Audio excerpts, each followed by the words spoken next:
Sarah, hi. Und bei uns das Fangirl, die auch. Servus, ahoi.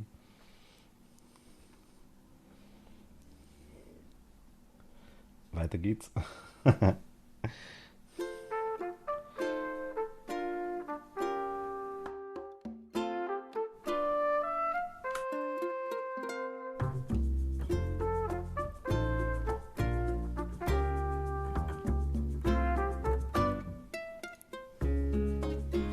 Ahoi und einen wunderschönen Tag. Ja, was soll man machen? Weiter geht's. Heute ist wirklich der 27. ausnahmsweise mal. Tom Nook, hallo miteinander, hier spricht Tom Nook. Es ist Freitag, der 27. August 2021, 14:19 Uhr. Die Neuigkeiten heute. Freudige Nachrichten. Der Bau des Museums von Mizien kann losgehen. Eugen und ich hätten uns das niemals träumen lassen. Unglaublich, dass wir gleich an seinem ersten Tag auf der Insel das Museum bauen können. Ariel, ahoi, also Scarlett, grüß dich. Wir danken euch vielmals für eure Zusammenarbeit. Wir werden das Museum an der Stelle errichten, an der Eugens Zelt stand.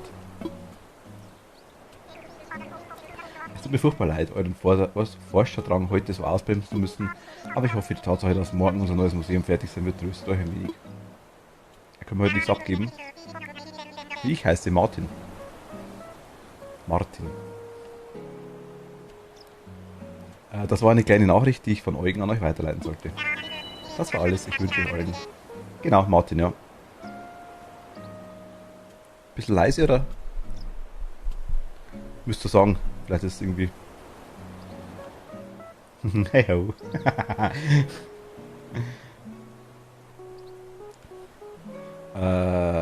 Das war alles. Ich wünsche euch allen einen fantastischen Tag auf Mizien. So. Denn wie guck.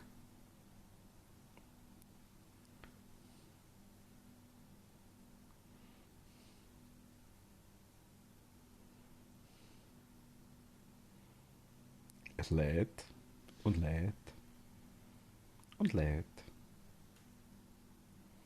und lädt. Und wir sind da. Hallo. Ahoi. Ah, unsere Flowers sind da angekommen. Passt. Ein Briefchen. Äh, Serenada. Lieber Träumer, jeder von uns trägt schöne Bilder seiner Heimat im Herzen. Wäre es nicht wunderbar, diese Bilder als Träume mit anderen zu teilen? Zum Glück benötigt man dafür nicht mehr als ein bequemes Bett. Süße Träume, Serenada. Und Nook Shopping. Ah, wir haben das Ding gekriegt. Die Musik. Hey Imitz, hier hast du ein Souvenir von meinen Reisen. Als Dank für deine Hilfe. Es ist wahrscheinlich einfacher zu dir gekommen als ich. Das macht mich ganz neidisch. Von Gulliver, dem maritimen Reisenden.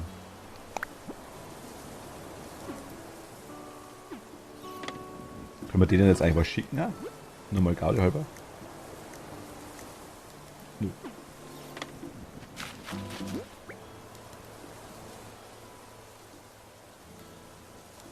So eins nach heute suchst du eventuell für die 3 Häuser alles zusammen. Oder 2 Sachen. Für die 3 Häuser. Eine Samurai-Perücke? Schau, das ist ein Motorradhelm.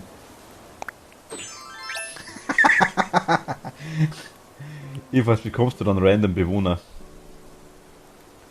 Ja, random. Wir schauen stylisch aus, ne? Oh mein Gott.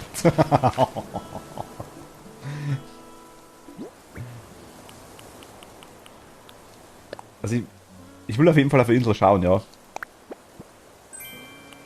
Hätte ich schon vor. Serenada-Bett. Ich wechsle mal kurz den Hut wieder.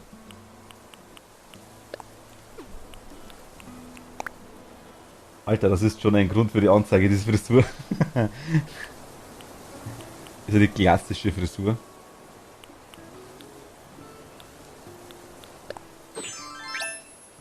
Dann geh nochmal schlafen bei der Uschi. Da kommt was, da kommt auf eine Insel.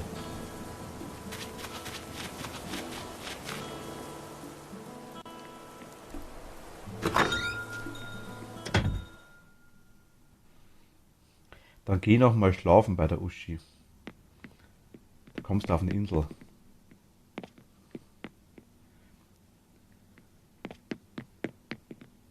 Bei der Uschi?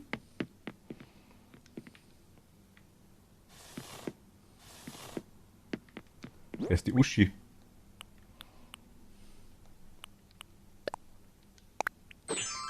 Verstehe ich jetzt gerade nicht.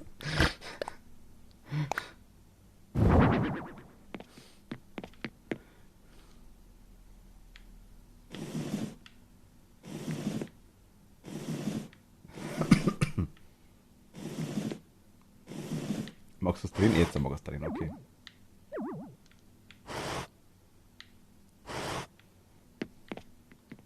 Ja, das Bett ist nice.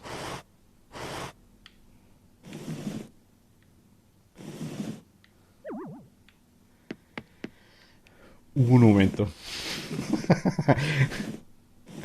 Ich will, wenn ich schlafe, das Fenster rausschauen. Nicht wirklich. Martin, du schlafen gehen, dann träumen du. Ich versuchen. Aber erst Bett umdrehen. Und sehr dumm stellen.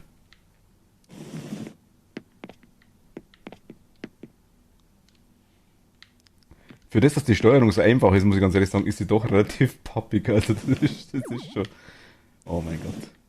Geh jetzt einfach schlafen. Ich kotze gleich mit dem Bett.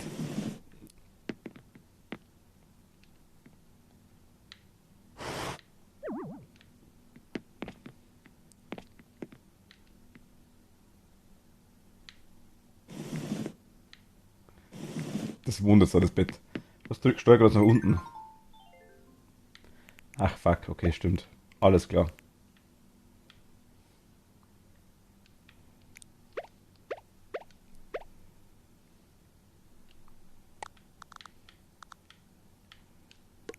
Okay, danke. Besser. Deutlich besser. Nee, das ist scheiße. Machen wir da hin. Und dich tun wir ins Lager. Tschüss. Okay, ich werde gezwungen, dass ich penne. Ich merke das schon. Aber vorher erst noch, Moment mal. Also heute können wir nichts abgeben. Hör ich das richtig? Dann packen wir das Zeug kurz ins Lager rein.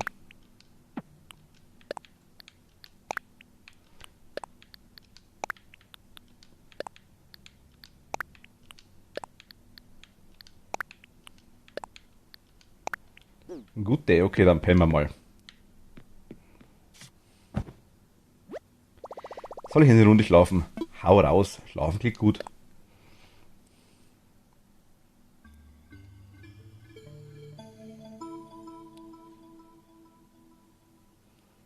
Jetzt kommt die Uschi, ich habe Angst. WTF. Willkommen. Willkommen. Oh mein Gott, ich will wieder raus. Ich will wieder raus. Wenn ich mich nicht irre, stammen sie aus Mizien, korrekt? Ja, der berühmte Emitz. Woher wissen Sie? Nur wenigen ist so ein sanfter Schlummer vergönnt wie jenen aus Mizien.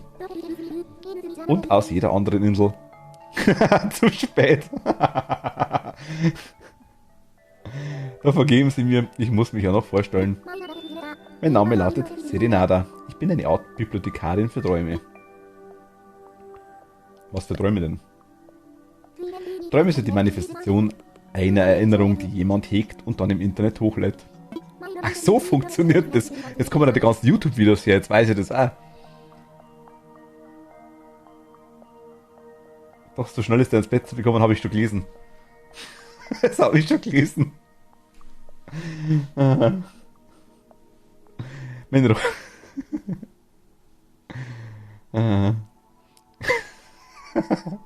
Meine Rolle ist es, diese Träume zu katalogisieren und für Reisende zugänglich zu machen. Schande über mein Haupt. So ist es möglich, im Traum weit entfernte Inseln zu besuchen, ohne ins Flugzeug betreten zu müssen. Wenn Sie sich auf die Reise begeben möchten, sagen Sie einfach, ich möchte träumen. In meiner Bibliothek befinden sich schon viele Träume, doch ich bin immer an Neuzugängen interessiert. Wenn Sie es wünschen, könnte ich auch Ihr schönes Mäzen der Sammlung hinzufügen. Ich schicke Ihren Traum durch die Röhren des Netzes und teile ihn mit der Welt. Ah, okay. Ich hoffe, alle Ihre Fragen waren damit zuerst einmal beantwortet. Also, was kann ich für Sie tun?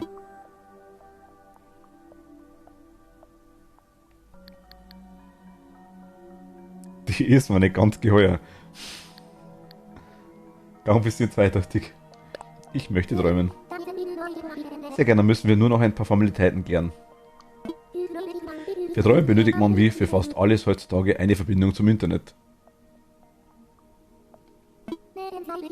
Möchten Sie einen bestimmten Traum erkunden, benötigen Sie hierfür eine Schlummeranschrift. Das ist doch neu, oder? Das ist sozusagen die einzigartige Kennung eines Traums. Falls Sie sich jedoch überraschen lassen möchten, kann ich auch gerne einen Traum für Sie aussuchen. Sagen Sie einfach, überraschen Sie mich und ich werde mich für die Umgebung auf Traumsuche begeben. Also, es ist quasi... Ich kann jetzt theoretisch auf jede Insel, wo ich mag, ohne Meilentickets. Ich kann mal die anschauen, denke ich mal, wenn ich den Code kenne.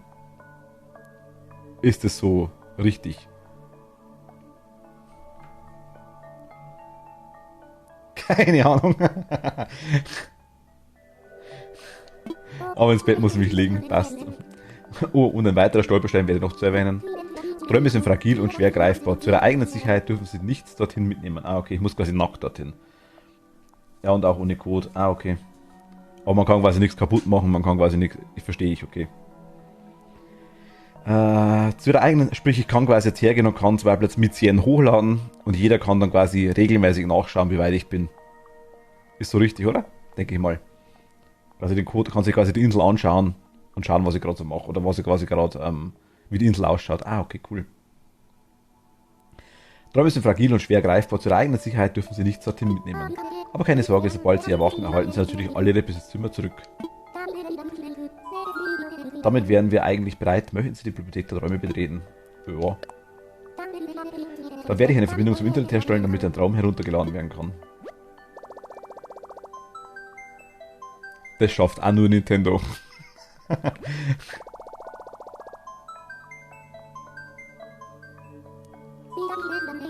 Wie darf ich den Traum denn heute für Sie heraufbeschwören? Via Schlummeranschrift überraschen Sie mich. Überraschen Sie mich. Sehr gern, entspannen Sie sich und genießen Sie den Traum, denn ich werde ihn für Sie finden. Du bist quasi mein Versuchskaninchen.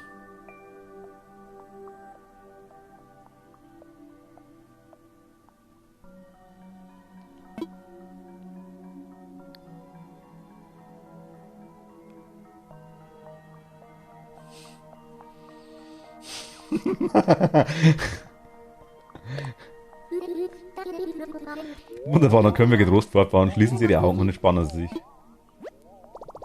Verbindung zum Internet wird hergestellt. Hab schon zweimal geträumt. Sei bereit, trau dich.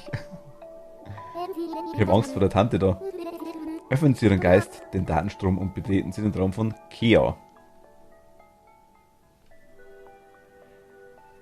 Hi Kea.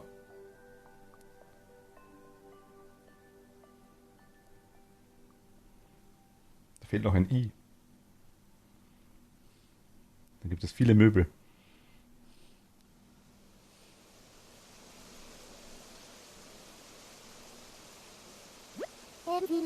Öffnen Sie nun Ihre Augen.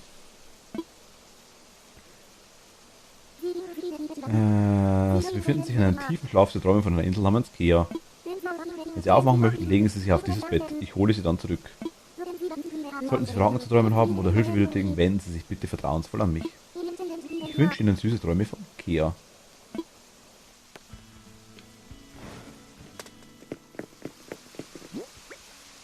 Okay.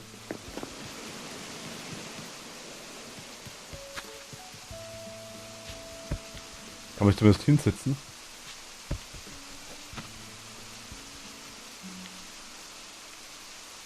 Also ich kann nichts verschieben auf jeden Fall schon mal. Ich meine, ich würde es jetzt natürlich nicht machen, aber ich denke, es war mir eigentlich klar, dass es nicht geht.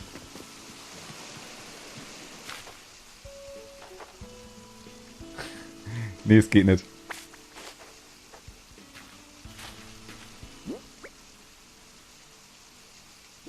Das wollte ich nicht, das geht wirklich.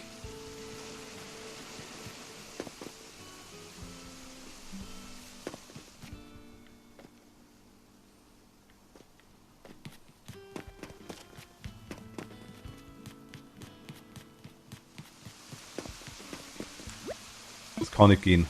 Also ich glaube nicht, dass das funktioniert. Funktioniert wahrscheinlich nur in meiner Version.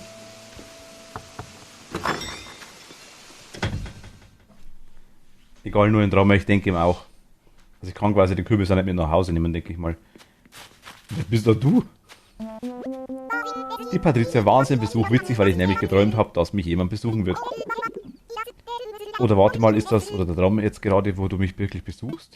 Ja, warum müssen wir Träume immer so verwirrend sein? Muhaha.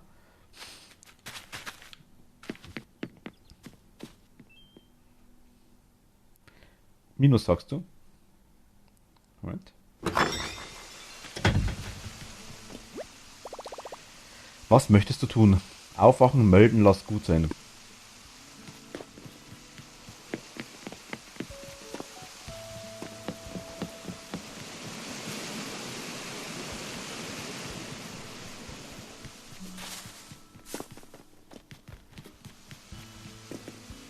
Okay.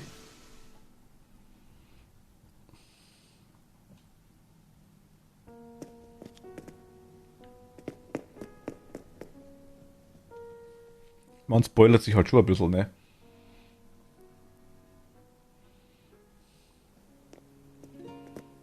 Alter! Wie groß ist denn das Ding? Bisschen, ja.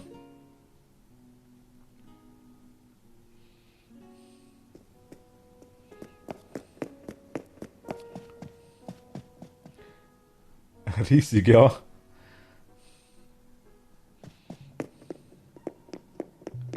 Hui. Geh raus da, raus, raus, raus. Aus.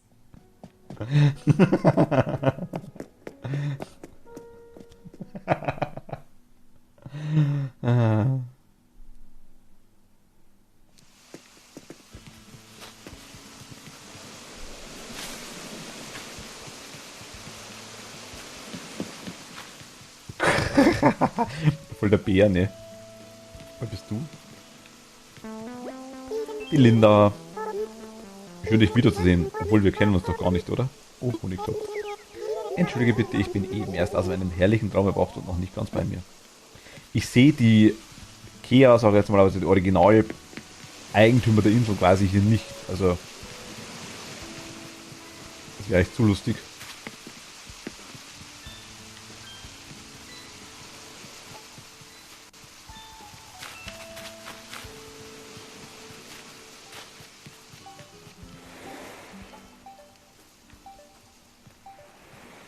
Okay, die ganze Insel ist aufgebaut, aber noch kein Haus.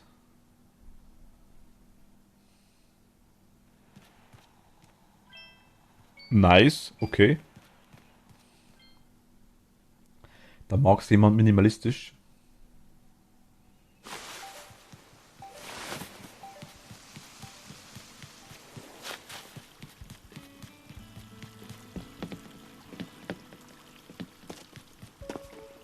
Ja, aber ich muss sagen, schaut cool aus.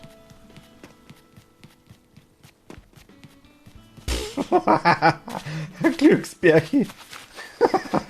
Ein Glücksbärchen. Aber das Flohmarkt hast du gesagt gehabt, ja genau. Wer bist du?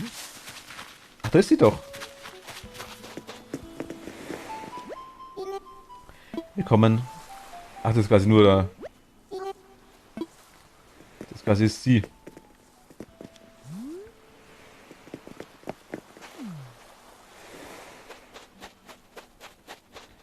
Denkt dran, Schlacht. Ich sage, muss ja nicht sein. Vor allem, was es Flo macht. Ich meine,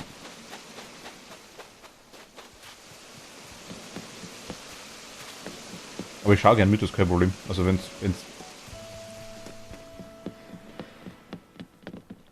wenn du mich schon zwingst. Nee, Krampf.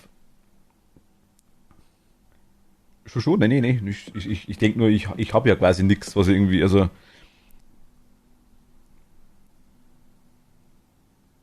verwechsel ich dich?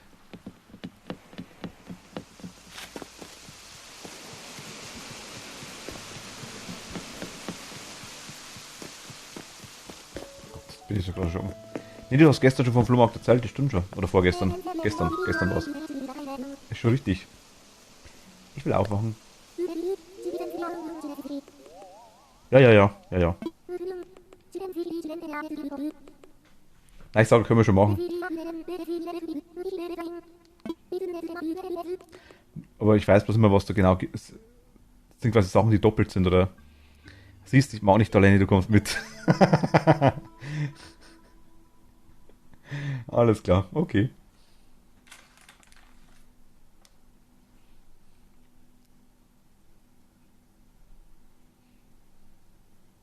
Ach Gott, voll unbequem einpennt.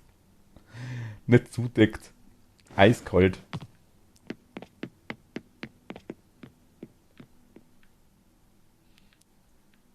Ja, zu dritt. Gleich mal komplett raiden. Okay, also wir können quasi hier Inseln anschauen. Das ist nice. Und meine Insel kann quasi auch jederzeit angeschaut werden. Ich bin doch selbst, aber ich habe genauso viel Ahnung wie du, aber den Eintritt sponsor ich für dich. Also ich habe Meilentickets, so ist es nicht. Nee.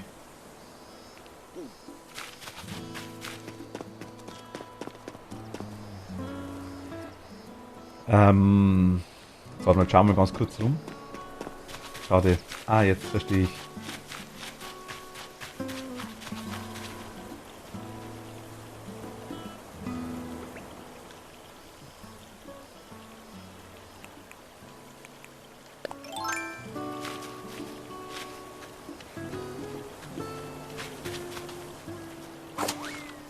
Hui.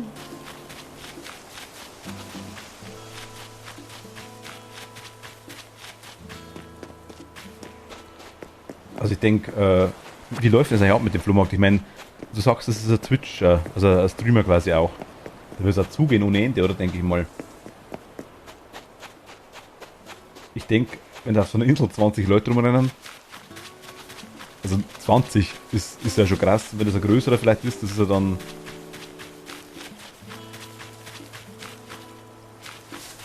geht nicht.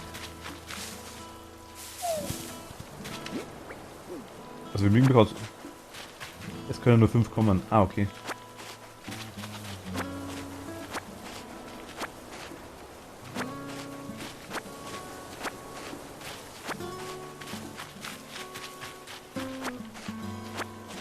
Also maximal 5 quasi können auf der Insel rumrennen. Also 5 können kommen, können quasi dann maximal 6 Leute rumrennen auf der Insel. Ich meine, wie funktioniert das bei dem, wenn man auf die Insel kommt? Also es kostet wohl nichts, außer den Eintritt, wenn ich richtig verstanden habe. Also quasi das Meilenticket meinst du? Na, also klar, aber ich denke mal nur, wie handhabt er das? Weil ich meine, du musst ja irgendwie, ihr wisst ja, ich bin das menschliche Handbuch für Animal Crossing.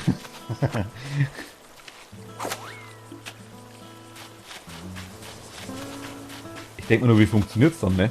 Weil, wenn da nur 6 Leute auf die Insel kommen können, muss ja die Begrenzung ziemlich schnell da sein, sage ich mal.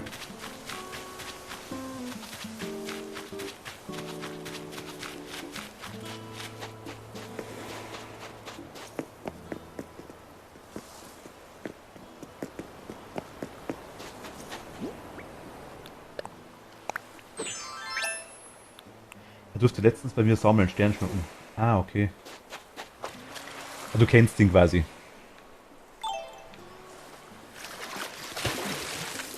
Ja, das ist natürlich was anderes.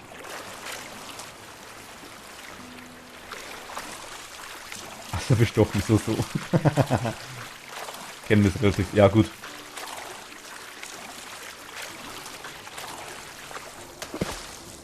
Ist quasi. Ist es keine Qualle?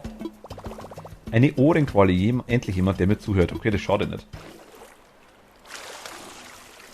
Ich habe mir nur gedacht, weiß, wenn das jetzt irgendein Streamer ist, sage ich jetzt mal, angenommen, das sind.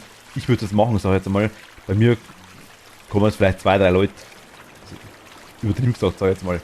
Vielleicht 4, wenn es so ganz, ganz hoch kommt. Aber wenn es irgendein bekannter ist, sag ich jetzt mal, da sind ja gleich mal 100 auch dabei, wenn es blöd läuft. Das meine ich. Und darum haben wir auch gehabt, wie das hinhaut von der Insel quasi. Aber klar, wenn da was ausmacht, ist es was anderes, dann stimmt schon, okay. Dann haut das schon hin. Aber ich komm gern mit, kein Problem.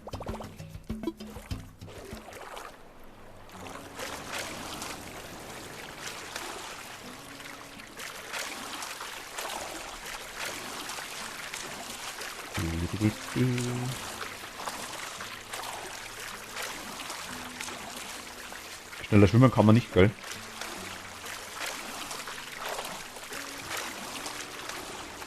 Ich weiß ja, was du gestern bei der Sarah die ganze Zeit gemacht hast. Machst du Knete und Tauchen.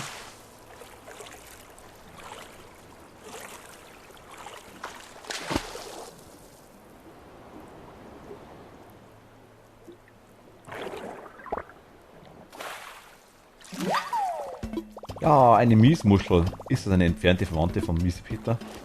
Oh mein Gott. Ich denke für den Anfang. Die Rüben, denke ich, wird das Hauptgeschäft Geschäft sein, denke ich mal. Mit dem er das meiste Geld macht.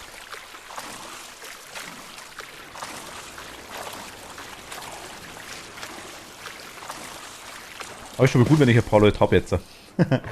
Also Sarah und dich. Dann kann man wirklich mal schauen, wenn man wirklich sagt, man hat Rübenpreise, die passen.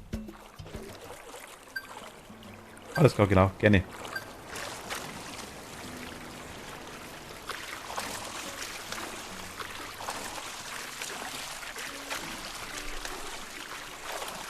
Ich habe noch zwei Bekannte mit Animal Crossing. Eine hat leider kein Internet, also kein Online. Nicht mehr ist natürlich schon schwierig, aber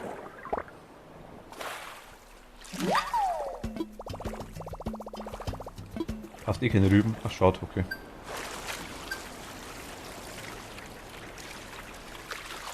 Wie? Okay, wie machst du dann, oder wie hast du dann das Geld verdient? Einfach durch Farmen, durch ganz normales?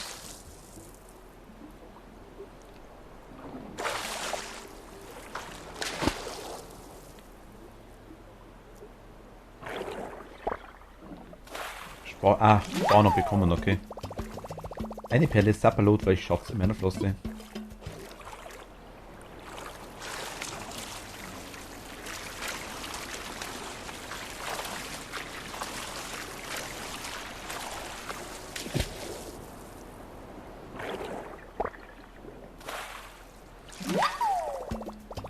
Noch eine Qualle. Ich hau jetzt hier mal ein bisschen rum, dann sehen wir schon, was wir hier alles kriegen. Schaden tut's nicht, weil die Dinger müssen wir sowieso finden für den Eugen wieder, also von dem her habe ich jetzt so 3 Millionen auf dem Konto. Kann dir was... Nee. Wirklich nicht. Brauchst du wirklich nicht. Überhaupt nicht. Will ich ja gar nicht. Also, will ich wirklich nicht. Ich sammle schon selber, so ist es nicht. Also, danke fürs Angebot, aber...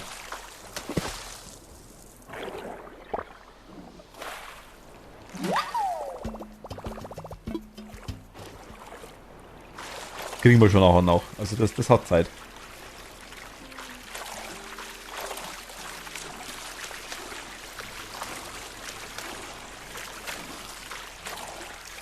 Ich will mich da nicht durchschnorren durch irgendwas, wirklich nicht. Er hat vergesst schon was geschenkt, das reicht vollkommen, also das hätte schon nicht sein müssen, in keinster Weise.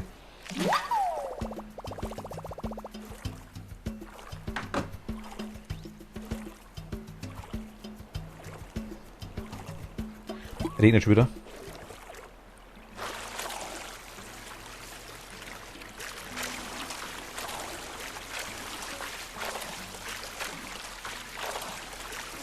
Wurde hergelockt.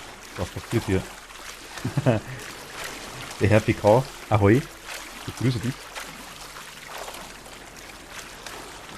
Hier passiert Animal Crossing.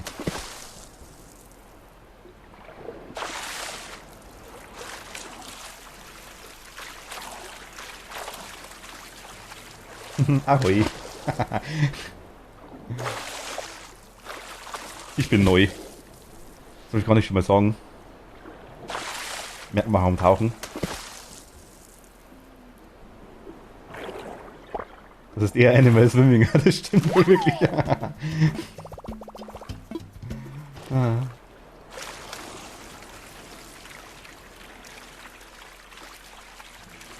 Der PK noch. Wie hat dich denn hergelockt?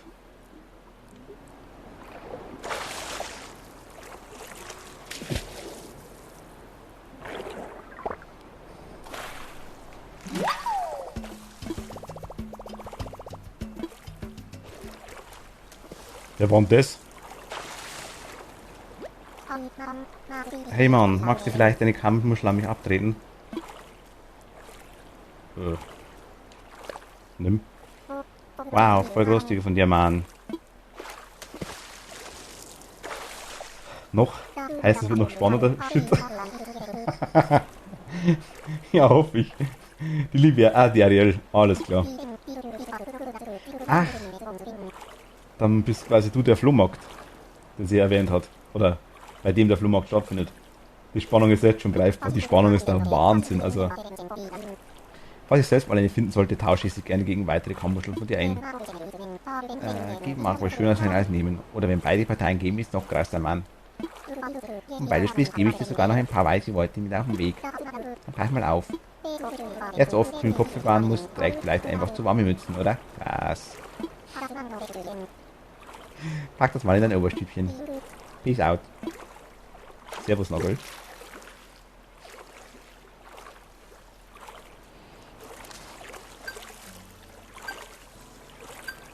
Ach so, okay. Ah, dann passt schon.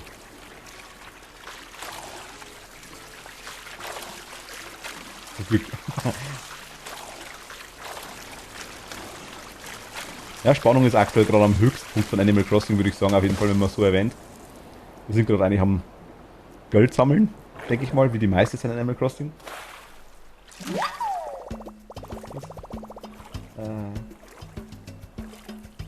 Ich hoffe, ich saug's richtig. Mika regte. Hey, ich bin das erste Mal hier. Wie geht's euch? Ich hoffe, euch geht's gut. Alles bestens, einwandfrei. Und selbst? Hoffe doch. Nur Mika. Ah, okay, perfekt. Hallo Mika. Der Humor in dem Game ist, der Hammer der Humor in dem Game ist. Sucht seinesgleichen, würde ich sagen, ja. Der ist. Ich habe gestern gespielt, ich habe die ganze Nacht nicht geschlafen, weil ich nur lachen musste. Also teilweise tut er schon sehr weh, sage ich mal so.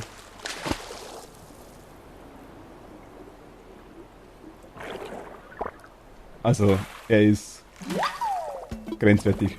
Ein Seestern, ich sehe Sternchen. Wer mag, darf sich die gerne aufschreiben, die Witze. Also wenn er es mal irgendwie als Alleinunterhalter versuchen mag. Feel free. Hab mal, und die Frage stelle ich jedem, von wo kommst du? Deutschland. Ja. Ich bin aus Deutschland. Ich komme aus Bayern. Ich komme aus der Oberpfalz. Ich habe die alle schon als Screenshots. Schöner Buch zusammengebunden, oder? Ausgedruckt. Die Witze hängen an meiner Wand. Ja, ist auch gut, dass man das vergisst. Jeden Tag wieder 2 lernen.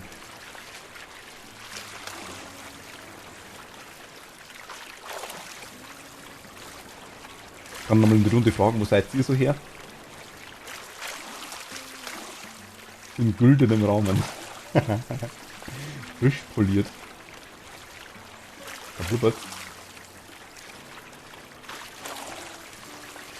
Das Gute ist, Animal Crossing schafft es, dass man hier wirklich rumschwimmt. Ich finde es bei Ark-Vergleich Katastrophe. Aus dem schönsten Land, endlich Österreich. Ah, noch eine Österreicherin. Oder Österreicher? Klar. Der PK ist aus Mittelhessen. Was ist in Hessen? So mittig. Ah, Gott. Österreich, ah, okay. Ja, wir haben auch, gut, also Mod für mich quasi, die Kathi ist auch Österreicherin. Welches Eck? Also, ich habe bis jetzt immer Tiroler und Wiener hatte ich schon da. Oder Nähe Wien, sage ich jetzt mal.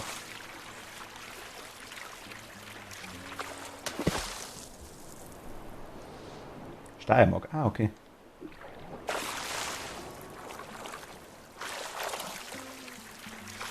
Ich frage jetzt aber, da müsstest du eigentlich, so muss man eine tägliche Aufgabe schaffen.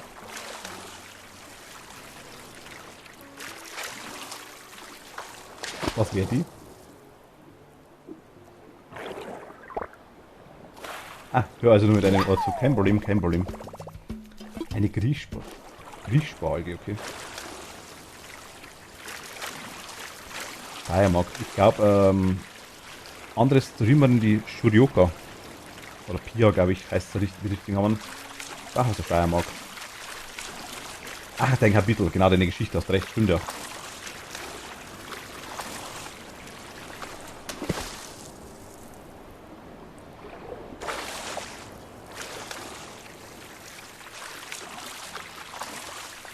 Die andere, okay.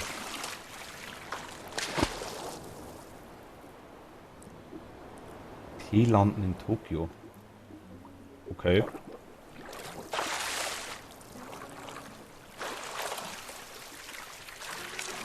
Also die Steuerung, ich sag's immer wieder, Animal Crossing, ich finde super geil. Die Steuerung, dass andere Österreicherinnen im Stream waren. Achso, ja gut, also ich sag mal, wenn du noch Viertelte bis eine halbe Stunde eventuell, dann denke ich mal, kommt Kathi ums Eck.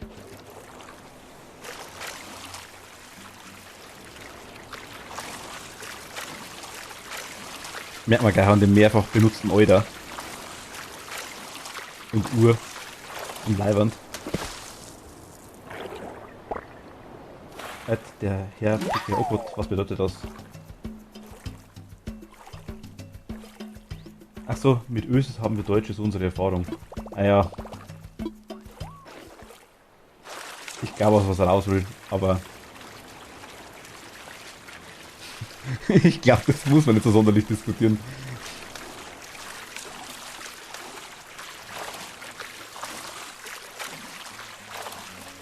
Er geht ein bisschen weiter zurück in der Geschichte, glaube ich. Das meint er.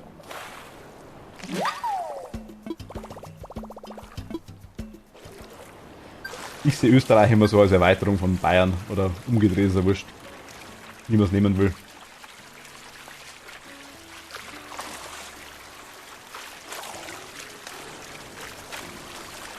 Ist eigentlich ein Ding.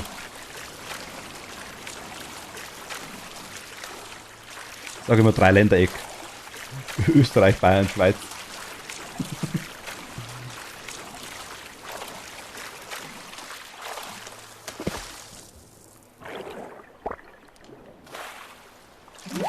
Er ist voll die giftigen Seeschlangen, die er rauszieht.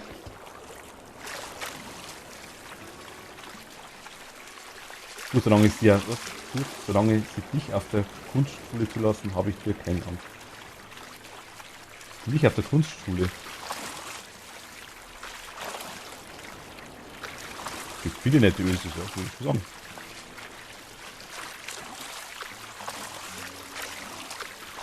Es gibt auch viele nette Deutsche. Es gibt aber auch leider viele, die anders sind. Mein Vater sagt, dass Wien eher zu Deutschland gehört als Bayern zu Österreich. Mein Vater sagt, dass Wien eher zu Deutschland gehört und Bayern zu Österreich.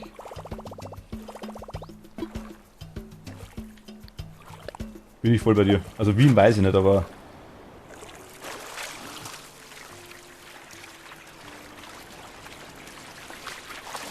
Österreich und Bayern ist eigentlich meine Augen wirklich ein Ding. Was bei den anderen ist, haben sie ja nicht auf der Akademie zu tun. Ach so, mein Gott.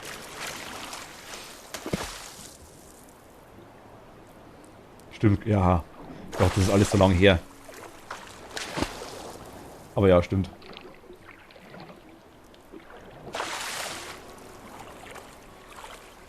Ich will raus hier.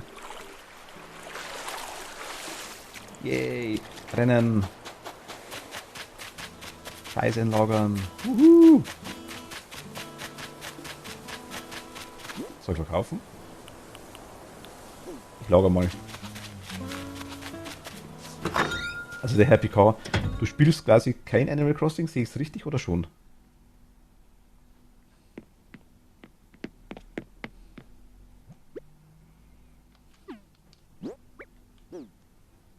Was war denn das? Ach, die Fossilien. Eine Seeanemone ins Lager. Eine Griechsprossalge. Meine letzte Nintendo-Konsole war der Gamecube. Ah, okay.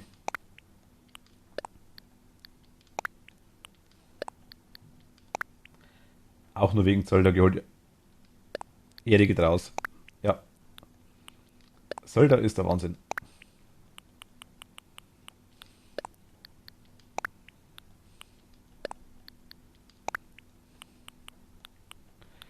Perle, das kann man verkaufen, ne? Ähm, waren mal in Hamburg auf Urlaub. Ich wollte mir Apfelsaft bestellen, aber der Kölner hat es nicht verstanden. Warum müssen Deutsche andere Worte nehmen als Ösi? Apfelsaft? Also zu der Story. Ich hatte, also Ex-Freundin von mir hat eine Verwandtschaft ja, in Sachsen gehabt, sag ich jetzt mal. Bayern, Sachsen. Sprache ist ein bisschen anders, ganz, ganz leicht. Wir waren dort, sie haben also eine kleine Kantine gehabt von einer Dachdeckerschule, sage ich jetzt mal, und da war halt quasi unter anderem eine Hochzeit geplant an diesem Wochenende. Wir haben dann ausgeholfen. Ich meine, vielleicht kennt ihr es jetzt auch, ich muss dann Apfelschorle sagen, aber Apfelschorle ist ein Apfelsaft mit Wasser. Also Apfelschorle ist Apfelsaft mit Wasser gemischt. Apfelschorle ist ja mit Sprudel, ja genau richtig. Also mit, gut, du sagst, das ist schon Sprudel, ich sag's gerade. Apfelsaft ist Saft. Ich check Deutschland nicht. Ach, der hat bloß keine Ahnung gehabt, garantiert. Also Apfelsaft ist Apfelsaft. Orangensaft ist Orangensaft. Orangenschorle oder Orangensaftschorle ist mit Wasser. Apfelsaft oder Apfelsaft, also Apfelsaftschorle oder Apfelschorle ist mit Wasser gemischt. Bei mir wurde damals auf der Hochzeit, ich habe dann quasi Kölner gespielt, wurde ein Cider verlangt. Ein Cider. Ich habe die Dame angeschaut und habe quasi gefragt, was sie will oder was sie meint. Sagt ja, Cider halt. Ein Cider. Ich werde doch wohl ein Cider kennen. Sag ich, nein, ich kenne kein Cider. Schon, sollte das was, nicht Cider, Entschuldigung. Berliner oder Krapfen? Krapfen. Krapfen. Wer Apfelschorle trinkt, hat die Kontrolle über sein Leben verloren. Was? Also, ich habe selber einen Kumpel, der von oberhalb Deutschland kommt, sag ich jetzt mal. Kreppel, ja, genau, gut. Ähm, Scarlet Welcome Back. Aber das ist quasi Krapfen ist ein Krapfen. Ein Pfannkuchen ist ein Pfannkuchen. Ende der Diskussion. Alles andere ist einfach schlichtweg falsch.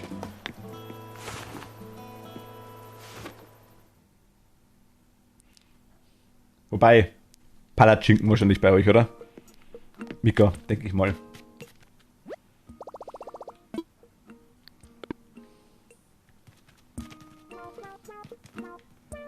Hey, kauf meinen Scheiß. Willkommen, Emits. Was kann ich heute für dich tun?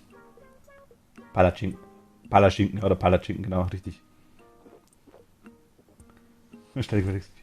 Aber 100, also ich habe das auch schon öfter gehabt. Viele von den Kölnern oder Bedienungen wissen auch nicht genau, was die meinen. Die kennen halt irgendeinen Begriff. Darf ich noch nicht. Jetzt hast du es. Aber Apfelsaft ist Apfelsaft und Apfelsaftschorle ist Apfelsaftschorle. Und ich denke, Apfelsaftschorle gibt es in Österreich genauso. Du willst nicht. Was geht Feierabend? Also ich weiß nicht mit heute Abend. Meine Kinder sind in Quarantäne mit mir. Wir sind aus dem Rhythmus rausgehen, irgendwie später ins Bett. Ich denke, das gehört zu dem Herrn PK, oder? Na, ich habe heimlich mal ein Radler Bier getrunken. Gut, Radler ist jetzt auch nicht so schlimm, muss ich ganz ehrlich sagen. Ich meine, sollte natürlich nicht einreißen, ist klar, aber Ich musste sowas tatsächlich nie wirklich heimlich trinken. Mich hat es nie interessiert. Aber wenn ich es wollte, habe ich es ja gekriegt. Wir schreiben unseren Privatkram nur öffentlich. Huh. Ich war in Quarantäne, das habe ich auch schon hinter mir. Ich habe gestern quasi gesagt gehabt, also ich bin ja quasi, ich wohne ja indirekt noch zu Hause, also indirekt, es ist das gleiche Haus, nebenan, egal, auf jeden Fall. Und durch das komme ich mit den Eltern natürlich auch laufen zusammen, ist ganz klar. Mein Bruder hat sich angesteckt damals mit Corona, meine Eltern haben sich angesteckt, also zuerst mein Bruder, dann mein Dad, dann meine Mutter, dann mein Dad. Ich war der Einzige, der es nicht gekriegt hat. Und äh, ich war, obwohl ich es nicht hatte, war ich derjenige, der am längsten in Quarantäne war. Ähm, Stört mich nicht, aber die Kleinen nur in der Wohnung. In Quarantäne war ich auch schon. Also ich muss sagen, ich fand das auch nicht so schlimm tatsächlich. Es ist blöd, wenn man sich überlegt, ach, ich schaue schon im Supermarkt oder ich hole schon irgendwas. Geht ja nicht. Wir mussten 3 Wochen, bei mir waren es 20 Tage ganz genau. Wobei meine Mutter damals, was ich weiß, die hat nach 1,5 Wochen wieder raus dürfen, obwohl sie es selber hatte. Also es war ganz, ganz komisch. Aber das ist Deutschland, das ist ganz, ganz komisch, was das Zeug angeht. Wir mussten 3 Wochen ein bisschen länger. Mein Vater war im Krankenhaus. Ah, okay. Äh, Nur heute sonst nie weiß der, dass ich sonst nicht so Privates zu machen. Keine Ahnung. 11, bald 12. Ah, okay, doch noch so jung. Wow. Ein paar Monaten. Also noch sehr, sehr jung, okay. Meine sind alle negativ, aber hatten Kontakt im Kindergarten. Ah, ja, ja, gut. Haben wir im Freundeskreis auch schon gehabt. War auch der Fall, das stimmt, ja. Lass die Finger von Alk, solange es geht, ohne Jux. Besser? Stimmt vollkommen. Ich kenne genug, die, sagen wir mal, deutlich älter sind oder ungefähr mein Alter haben wir auch unter anderem. Und noch nie was getrunken haben oder gar nichts trinken.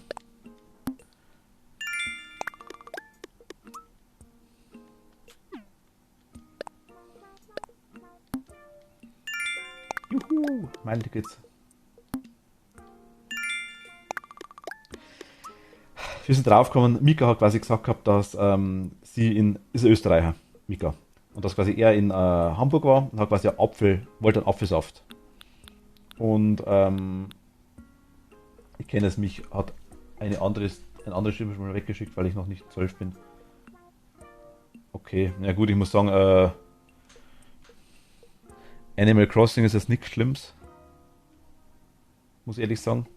Ich habe zwar den ab 18 Stempel standardmäßig drin bei mir, das weiß ich, weil ich oft auch Horrorspiele und so Zeug habe. Aber Animal Crossing, also komm, ich meine.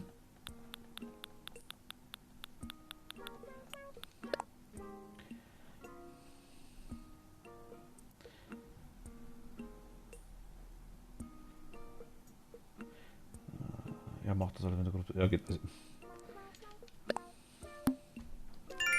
man wird leider Gottes viel zu früh alt oder älter.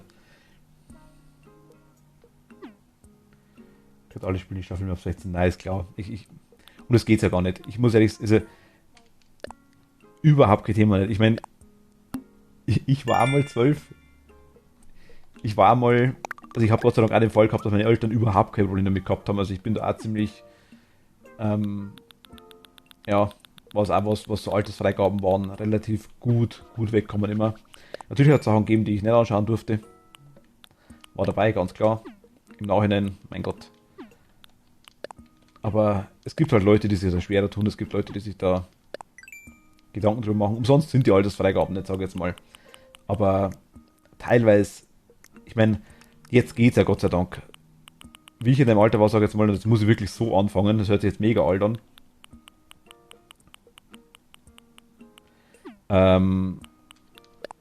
Hat es die BPJS noch gegeben. Die Bundesprüfstelle für jugendliche Schriften in Deutschland. Kennst du als Österreicher nicht? Wir sind damals nach Burghausen, nach Österreich gefahren. Und ich bin als kleiner Bub quasi drüber gestapft über die Grenze.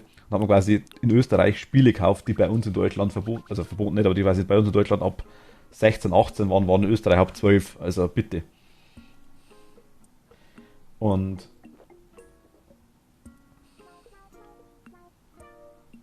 von dem her ist es so unterschiedlich. Und jetzt ist die BPJM, die Bundesprüfstelle für jugendliche Medien.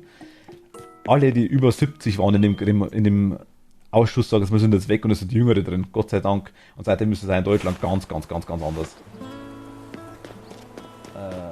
So das 12. wird aus dem Leben nicht anrühren, bevor er 16 ist. Alle in dem Alter trinken Energy. Darf ich nicht, das wird ich meine nicht. Ich muss ganz ehrlich sagen, ich könnte gar nicht sagen, was schädlicher ist.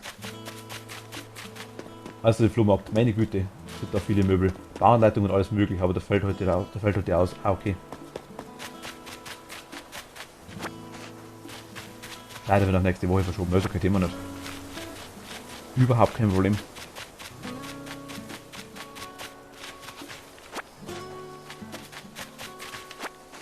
Du hast eine Frage, Mika, spielst du selber Animal Crossing?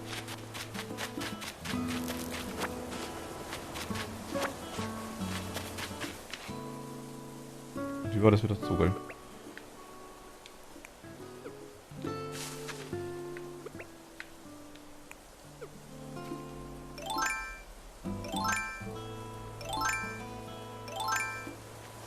Ich komme nachher auf den Insel, alles klar. Ich habe neu angefangen, ja. Also, ich spiele New Horizons auch zum ersten Mal. Wir haben gestern ungefähr 8 Stunden reingehängt, sag ich jetzt mal. Grob, Nachmittag und Abend. Ich wollte ja eigentlich schon um 8 aufhören, aber die Ariel hat mich da quasi gezwungen, dass ich länger spiele. Nee, Krampf.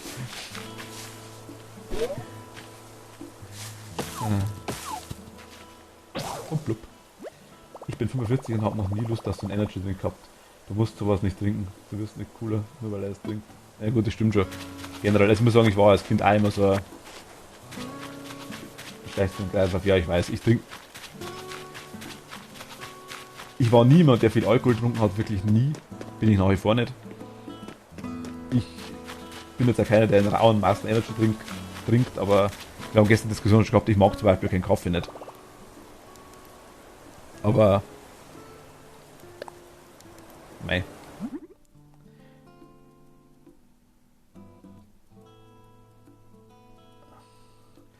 Ich habe noch nie Energy mehr nach bei 10 und trinkt Energy mehr. Gut, das kommt drauf an. Ich meine, nix so Schrank, wo ist denn der her? Der schaut cool aus.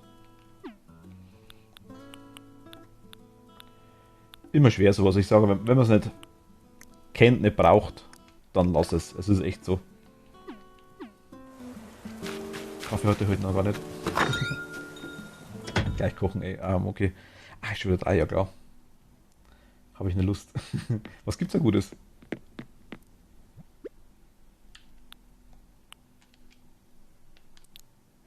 Kaffee ist so geil, okay, ja gut.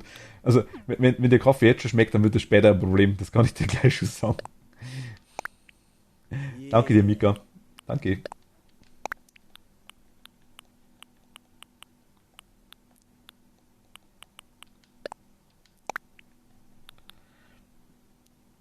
Der soll mal schauen, wie es ihm geht, wenn er zum Beispiel 25 oder 30 ist, je nachdem, wie viel er da noch trinkt. Ja, um das geht's. Ich habe mal eine Zeit drin gehabt, so 2, 3 Jahre. Da habe ich auch Kaffee getrunken, tatsächlich, muss ich ganz ehrlich sagen. Also, was heißt Kaffee? War mir so Cappuccino-Zeugs. Das würde ich jetzt weniger als Kaffee bezeichnen. Aber,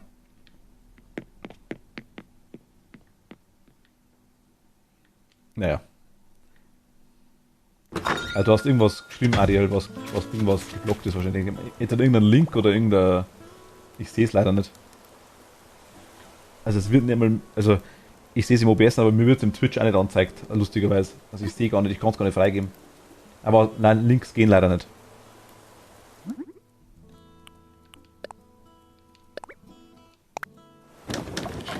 Kannst du mir aber was bitten per. Ach, Schweinefilet, Holzsteinerart.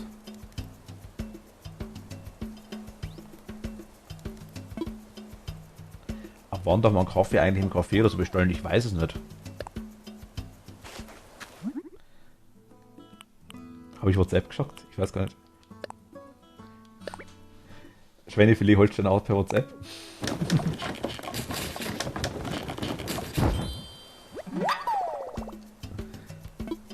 Ja, wer weiß. Genug fürs Erste.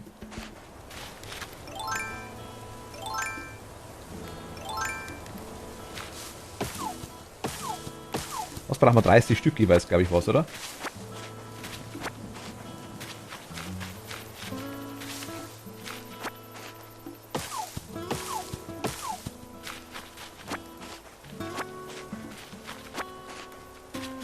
Aber per Ding, per DM geht's, also per Privatnachricht, sag ich jetzt mal. Gehen links, das haut hin. Käfer. Käfer.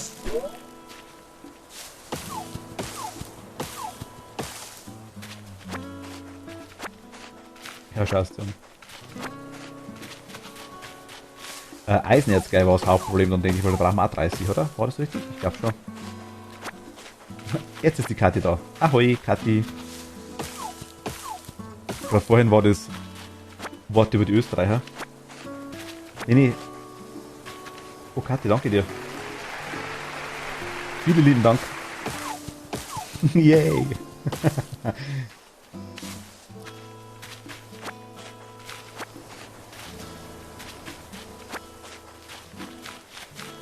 Der Mika ist auch aus Österreich, deswegen haben wir vorhin geredet.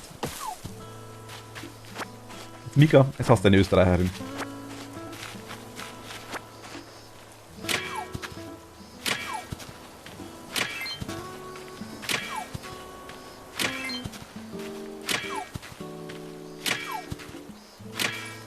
Also Kathi nur im Besten denken. Mighty, ahoi, servus.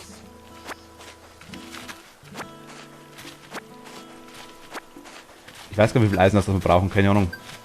30, glaube ich. Wir haben 6 oder sowas, oder 7. Kriegen wir aber nach und nach. Ich meine, keine Eile. Du bist der einzige Schöne, bisher das einzig Schöne an dem Game finde ich ja, dass Ariel hier ist und die Musik ist ganz chillig. Ich denke, man muss das spielen, um es gut zu finden. Die Figuren finde ich gruselig. Die Figuren sind creepy as fuck teilweise. Also, es ist schon... Manche. Es ist, Animal Crossing hat die gleiche Faszination, sage ich immer, wie Minecraft. Die sind urputziger. Also entweder man mag sie, also entweder man mag es, man mag's einfach, oder man hat... Also, ich glaube, es gibt keinen, der mit dem Zeug nichts anfangen kann und spielt es trotzdem, sage ich jetzt mal. Es ist halt urchillig einfach, das sage ich auch schon ur. Es ist halt einfach, es ist mega chillig. Das ist das Einzige.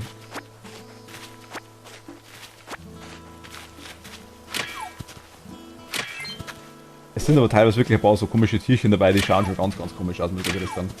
Die könnten auch bei FNAF dabei sein. Finde ich jetzt speziell.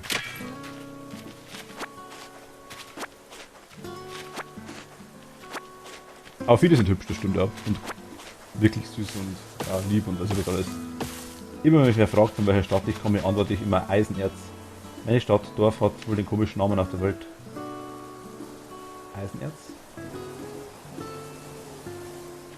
Eileen, ahoi, servus, hallo. Nee. Ich will nichts, ich sag's immer wieder, ich will gar nichts geschenkt. Nee, wirklich nicht. Also, lieb, voll nett und sau lieb und alles. Wenn ich ja besuchen will, kommt's her, ist kein Thema nicht. Aber ich will nichts geschenkt.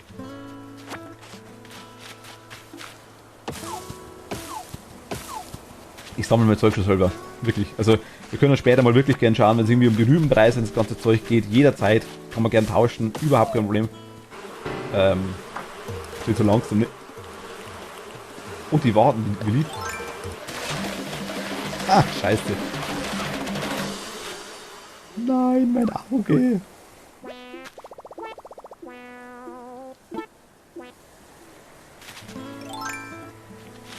Nochmal willkommen, Eileen. Ich wollte nur das Wespennest haben. Das ist wichtig für Medizin.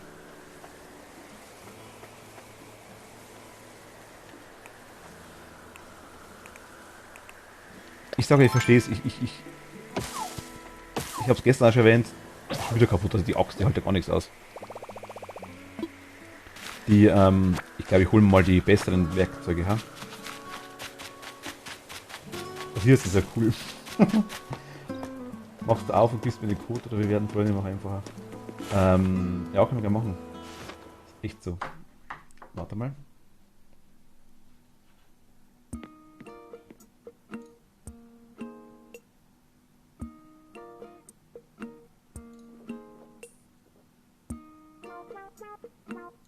Un momento.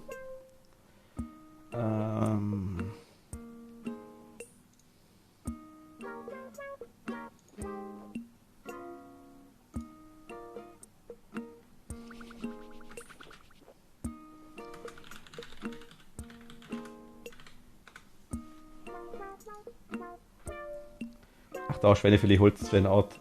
Jetzt hast du gerade gesehen. Ja, cool.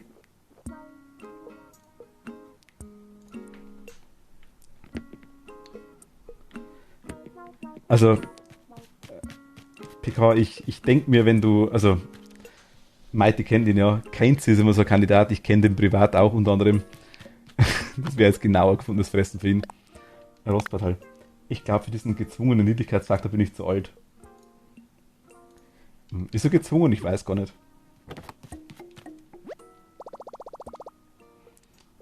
Bitte was herstellen.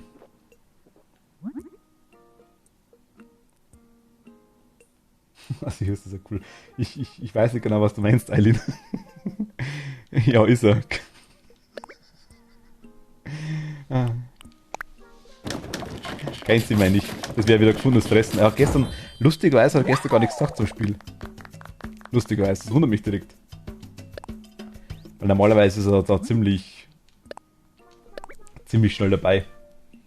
Jetzt in den Kommentaren. Wie kalt, warm ist es noch bei euch? Was haben wir aktuell? Ich glaube um die 20 Grad bei uns, so ganz grobe Richtung.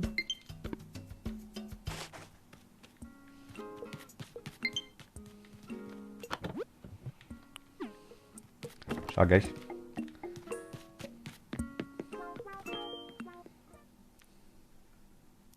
Der Merchandise-Umsatz für Nintendo ist immens, da hilft der Niedlichkeitsfaktor, ja, das ist richtig. 14 Grad.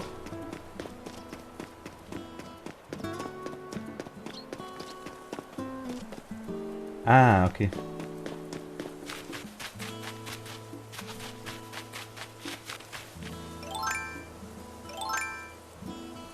Blutiges Red Dead nur.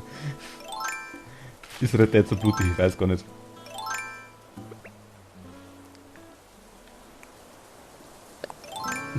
Schon. Bin ich der Einzige, dem Hitze nichts ausmacht oder Kälte schon. Indirekt. Ich habe kein Problem mit Hitze. Ich habe ein Problem, wenn es schwül ist. Das hasse ich. Eine Runde.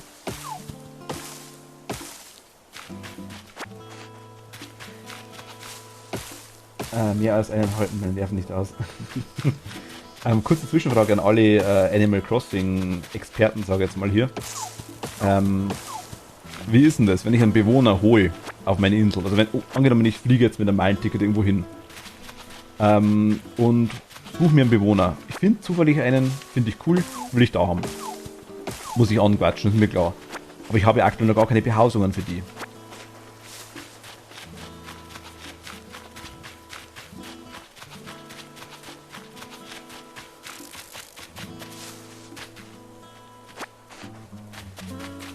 Moment.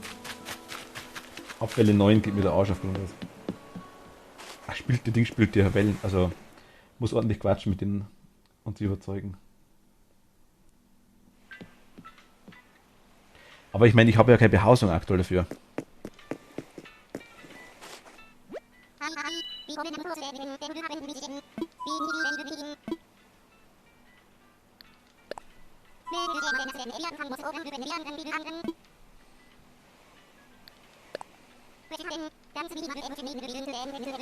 Haus kommt dann schon, wenn sie einziehen. Ich glaube, da musst du mit Tom Nook sprechen. Ist egal. Kommen wir, wenn 3 fertig sind. Okay. Das ist auch was, ich sag's immer wieder, das schafft wirklich nur Nintendo. In der heutigen Zeit.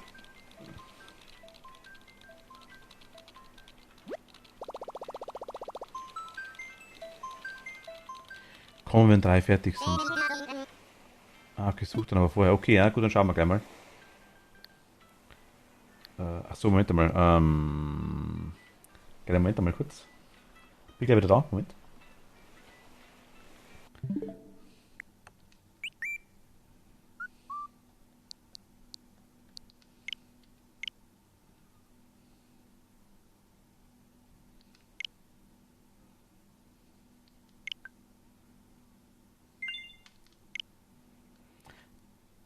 Ich muss vielleicht noch was erwähnen, ganz kurz. Weil ich es gerade wieder lese. Moment. So, bin wieder da. Moment.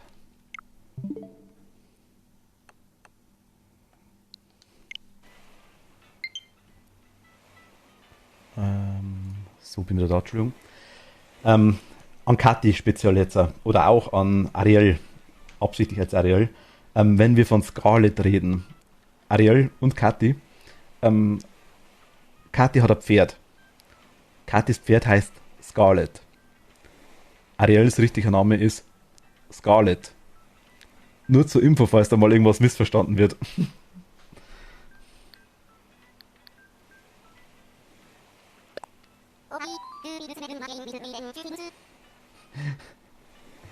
Also,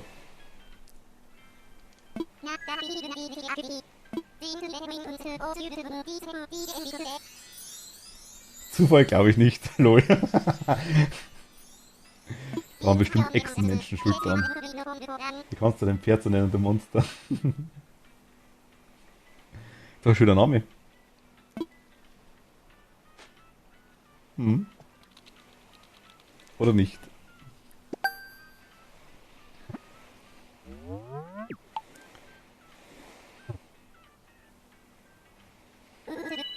Und fertig, wenn du einen Freund triffst, öffne die App alles. Weil ihre weil das ihre Farbe ist. Scharlachrot. Ich bin sehr kreativ mit Namen. Ach stimmt, das war ja die. Ah, genau. Fehler bei der Datenübertragung. Team Katze oder Team Hund? Ich mag beides. Aber ich habe selber eine Katze, mein Bruder hat selber einen Hund. Aber ich würde mir zum Beispiel jetzt selber, ich liebe alle Tiere so ziemlich, sage ich jetzt mal, würde mir jetzt selber, glaube ich, keinen Hund holen. Aber also definitiv Katze bei mir, würde ich sagen, ja. Ich versuch's nochmal.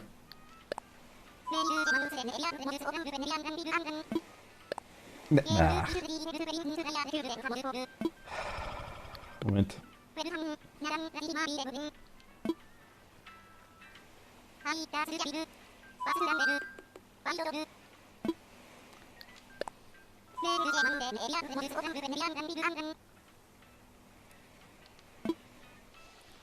Online. Roger.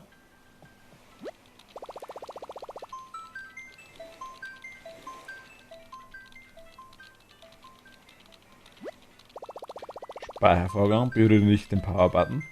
Macht das nicht. Ich möchte es also einladen. Freunde haben wir gerade gehabt, ja.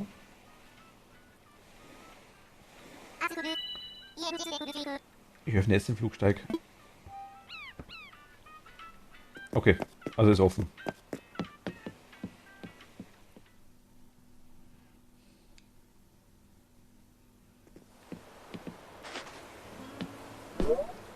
Oh, kein Wunder, dass Dodos ausgestorben sind, wenn die alle so gesprochen haben. Hat die irgendwer restlos abgeknallt. Jemand kommt zu Besuch. Ahoi.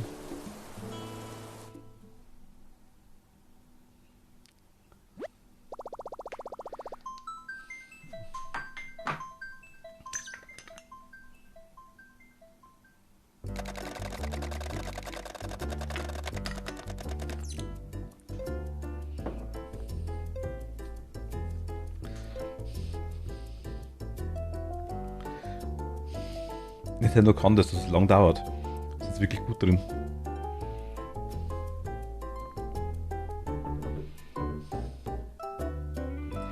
Anflug.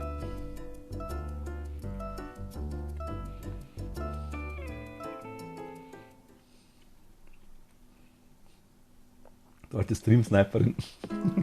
Oh, heute mal anders anzogen. Ich habe YouTube schon, ja. Ist verlinkt, allerdings ist da aktuell. Du hast Orangen? Ich habe Orangen, ja. Allerdings ist auch ist noch nur ein Video drauf aktuell. Tatsächlich.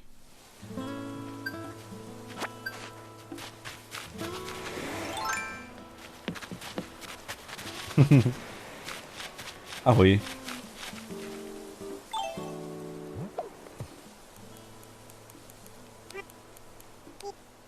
Ha, i.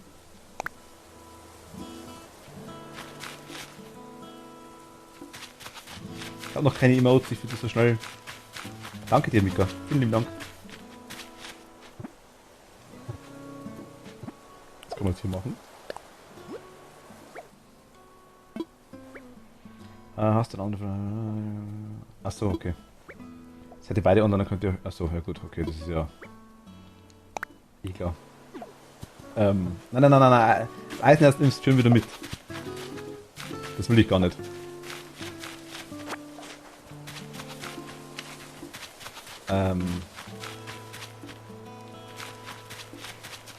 Die, Mrs. Hi.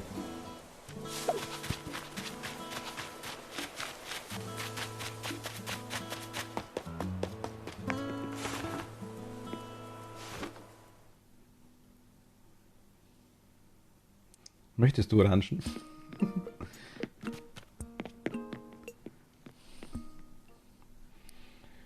Ich muss kurz umziehen. Schau's mal bitte kurz weg. Ich stelle mich hinter das Zeug. Ah Gott. Oh, ich habe noch weniger an, das ist scheiße. Moment.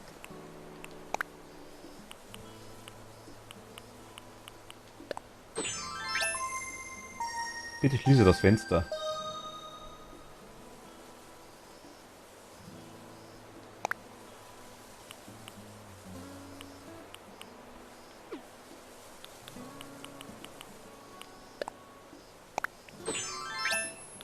Was für ein Fenster?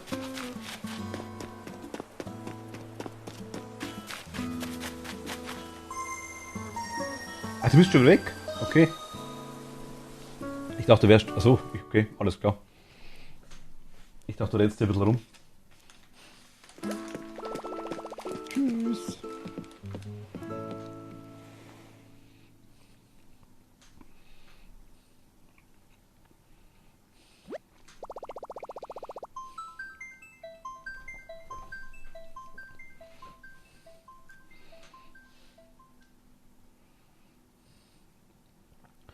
Was vor einer halben Stunde jemand auf Twitch gefolgt war, das wäre von euch.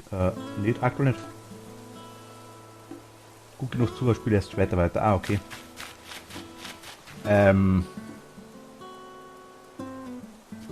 Ich finde es ja mega lieb.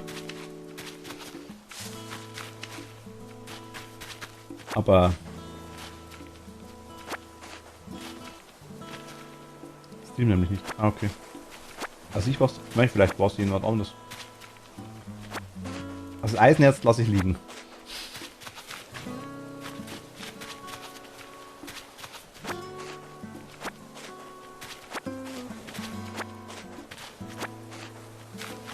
Das braucht. Ja, ich hätte es jetzt gesammelt auf den anderen Inseln. Ich habe mir jetzt da 2 Meilen-Tickets. Nein! Sag mal, brauchst du den nicht selber? Du hast doch auch was angefangen, oder?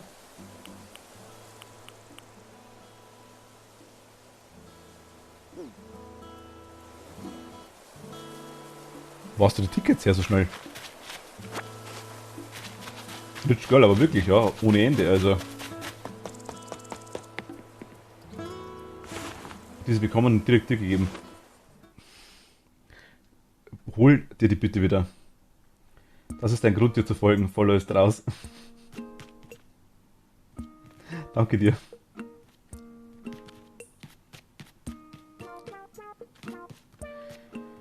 Oh mei. Aber Ich meine, die Tickets sind doch...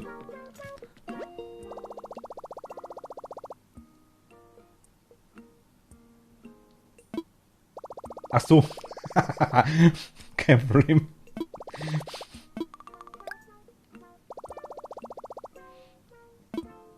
Er streamt noch so folglich. Ach so. Ist der egoistisch, weil ich dir zusehe und wir möchten keine Kackbewohner? Er ist sehr egoistisch, weil ich dir zusehe und wir möchten... Ach so. Aber ich meine... PK ist ja nicht.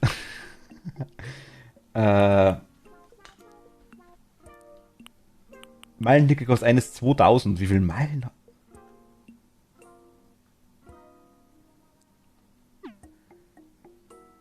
Wie, wie viele Stunden spielst du? Also die Alltagswerkzeuge hätte mir jetzt auf jeden Fall cool. Ja, ja. Deswegen wollte ich eigentlich vorher schon rein. Bloß dann bist du kommen.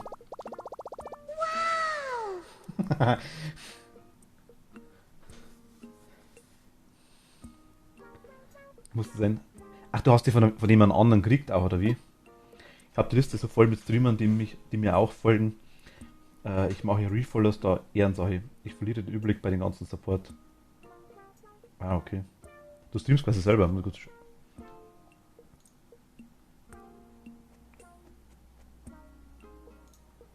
kurz mal schauen.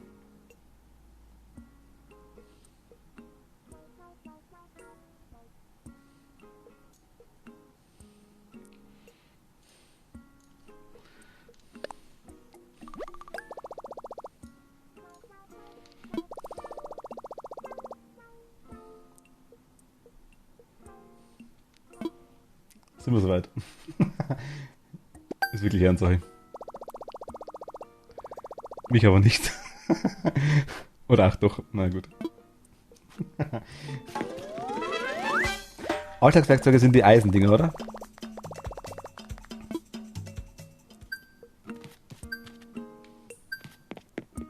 Ja, ja.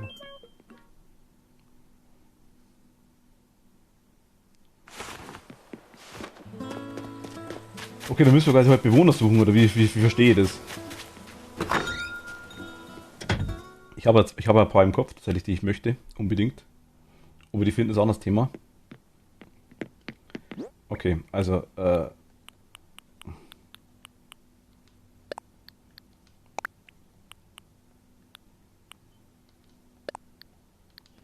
der Unfollow-Button ist gleich zur Bedienung, liebe Ariel.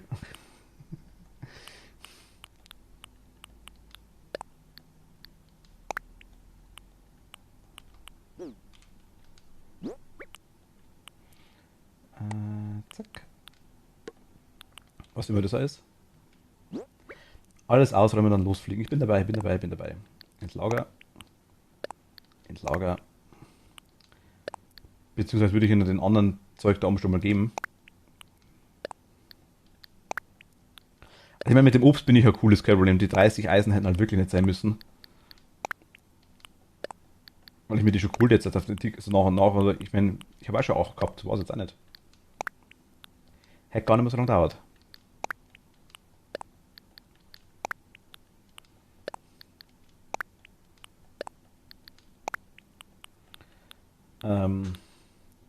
Ich hab dich auch lieb.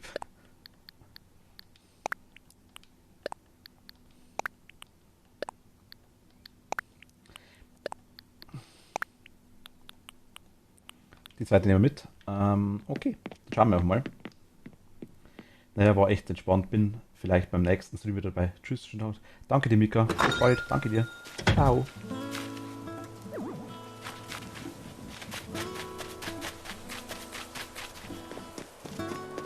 Das wollte man geben, genau. Ich sammle die 30 Eisen trotzdem selber.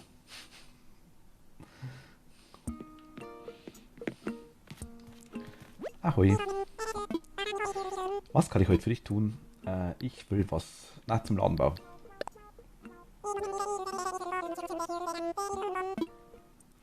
Ich will was beitragen. Ich bin der Einzige, der was beiträgt.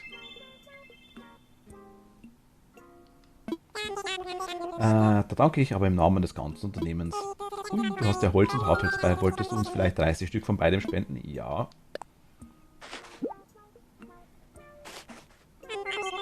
Ein Hoch auf deine Großzügigkeit. Mit dieser Spende haben wir die Hälfte der Sachen beisammen. Dafür gibt es ein kleines Dankeschön von mir. Hier für den Edelspender ein Klappstuhl und eine Jodeljacke. Eine Jodeljacke? Wir würden uns schrecklich freuen, falls du uns auch mit dem restlichen Baumaterial helfen könntest. Machen wir.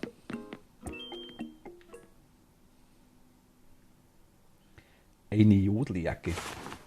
Was ist eine Jodeljacke?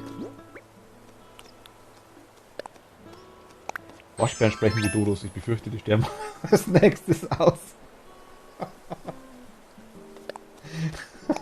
Die, die sprechen alle gleich. Ah Gott.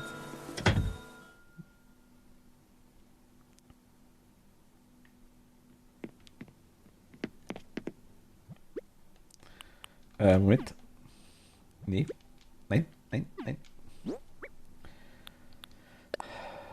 Komm, platzieren. Heraus. Wow, voll der nice Klappstuhl. Ich habe Wohnungseinrichtung. An die Wand.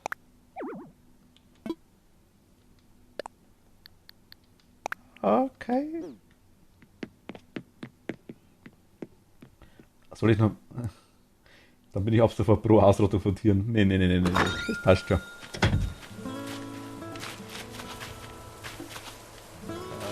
Ich hol mir noch kurz Medizin.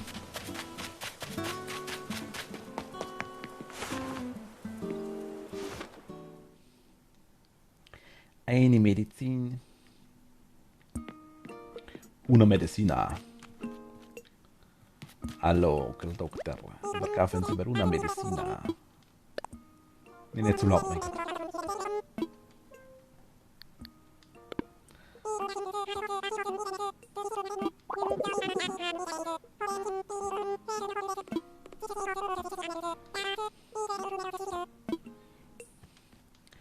Verkaufen mir una medicina.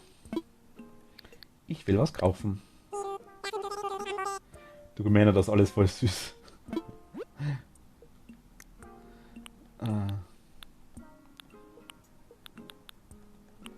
Da soll ich sagen, mein erstes Bastelbuch, Wackelaxt, Sprungstab, Schleuder, Wackelschaufel, Wackelgießkanne.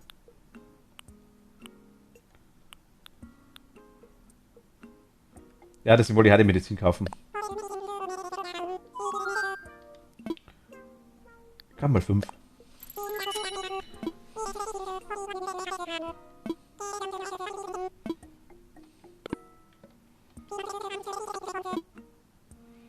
So. Ein Stress hier ohne Ende, weißt. Man wird immer durch die ganze Gegend gescheucht. Okay, einmal einnehmen. Yeah. Festling ab. Ja, aber sollte irgendwas mit, kann ich dort irgendwie ich meine, ich habe ja, glaube ich, ein Problem, wenn die Axt kaputt ist, oder? Ach, nur ein Ticket. Eins rausnehmen. Ins Lager. Aber Axt nehme ich 2 mit, oder?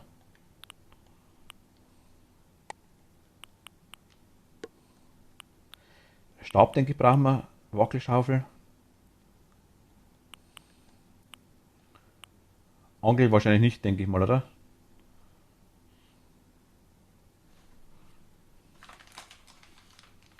Oder soll man auch 2 Schaufeln mitnehmen?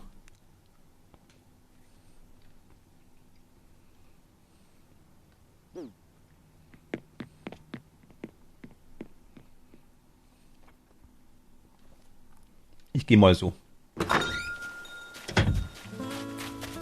Da fliegen wir mal.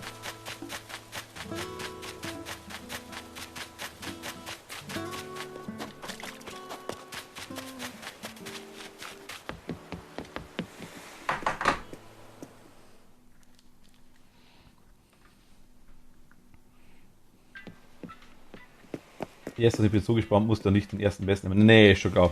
Machen wir sowieso nicht. Also da bin ich ziemlich wählerisch, sag ich mal.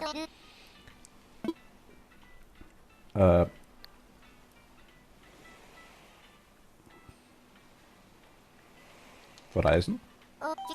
Ach komm, ich bin noch nicht so.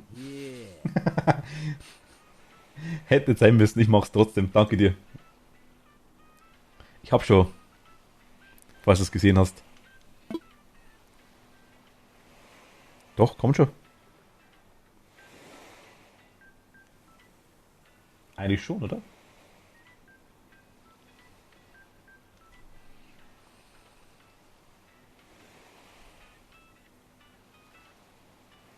Warte mal.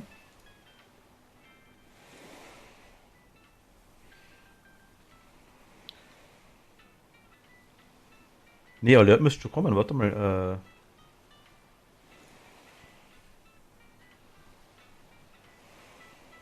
Unfollow.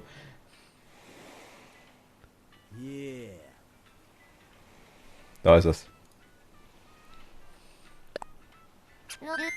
War eh auch gut, okay.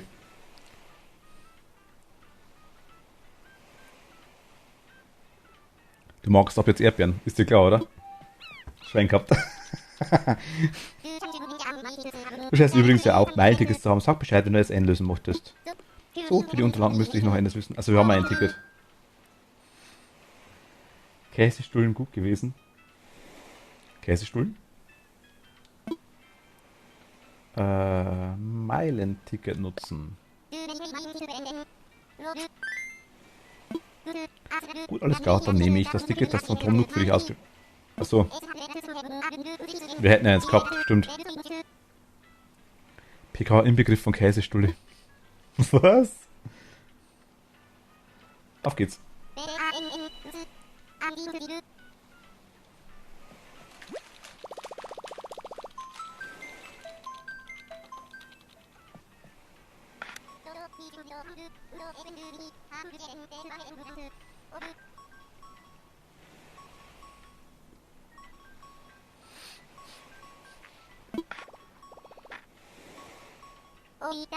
Unter anderem die Liste wurde erweitert. Was?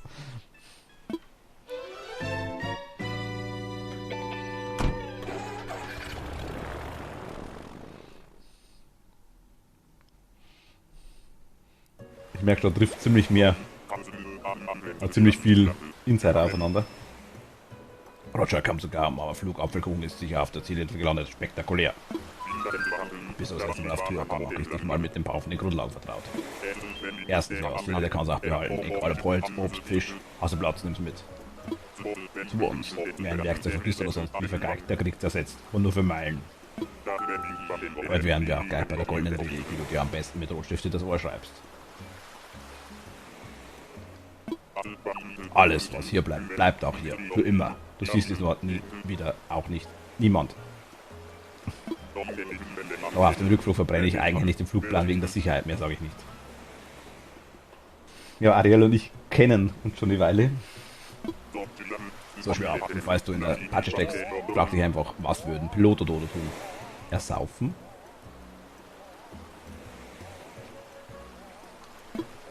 Dazu, ich warte hier und flieg nicht weg. Komm vorbei, wenn du Werkzeug an einem Flug brauchst. Ob bin ich oder ein Bäumlein, der Dodo sagt, pack's einfach ein. Oh Gott. Oh. Naja, gut, ich meine. Kann man zu so einem Rest Nein sagen?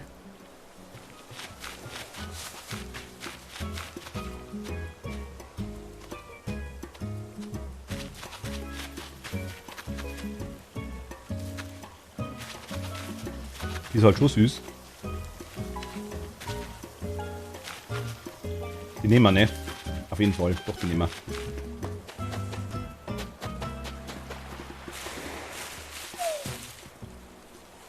Ja. Machen wir auf jeden Fall. Hey du. Die Fatima. Oh, ich dachte, dass außen mir niemand diese Tour macht. Ich tippe den Kram doch nicht in dem Fall, damit das keiner liest. Wem erzählst du das? Ich dachte, dass außer mir niemand diese Tour macht. Ich bin Fatima. Und du? Ah, ich Mitz. Und du bist wirklich von Mizien extra bisher gereist? Ja, ich habe Mizien.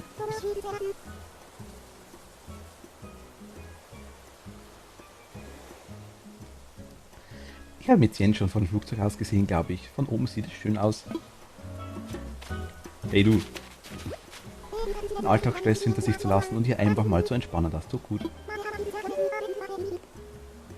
Ariel, guck jetzt. Deine Heimat ist ja ganz nett, aber irgendwas fehlt mir.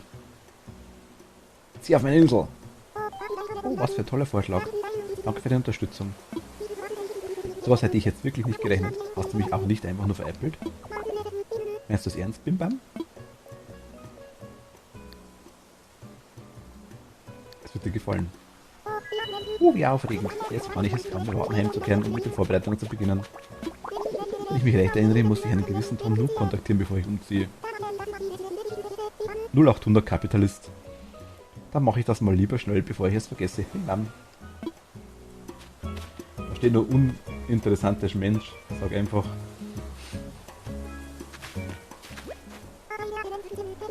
Auf eine andere Insel zu ziehen, verlangt schon etwas Mut.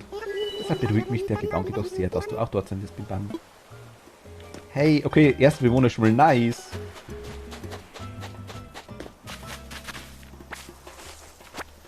Ich flower noch ein bisschen. Habe ich auch und Mantra ausgemacht. Was? In Rot hätte ich bei so einem komischen Reh schon lange die Flinte ausgepackt. RDO, Red Dead Redemption. Red Dead.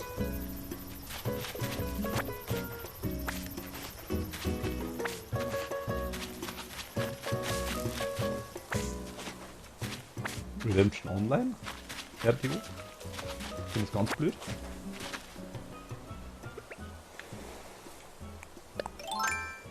Ah, online, okay. Wenn man Lehmbatzen kriegt. Oh, ein feiner Lehmbatzen. So ein feiner Lehmbatzen. Noch mehr Lehmbatzen. Okay, viele Lehmbatzen. Ich habe was gesehen, das muss ich mal kurz ausprobieren. Moment. Orangen haben wir selber. Ein Blümchen zupfen wir. Und Kokosnüsse nehmen wir mit.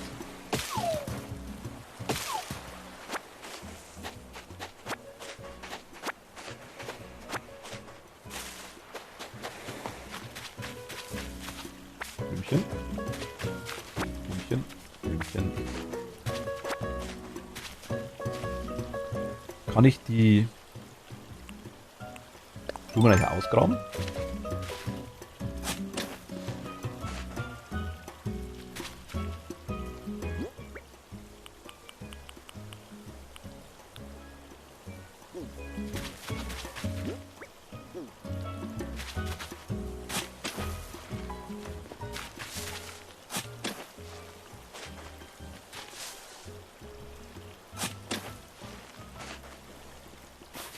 Okay, was geht?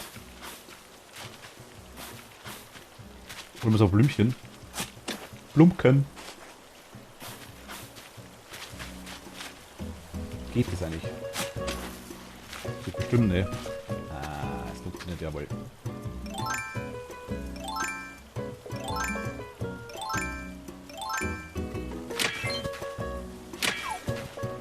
Jetzt kopiere ich dir wirklich den ganzen Scheiß hier rein, weil du zu falsch zum selbst gucken bist.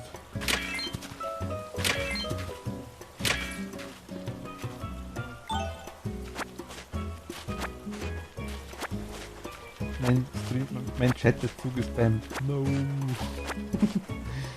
Wegen mir.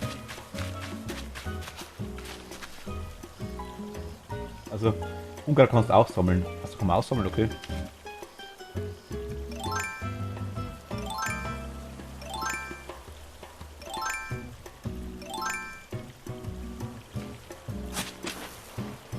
Wie toll, dass der zielt mit der Schaufel.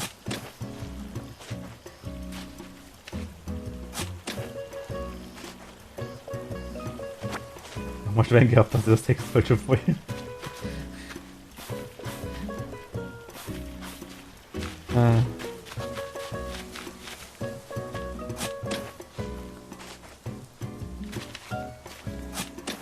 Der buddelt irgendwo.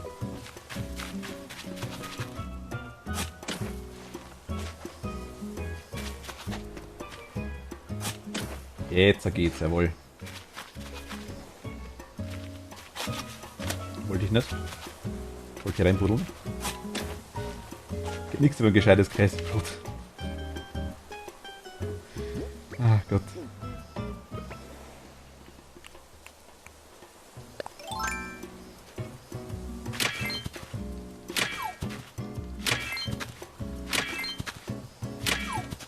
Hier haben wir doch das Eisen jetzt gleich.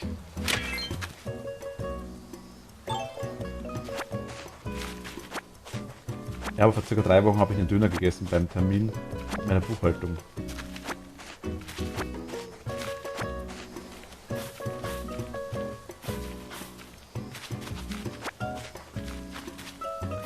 Wir bewegen uns hier ziemlich in dem Gespräch hier ohne Inhaltbereich, oder?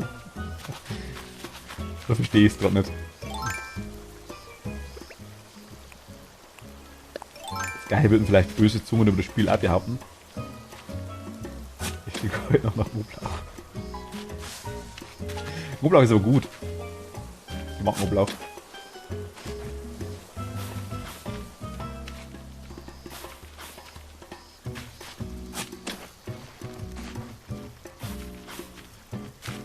So, haben wir ein paar Flowers.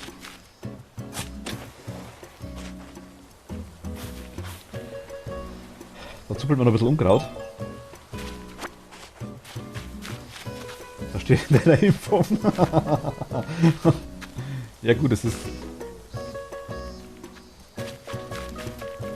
AFK.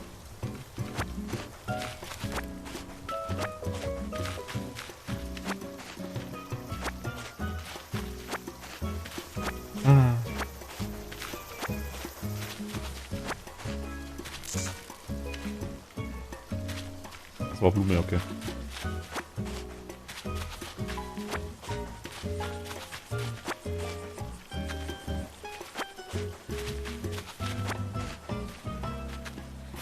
Ist Unkraut noch so wichtig später?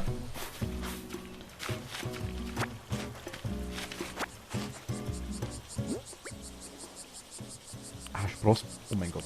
Okay. Aber gut, wir haben 10 Eisen jetzt gekriegt. Ich meine, hey. 4 Kokosnüsse. Haben wir noch ein paar? Diese Flaschenpost nehmen wir auch mit. Schmeißen wir lieber Blumen weg.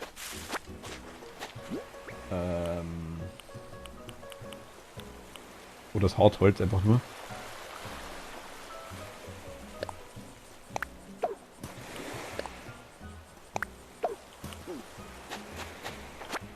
Yay. Das war der Loot-Reflex. Öffnen. Hallo, Unbekannter. Ich habe im Fernsehen was über Bastler gesehen. Da wollte ich auch mal eine Anleitung schreiben. Erst wollte ich sie geheim halten, aber ich bin ganz schlecht darin. Sei aber vorsichtig beim Basteln. Dein fleißiger Puck. Holzbett.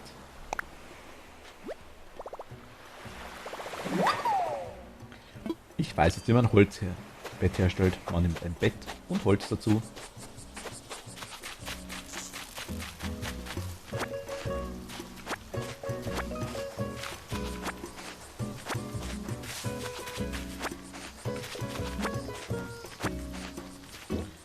Wie schaut's aus? Kokosnussverbindungen. Ja, da ist eine Kokosnuss.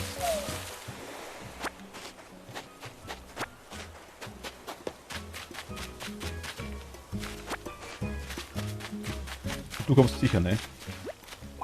Auf dieser Insel kann man bestimmt einiges einsammeln, was mir bei meinen Projekten helfen würde.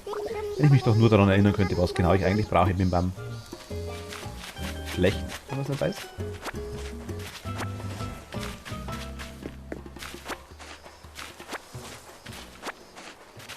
Machst das Stack Unkraut noch voll.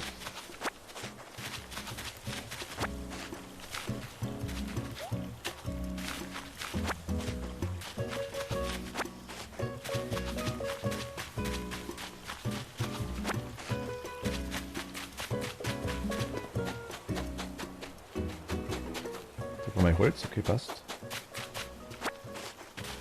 Ach, aber hier ist automatische Werkbank oder wie?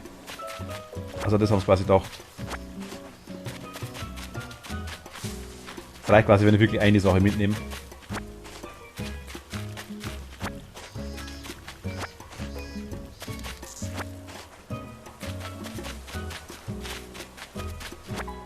Was haben wir noch? Achso, es sind 99. Ja gut, da brauche ich nicht voll machen, okay. Gut, ich muss sagen, nice. Auch Kokosnüsse. Wir haben Blumen gekriegt. Und 10 Eisenerz und 8 Lehm. Ich meine, hey, nice. Und das Wichtigste, die Fatima.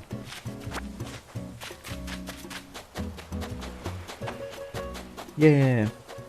Noch nicht, aber ich denke, Ich sollte es vielleicht mal reinschreiben, kommt da nicht oft vor, dass ich mal was anderes fresse.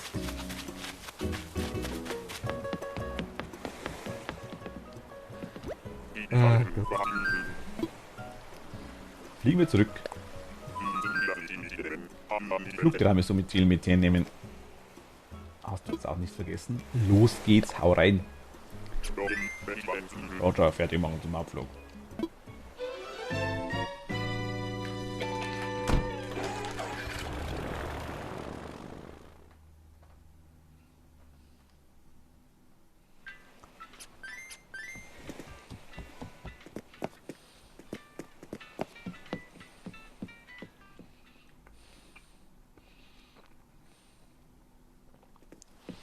Liebes Tagebuch, heute habe ich mir eine Pizzahut gekauft. Hat aber nicht sehr lange gehalten. Ja, Block wäre ähnlich, das stimmt, ja.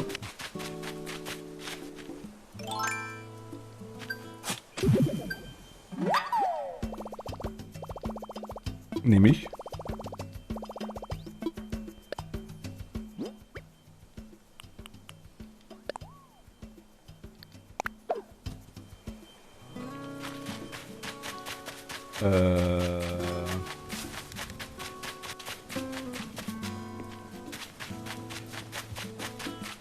Bis gleich. Ich verkaufe mal die Blumen und lasse die Setzlinge da. Hallo? Jetzt.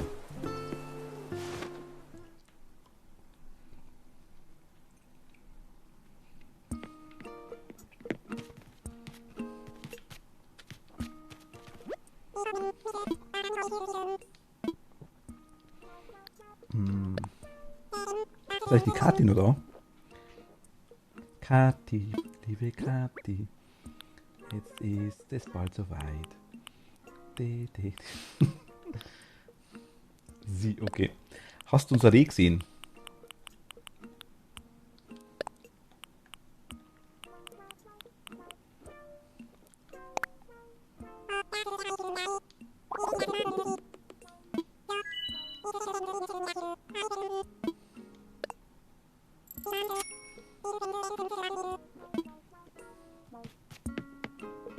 Dann passt's. Wurde so kommentarlos hingenommen und dann haben wir auch gehabt, so hey.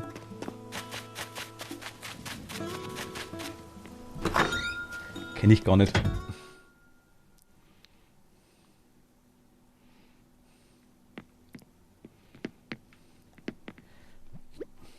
Nee, zack. Also.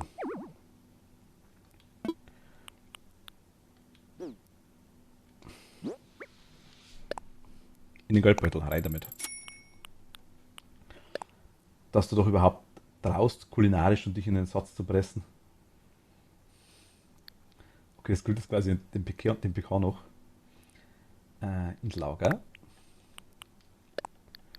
Ins Lager. Ins Lager. Ins Lager. Ins Lager. Ins Lager.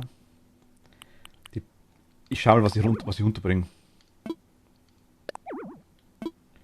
Ich kann die nicht einlagern. Aber ich kann die jederzeit umbuddeln, ne? Dann machen wir da jetzt einfach nochmal so ein ganz Blumenfeld. Blumen.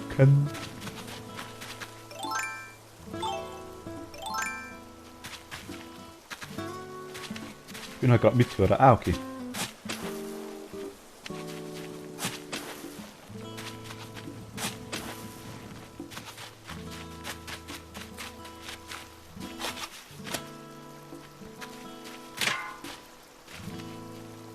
Ich brauche einen Mod, dass ich das ansehe. Ich habe gerade abgewaschen. Ich habe schon voll die Multitasking-Leute hier.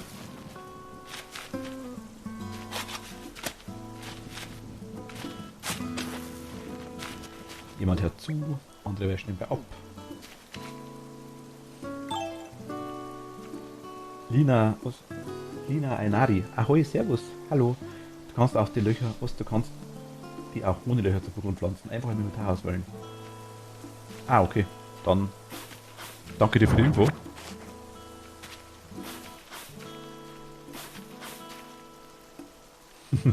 Huhu.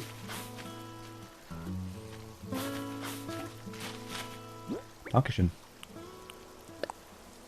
Ah, es geht bei denen alles, glaube ich, gerade sitzt. Buddelt die Pflanzen ein.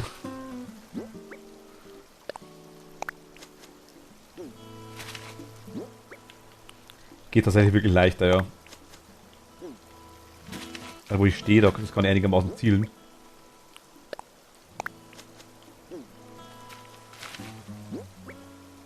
Kannst auch Löcher machen. Ja, aber es dauert länger. Die Schaufel geht kaputt und es dauert länger.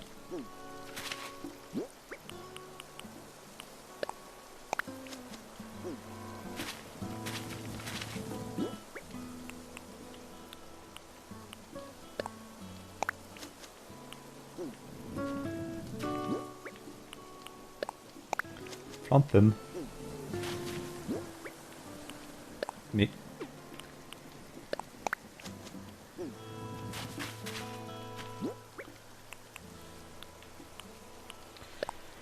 Aber ausgraben können wir es jederzeit wieder, das ist schon mal gut.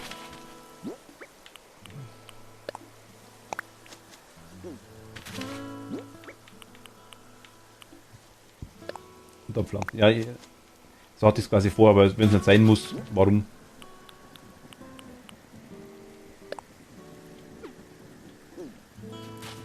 Habe ich das Vogelhaus endlich mitgenommen? Das wollte ich nicht.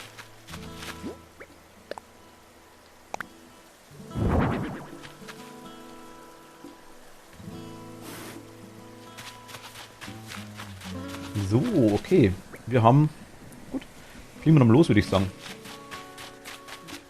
Benutzen wir das erste Meilenticket von der ADL. So. Habe auch am 25. komplett neu angefangen. Allerdings kenne ich mich sehr gut aus dem Spiel. Ah, okay. Ja, ich habe es vorhin auch schon mal gesagt, ich habe auf der Wii es einmal gespielt. Also New Leaf hieß es, glaube ich. Hatte ich aber selber nicht, ich habe das nur ausgeliehen gehabt. Deswegen habe ich es nicht so lange gespielt. Und das ist quasi das erste richtige Animal Crossing, das ist quasi komplett Spiel, sage ich jetzt mal. Ich möchte fliegen. Ich habe am 26. Gestern habe ich angefangen, na genau. Ja.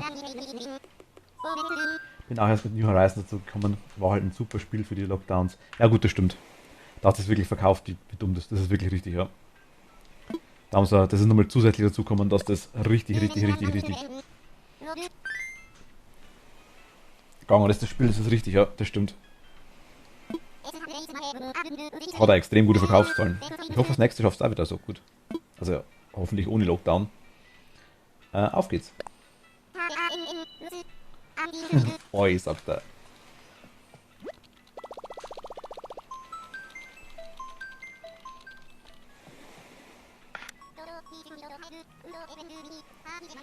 Der Dodo und der Udo. Dodo, Dodo und Dodo, Udo. Wer kennt's nicht? Die müssen erstmal wieder neuen Content bringen. Dieses Animal Crossing ist noch lange nicht am Ende. Ach so, das geht.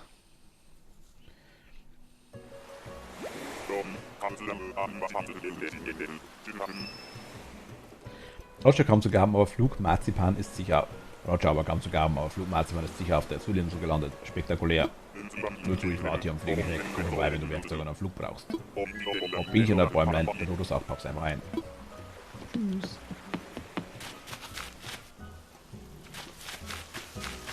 Wie ist wer? Ich sehe da hinten irgendwas. Nee.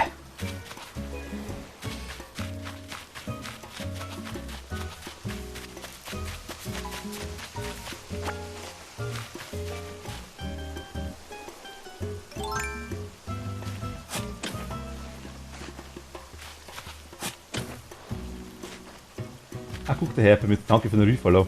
Tatsächlich war es vorher. Aber ja.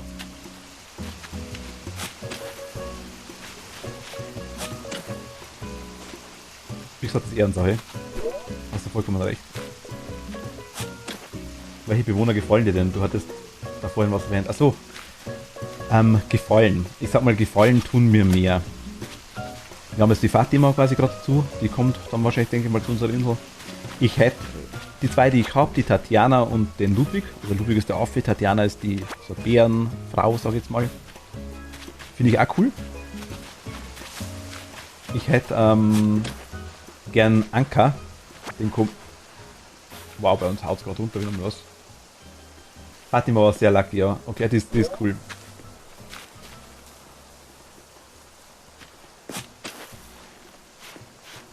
Und so ohne Alert, schon blöd, oder? Hm. Aber mir läuft kein OBS und offline geht eh nicht. Ja gut.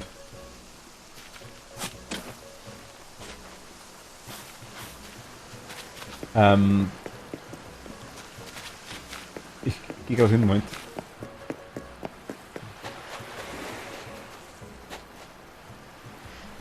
Eigentlich nicht. Ich weiß, es gibt irgendwie so die Tatjana, die ich quasi habe, ist mehr so snooty, glaube ich, nennt sie es, also so vornehm. Der Gorilla ist so ein sportlicher Typ.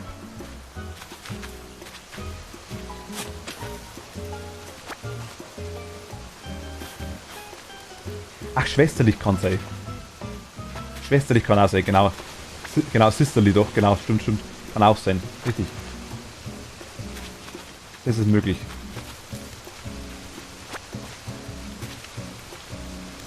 Habe Andrea, Konrad, Alina und Konrad. Konrad hat dir so gut gefallen, dass du gleich zweimal hast.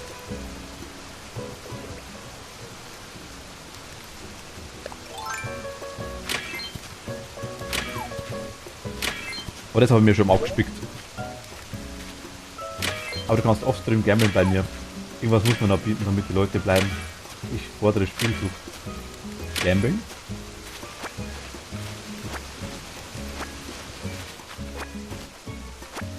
Die ersten 3 Häuser werden mit normal lieb besetzt. Das ist Fatima, also sind die erstmal schon raus. Dann einmal Schlafmütze und einmal schwungvoll. Mehr kannst du jetzt gerade auch nicht finden. Ah, ich muss verschiedene.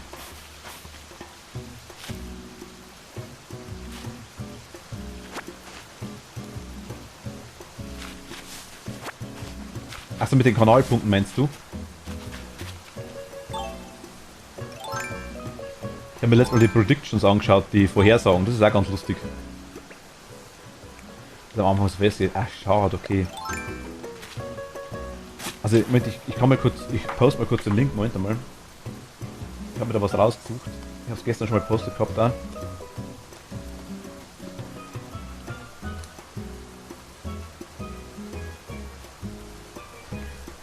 Das quasi habe ich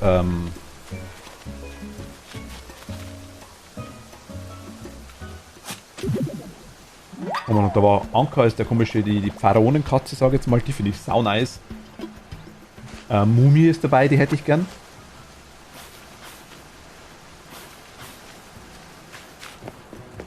Von Sarah haben wir gestern so einen komischen Kekshausen gesehen. Der war auch ganz lustig. Oder war so Keks, ich weiß gar nicht.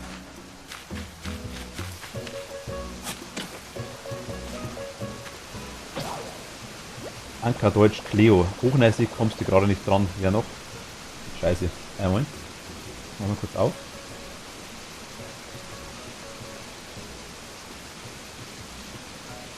Ich habe nicht alle durchgeschaut, aber Anka wäre Nummer 1, sage ich jetzt mal. Fällt mir einfach sehr gut. Was noch interessant.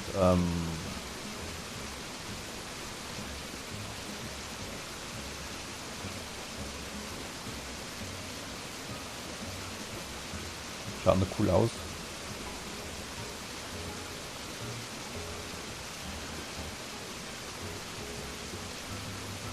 Dann Bruce vielleicht. Oder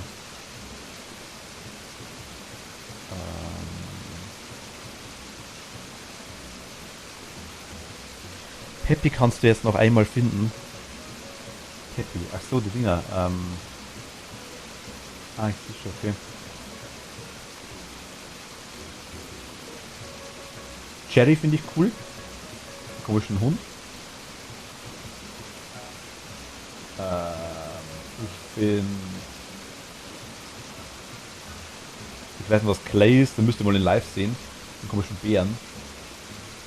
Oder Cop, das ist so ein komischer grüner Schweinedoktor, sag ich jetzt mal. Was höre ich da auch raus? Ach, Coco. Das ist der komische Kekshase da, was ich gemeint habe. Ist normal. Also ich zeig mir gleich nochmal Moment.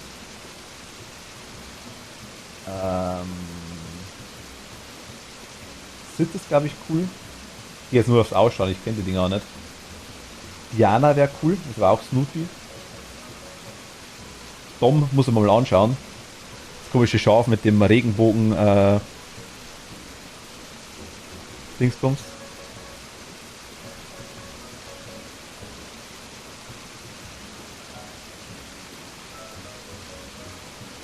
Ah, die Fatima. Fauna heißt es auf Englisch. Okay, die Fatima. Ich schau gerne mal. Frank könnte cool sein. Fuchsia vielleicht, ich weiß nicht, mal schauen.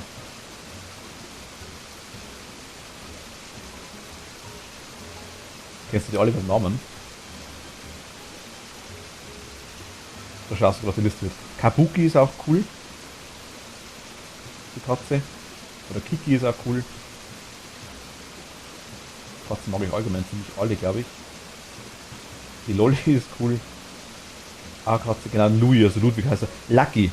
Lucky ist der Mumienhund, den hätte ich schon gern.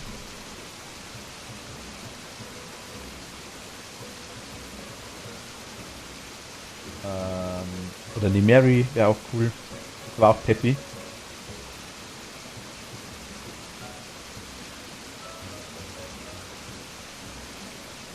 Rainbow Katzi, ahoi. Grüß dich. Alles gut? Ich hoffe doch. Fast alle, ja. Na, okay. Dominik, das Schaf ist sportlich. Ist das sportlich? Okay. Das ist das komische Schaf mit dem Regenbogenpulli. Den hätte ich jetzt tatsächlich nicht genommen, ne? Ich weiß nicht, kann der was? Weiß nicht.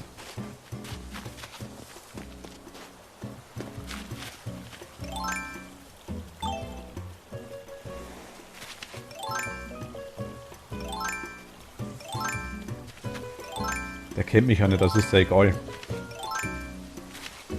Ich hab geschaffen, ne?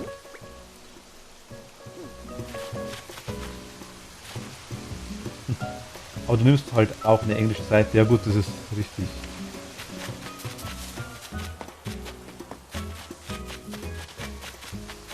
Ich habe die einfach... Ja, ich habe da nicht wirklich überlegt, muss ich ehrlich sagen. Aber wir haben Kokosnuss, die nehmen wir noch mit.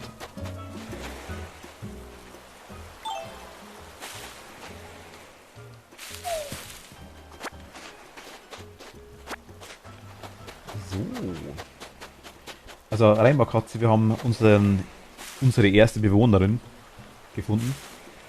Quasi die Fatima, das Reh. Es geht, meine Weisheitszähne wurden letzte Woche gezogen und ich hatte... Und heute kommen die Fäden raus. Hab noch etwas Schmerzen, aber es wird... also ich habe... Meine wurden tatsächlich nicht gezogen, meine wurden rausgeschnitten. Also es... Ich weiß nicht, was mehr weh tut, aber... Es ist beides unangenehm, glaube ich.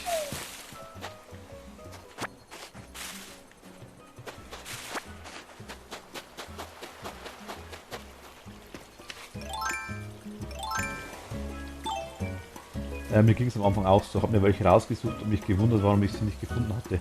Naja, ich wusste damals nicht, dass anfangs die Persönlichkeiten limitiert sind. Hätte ich jetzt auch nicht gewusst, muss ich ganz ehrlich sagen. Hätte jetzt auch ewig gesucht wahrscheinlich. Und Info war schon mal gut.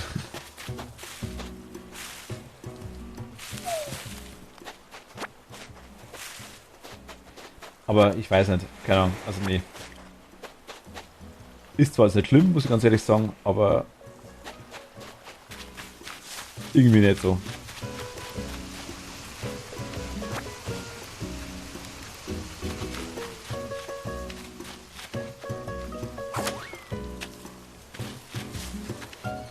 Haben wir zwar selber, bloß weil wir es können.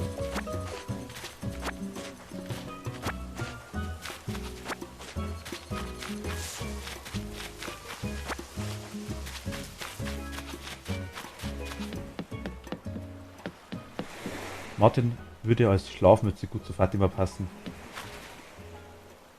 Ich heiße Martin.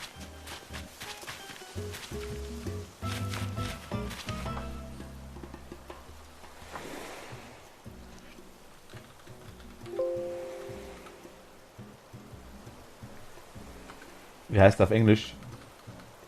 Marty?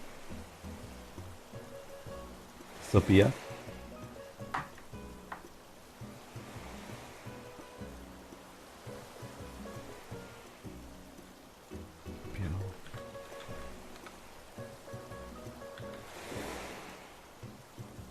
Ach, der. Ja, ja, gut, okay, verstehe ich. So ein Steinbock, so kleiner. Weiß ich nicht. Wie ist denn das? Müssen die zusammenpassen komplett? Also müssen die irgendwie... Ergänzen sich die oder sind die irgendwie... Marzipan Google, was gar nicht für dich tun. Fliegen wir zurück. Du willst Flugmarzipan mit 97 nehmen. Hast auch nicht vergessen. Nein. Los geht's. Ne, ist schon klar. Ach Quatsch, dann nimmst du, was du willst. Nee, ich lasse mir da schon was. Wenn ihr coole wisst, dann geht her damit.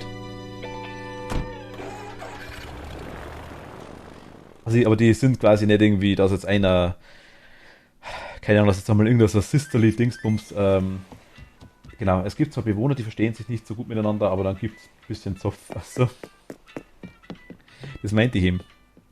Ich weiß, es können, aber ich weiß, man kann aber welche raus. Ich mag jetzt nicht sagen schmeißen, aber es gibt wohl die Möglichkeit.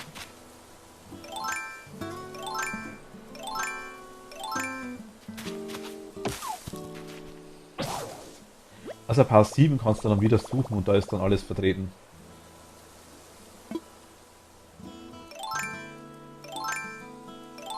Dauert quasi noch ein bisschen. Weil die ersten 2 Häuser stehen ja schon.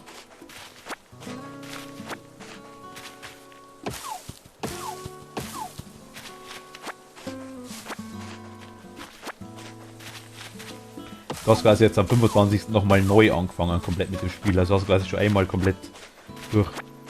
Zweimal startet, jetzt suchst du 3. 3 habe ich schon, das war das die Phase Fatima.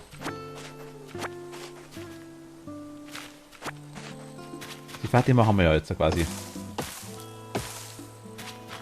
Die haben wir ja genommen.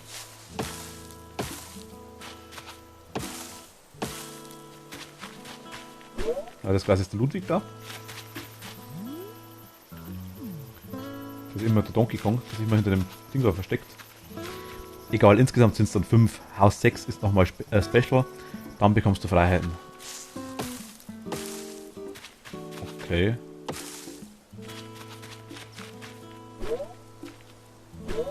Und insgesamt sind es 10 Bewohner.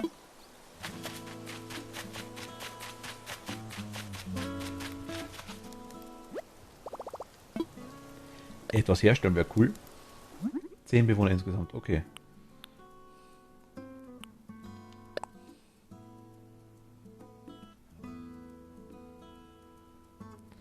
Ich brauche eine Wackelaxt, um eine gute Axt zu machen, ernsthaft.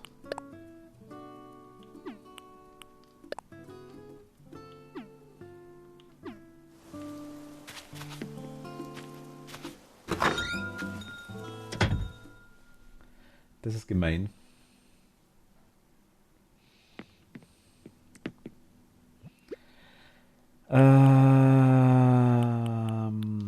Du. Und du. Und du.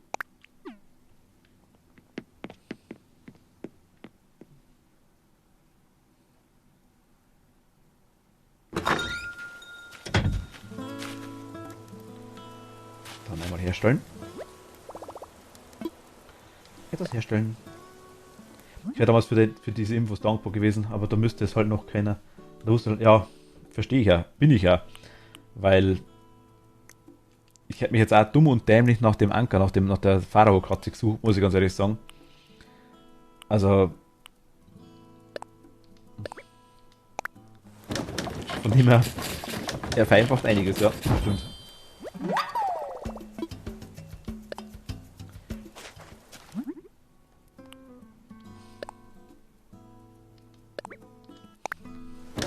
verwöhnt mich die ganze Zeit so. Ich habe gestern schon einiges sehen dürfen auf der Insel. Ich habe schon einen Taucheranzug geschenkt gekriegt. Ich habe vorhin schon Früchte und Eisenerz geschenkt gekriegt. Eisenerz ist noch im Lager. Will ich aktuell nicht hernehmen. Meilentickets habe ich geschenkt gekriegt ohne Ende. Ich wollte sie nicht. Sie wurden mir hingelegt. Aber trotzdem danke. Dass wir die Bewohner suchen können. Von der lieben Ariel.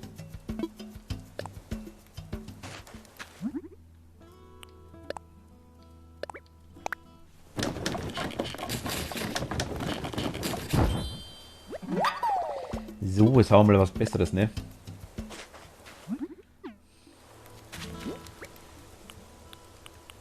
Ein Haufen Scheiß dabei. Zack.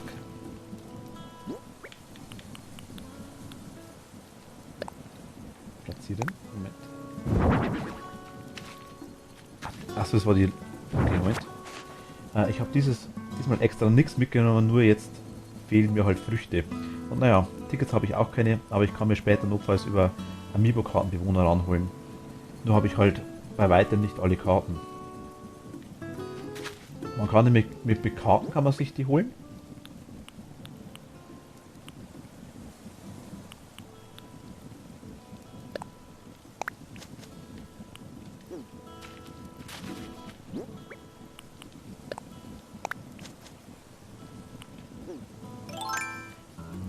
Also Früchte kann ich dir auch geben, die habe ich zumindest. Zumindest jetzt mal. Ich habe zumindest Orangen und Kokosnüsse aktuell. Ja, die Funktion spielst, aber erst noch frei. Ich kann es auch noch nicht. Und was sind das für Karten?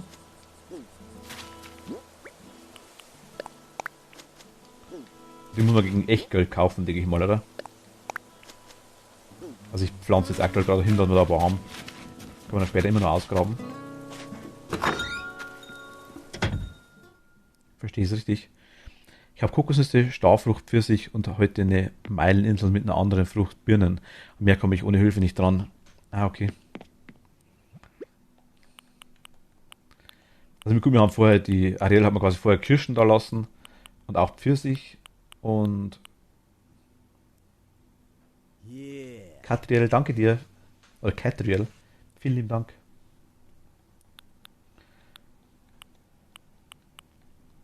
Also Orangen kannst du von mir auf jeden Fall haben, wenn du magst. Überhaupt kein Problem. Kokosnüsse kannst du auch ein paar haben, wenn du magst. Kokosnüsse hast du eh. Bräuchte eigentlich nur eine Orange, Apfel und eine Kirsche. Hallo, ahoi.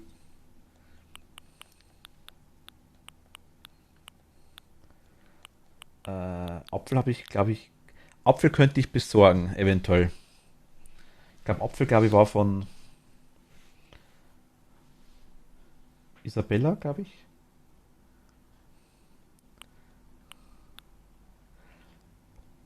Birne hast du auch. Also auch Apfel haben wir, okay. Stimmt. Ja, ich habe es nicht angeschaut. Die Ariel hat mir vorher die Äpfel, die 2 Birnen, die 5 Kirschen und die 2 Pfirsich hat mir die Ariel vorher da lassen und die ganzen Meilentickets auch. Die sind von ihr, genau.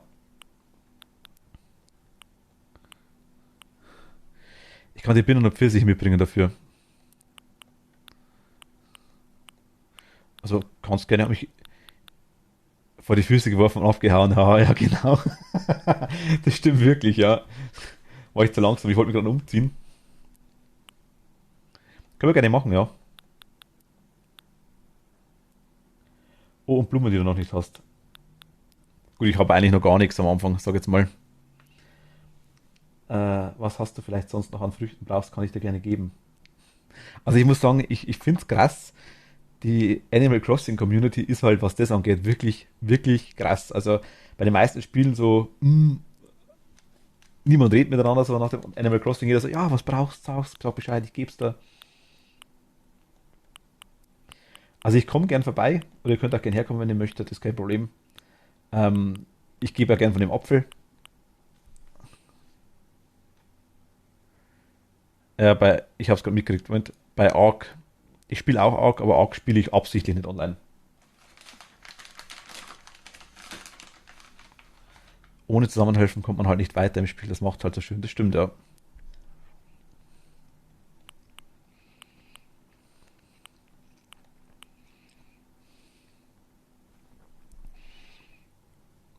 Also ich gebe gern, ja, aber das ist ein ganz merkwürdiges Völkchen. Also ich gebe dir gerne einen Apfel, ich gebe dir gerne eine Kirsche, ich gebe dir auch gerne Orangen. Ich bin halt Animal Crossing sucht die seit Wild World, hab vor ein paar Tagen meine Insel mal wieder resettet, zum 10. Mal oder so. Oh mein Gott. Oh, wow. Du hast Pfeilchen, sonst noch welche? Ich habe gerade vorhin auf der Insel rumgeruscht. Moment.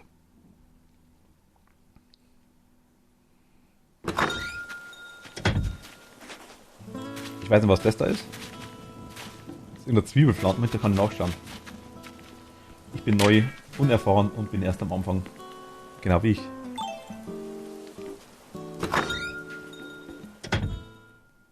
Die eine, die einpflanzt war.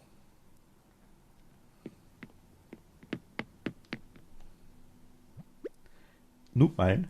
Dann schauen wir gleich. Also die Tickets nach wie vor, Ariel, das ist viel zu viel. Ich muss da wieder, ich muss da wirklich wieder welche geben, weil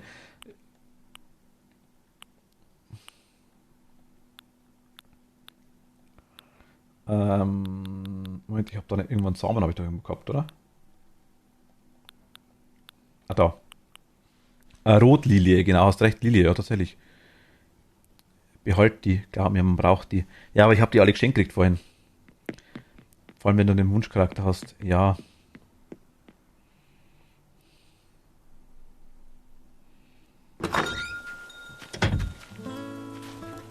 ich wüsste trotzdem, Meilentickets sind überlebenswichtig.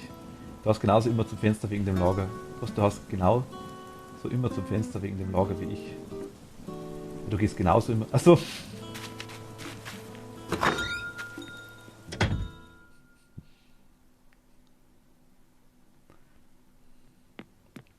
hierhin. Ja, es ist ein Eingang. Da kann man ins Lager reingreifen.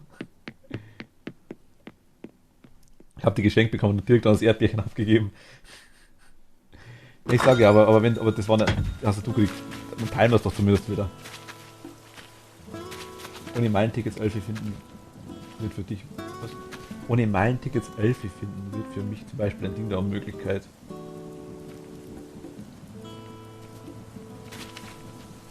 Jetzt auch mal Bewohner suchen, habe ein Haus heute frei bekommen. Wünscht mir Glück. Viel Glück. Also das sind Blumen und das sind auch Blumen. Das hier, glaube ich, sind Veilchen. Das hier war Lilie. Botanisches Wissen am Ende. Das hier ist ein Baum. Das ist eine Fackel, die wächst hier normalerweise nicht. Die habe ich aufgestellt. Ich wollte nämlich mal gießen, dann ist Feuer ausgegangen. Das war schlecht.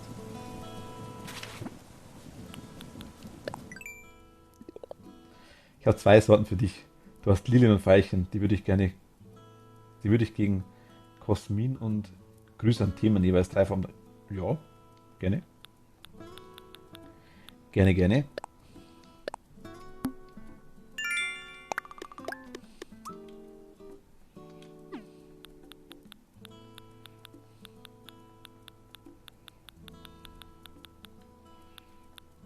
Geldgräberstimmung. Ah, Moment, mache ich gleich.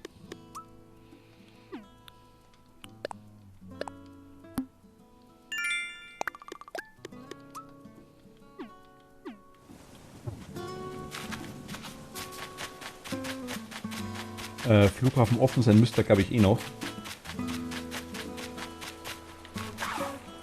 Ui, der bremst direkt.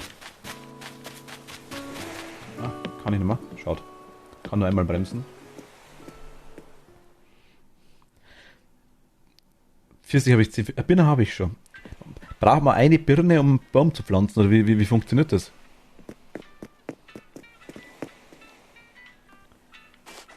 Er muss seine mal eingraben. Ja, genau, genau. Dann, also Birnen habe ich. Also die Ariel hat mir schon Birnen gebracht. Und Pfirsich habe ich tatsächlich auch. Habe ich schon 2 gekriegt. Ich habe auch Kirschen, Kokosnuss. Ein Loch mit der Schaufel, ah, okay. Achso, ich will da, Moment.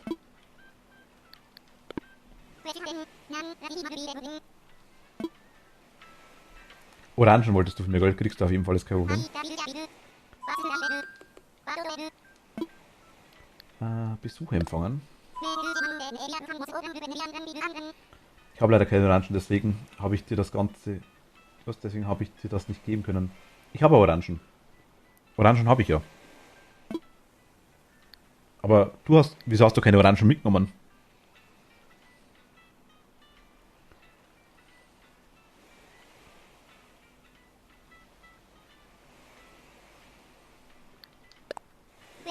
Du musst die... Dann hol die Orangen später noch.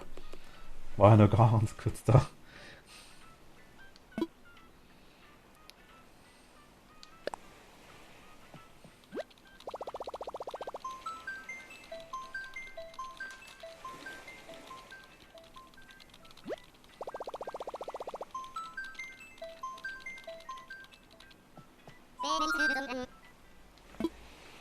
Todocode. Ich zeige das einfach, ist ja wurscht.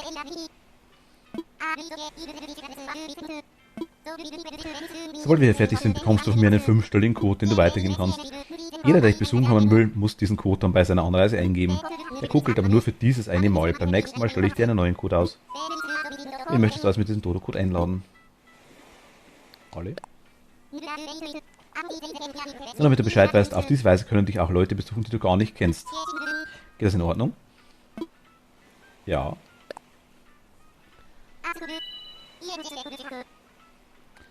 Ich öffne jetzt den Flugsteig. Den Todocode lautet dieses Mal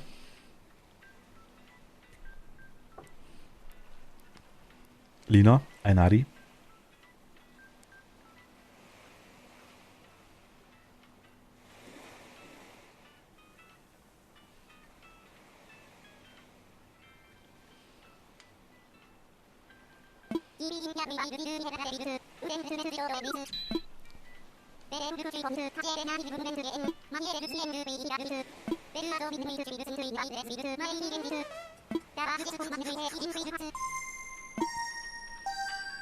Das war schnell.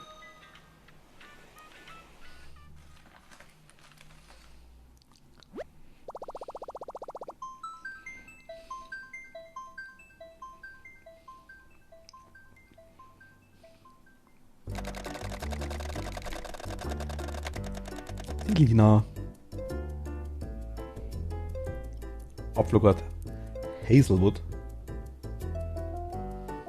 Eine sorgenfreie Blumenpflegerin. Deswegen kennst du dich so gut aus damit.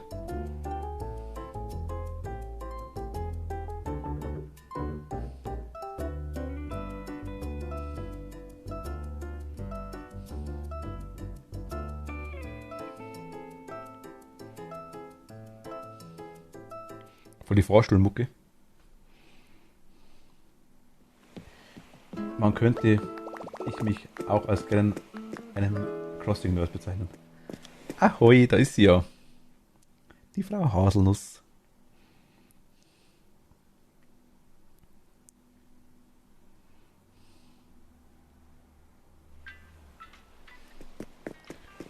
Du bist gerade an mir vorbeigelaufen, ne? Weil ich im Flughafen bin. Frau Haselnuss, ja. Da ist sie ja.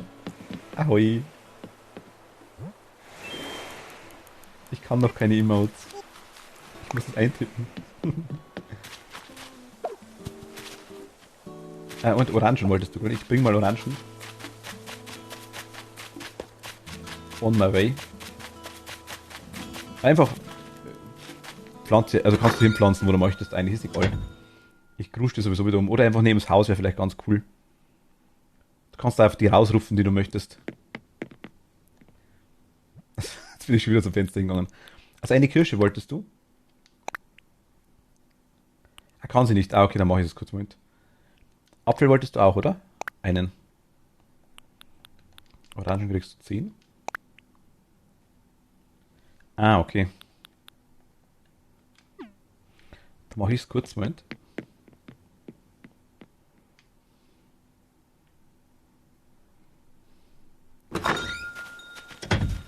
Aber sie kann es einbauen.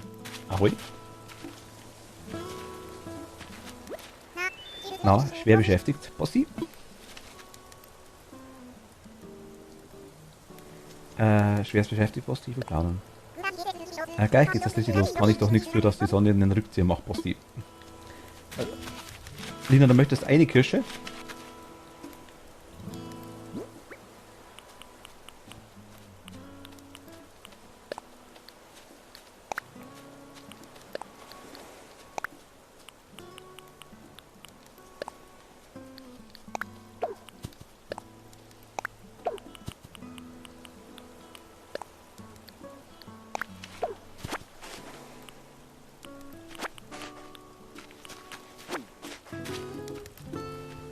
Und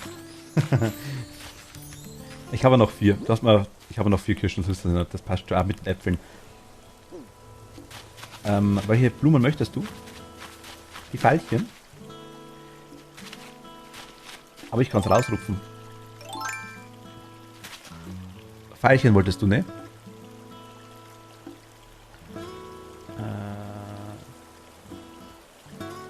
Lilien und Veilchen. Du müsstest da dann bei mir pflanzen. Also quasi. Achso. Ja, komm, machen wir. Machen wir es umgedreht. Also. Einmal.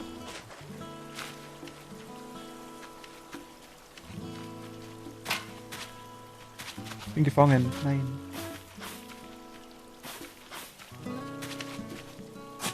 Zweimal.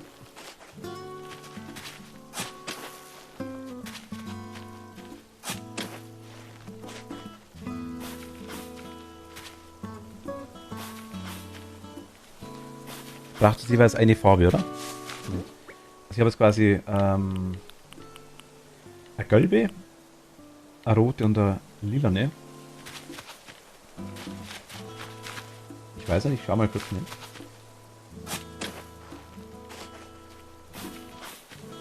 Eine weiße.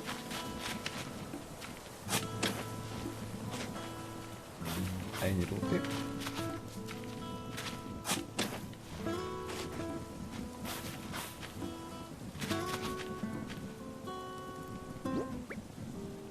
Ich lagere mal kurz das Zeug ein.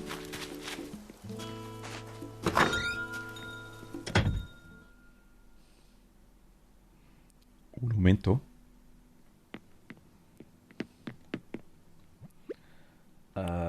Moment. Ins Lager.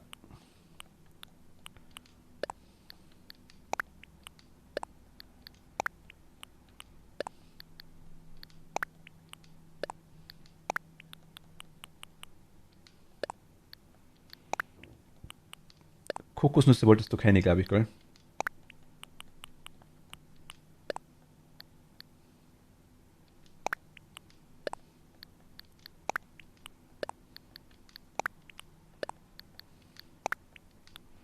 Keinen Moment.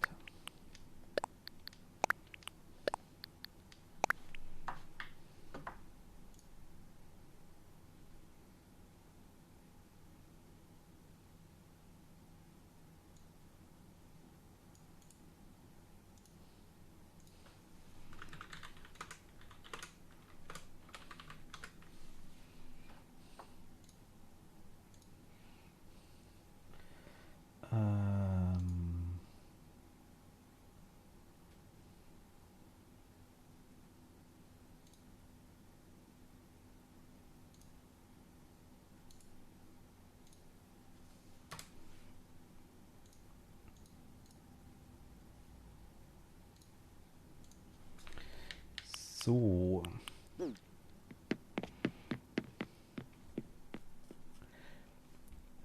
Ne, die habe ich auf, die habe ich von den Meileninseln bekommen, aber danke. Ah, okay. Ich kann die jetzt nicht geben, oder? Nein, ich kann sie pflanzen. Ich habe jetzt quasi Osterlilie, Rotlilie, ne, Pyrenäenlilie. Also das ist ein. Moment, das ist nur die Ding, das ist nur die. Un momento. Ich habe eine Blume dabei, also eine normale.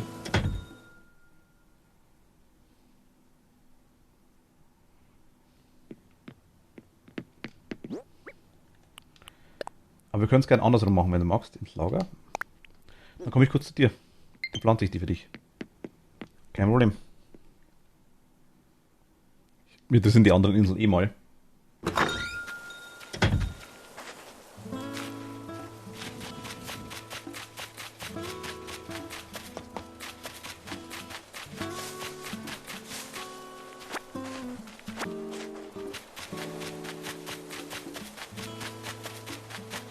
Dennis, also hast du auch erst angefangen, gut.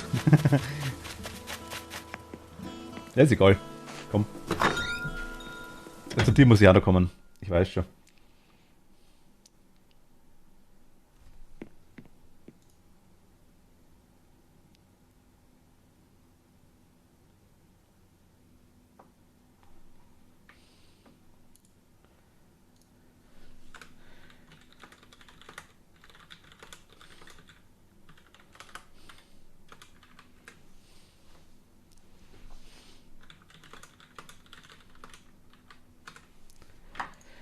Gut.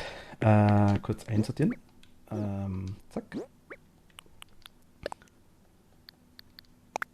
Ach, das waren andere Pfirsiche. Ich sehe es gerade. Gibt es verschiedene Pfirsiche? Warum nicht? Du warst da bei mir.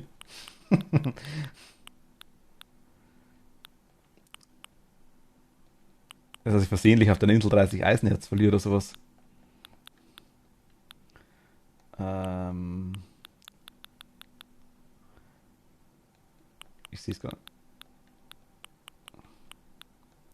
Ne, sind schon die gleichen Pfirsiche. Okay. Gibt nur eine Ding. Okay.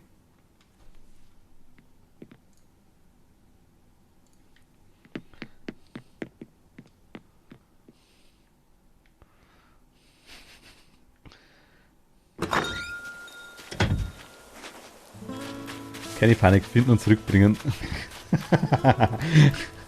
Mist. Okay.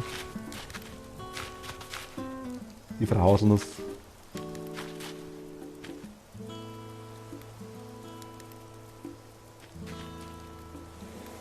Achso.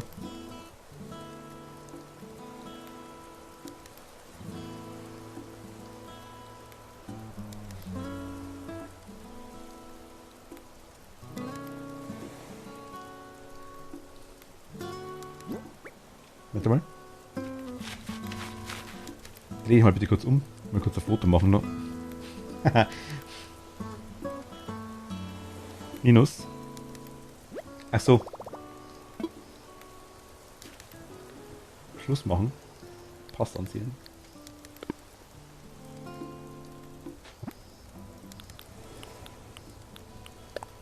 Einmal Kamera. Moment. Gar nicht so leicht mit der Figur.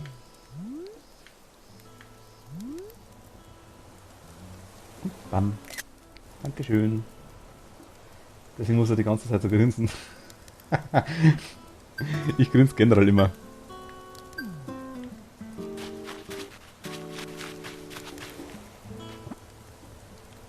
Moment mal kurz. Ach, schick mich heim. Achso, Moment. Moment mal. Sitzung wird beendet.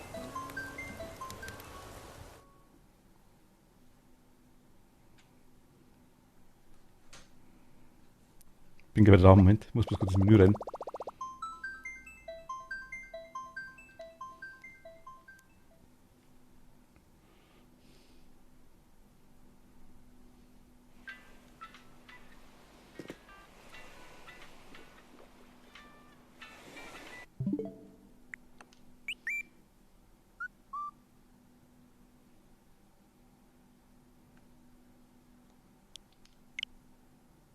Zu spät.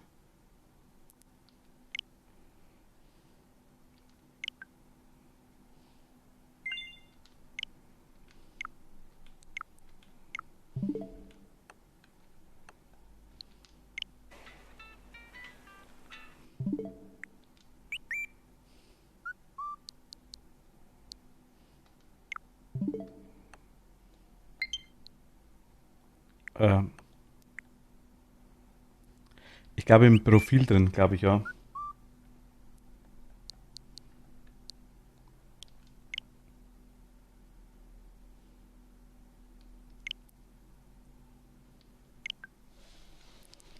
Bin gleich wieder da, Moment.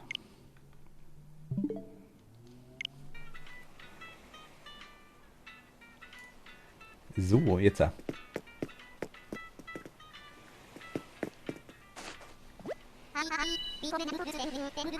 Willkommen am Tor zu den Lüften, dem Flughafen Mamizien. Wie kann ich dir behilflich sein? Ich glaube, wenn du bei mir im Freundescode auf mich drauf gehst, glaube ich, in der Switch, auf meinem Profil, dann glaube ich, siehst du es. Ich möchte fliegen.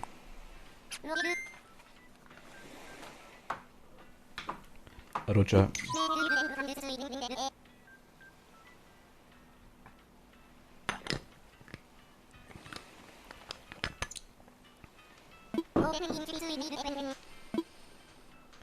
Online-Spiel. Bin gleich da.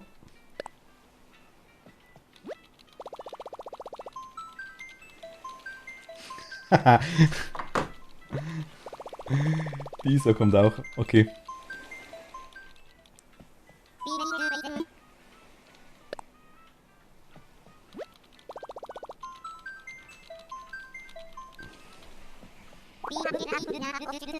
Hazelwood. Hau raus. Ist die traditionelle Kopfbedeckung auf Hazelwood eine Haselnuss oder sowas? Oder?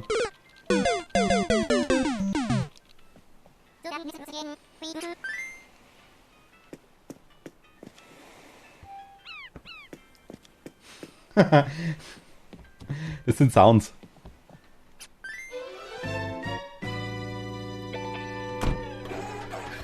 Es gibt so viele Spielereien.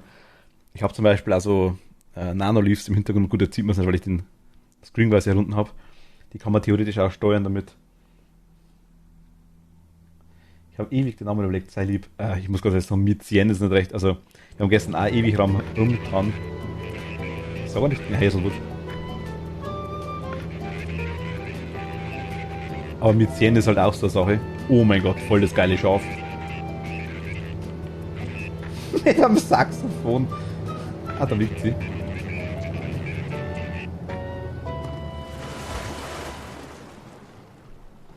Sehr alt, also sowas braucht man nicht.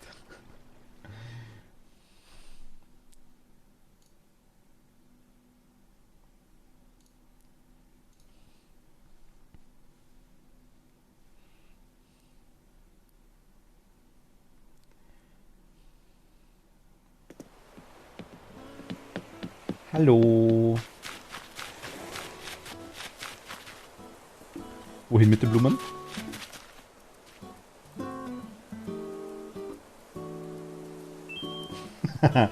Ich habe leider keine Emotes. Ich kann noch nicht. Ich bin aktuell noch ein Emote-Krüppel. Wo der Platz findest. Also egal wohin, einfach da irgendwo hin. Hier rein.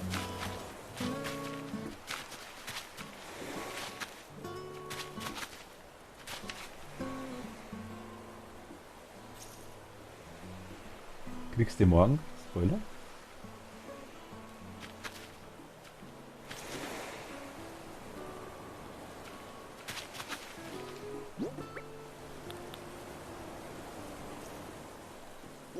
Nein, ist da schon versüdlich? Okay, nicht in das Feld, alles klar. Also irgendwo hier hin einfach.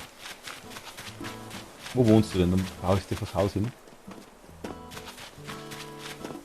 Der Schaf ist ja geil. Okay, alles klar.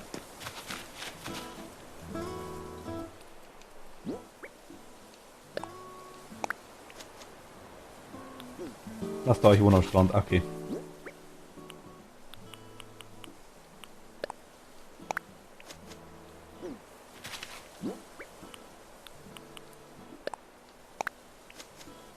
Vom Strand aus lässt sich später alles leichter verschieben. Ah, okay, okay, okay.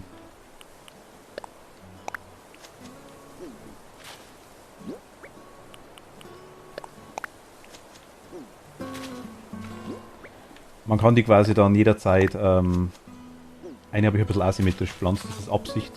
Man nennt das Kunst und das ist gewollt so.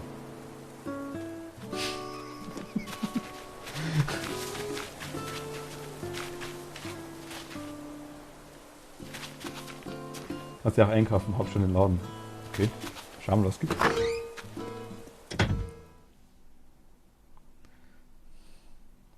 Was gibt's Interessantes? Schauen wir doch mal. Oh, ho, ho, ho, ho, ho, ho, ho. Ja, ja, ja, ja, ja. Akku war leer. Ah, okay. Nehme ich.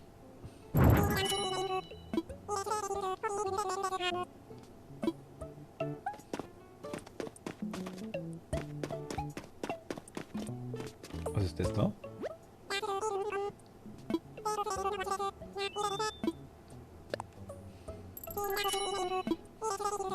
Unwichtiger Scheiß, der irgendwo rumhängt. Fühl ich.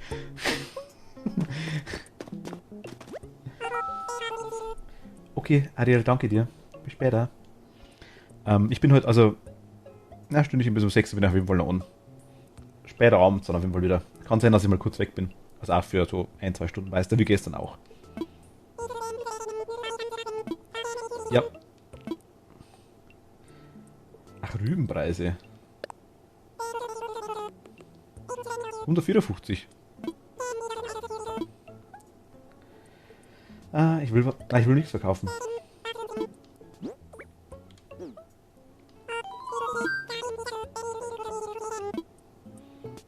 Ich würde gern. Oh, der erste Rübenpreis direkt so nice.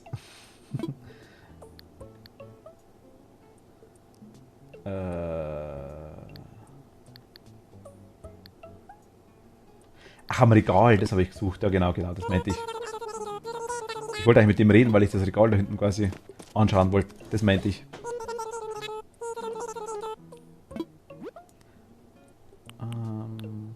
Streifentaucheranzug. Partyknaller. Blauwunderkerze. Gelbchrysanthemum Samen. Ach so. Nachtblau Geschenkpapier. Smart habe ich selber. Was haben wir hier? Mein Bastelbuch. Ideen für Bastler. Anleitung Wackelgießkanne. Eine Leiter könnt ihr mir schon holen.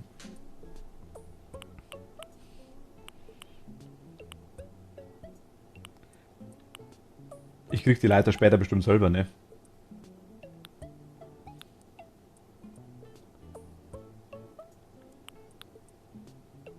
Okay, dann. Verbleiben wir mal so. Ach, du bist einen Tag weiter wie ich jetzt. So hast du das gemeint. Alles klar.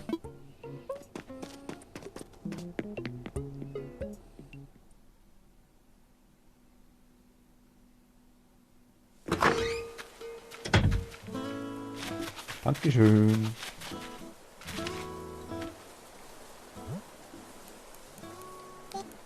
Du siehst es ja eh, aber. Domo arigato gozaimasu.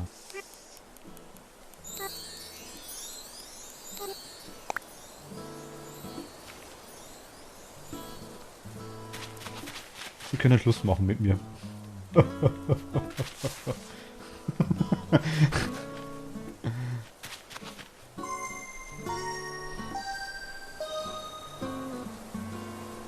Danke dir. Hab quasi einen Tag Vorsprung zu dir, wenn du alles brav machst jeden Tag. Mal schauen. Gestern sind wir extrem weit gekommen tatsächlich.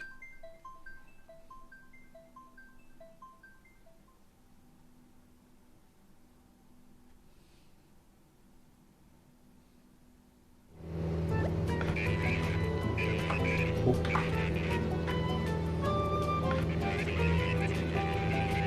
Das ist der Ludwig.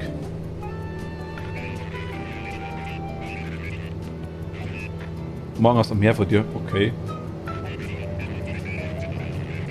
Ich würde sagen, wir fliegen jetzt noch ein bisschen rum. Wenn wir die Tickets schon haben.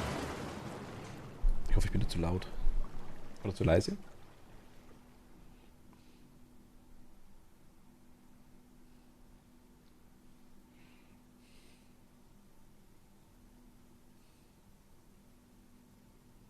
Ja gut,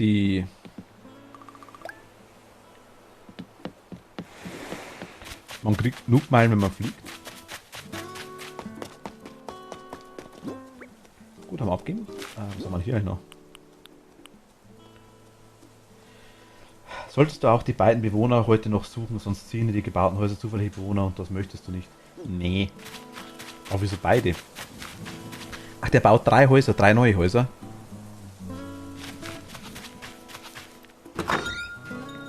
Es seien die zufälligen Bewohner sind nice. Kann ja sein.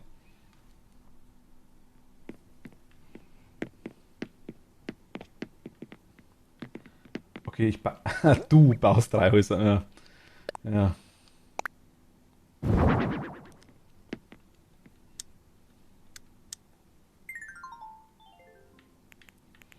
Habe ich gelernt heute. Ich bin zu dumm.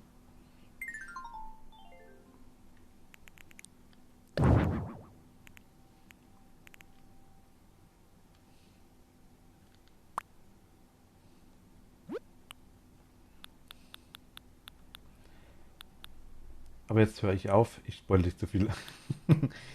Ah.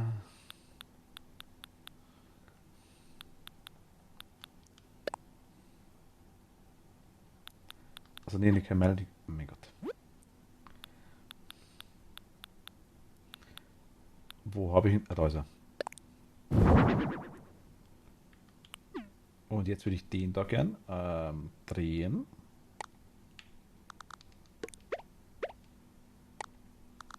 So, dann kann wer übernachten. Lichtschirme da rein. Haben wir schon Übernachtungsmöglichkeit. Und der Stuhl zum Hinsetzen. Schon mega nice, ne? Und unseren Rundgang haben wir auch noch. Der war wichtig. Können aufhängen.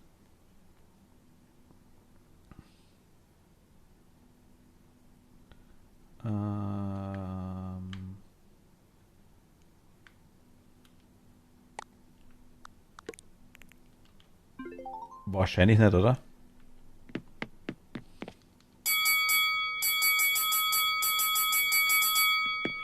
Wenn jemand einschläft im Stream. Aufwachen. Ich muss tatsächlich heute nicht kochen. Nice, passt, perfekt.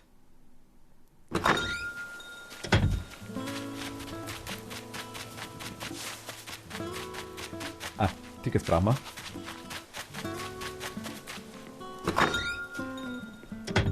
Werde bekocht, umso besser.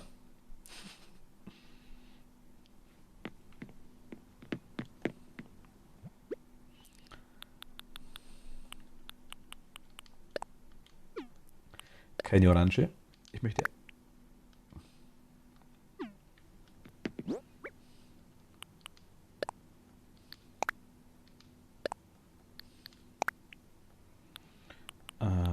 Du.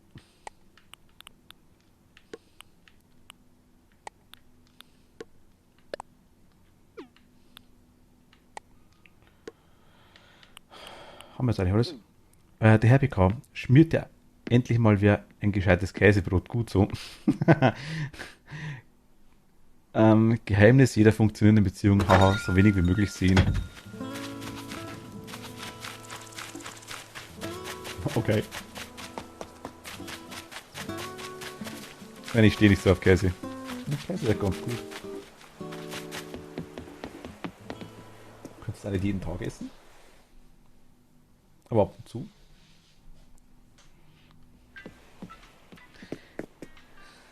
Ja, der hat doch keine Ahnung von gutem Käsebrot.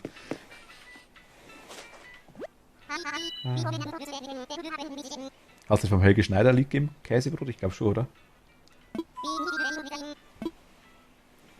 Ich möchte fliegen. Doch, aber nicht jeden Tag.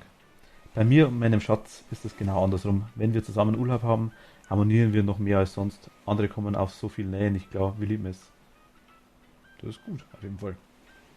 Sehr gut.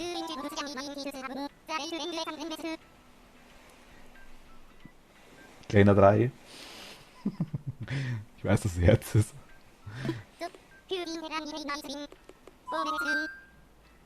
So, für den Fall muss ich noch eins wissen. Wo möchtest du hin? Ich möchte Meilentickets nutzen. Ja, Urlaub ist was anderes.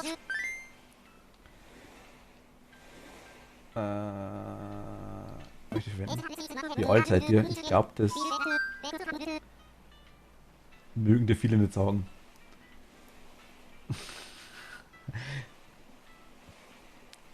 Ich weiß es nicht. Auf geht's.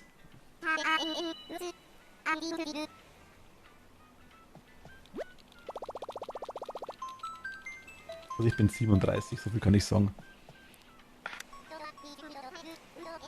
Könnte auch sagen, nee, überhaupt nicht. Für mich nicht. Also, wenn es wer nicht sagen will, ist es eigentlich ganz normal. Also ich muss sagen, es gibt viele, die wollen es nicht. Ist ja kein Problem. Ist eigentlich auch wurscht, muss ich ganz ehrlich sagen.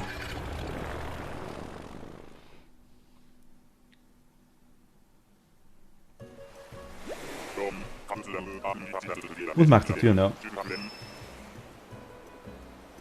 Ja gut, aber sie hat ja gesagt, sie ist schon sehr lange volljährig. Muss man glauben, das stimmt schon.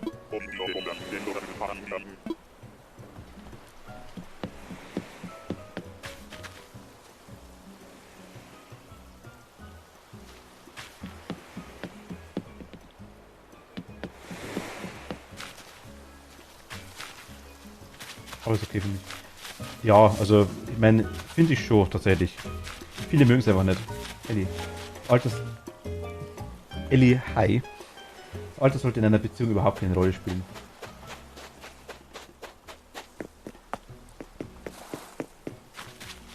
Also, überhaupt keine Rolle.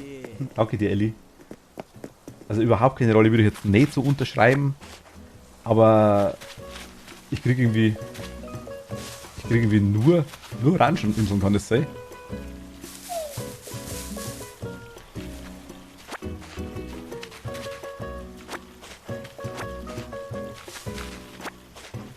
Also der komische Gruselbär da, der war wirklich von Five Nights at Freddy's, würde ich sagen, oder? Habt ihr den gesehen? Wir schauen, dass der mich nicht sieht.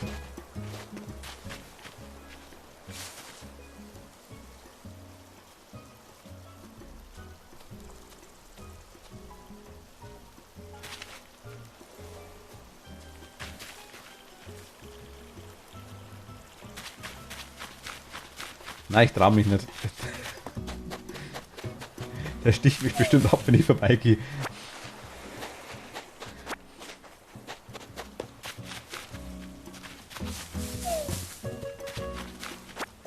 Wenn eine 19 ist, der andere 30, wird es doch egal. Hauptsache man ist glücklich. Ich war jetzt eher so auf das, auf die andere Schiene, so mit minderjährig und so weiter. Dann spielt es definitiv eine Rolle als Alter. Aber es stimmt schon, irgendwann ist dann wirklich egal. Solange es den beiden gut geht, ist richtig, ja. Der Meinung bin ich auch.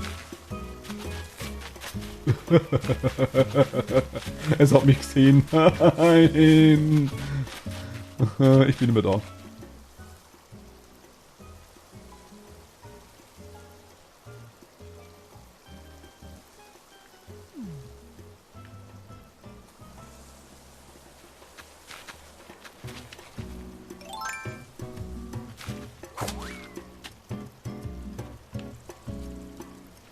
Das ist weg. Davon ist.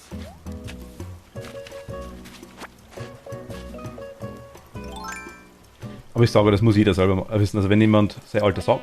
Ach Gott, eine Mücke, ernsthaft. Wenn jemand sein Alter sagen will, darf er es gerne. Ich habe mir auch kein Geheimnis draus, wenn mir eigentlich egal ist. Aber ich weiß, es mögen nicht alle. Weiß ich definitiv. Respektiere ich auch. Von dem her ist es kein Problem. Also wirklich nicht.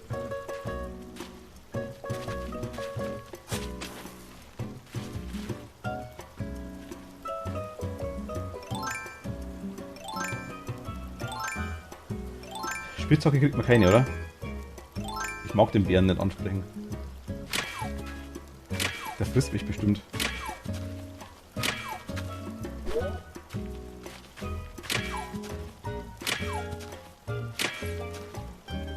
Hätte ich gar kein Loch nicht braucht, weil ich ja hier eigentlich von Haus aus bloß ein Ding habe. Das war maximal dumm. Vielleicht ist das süß.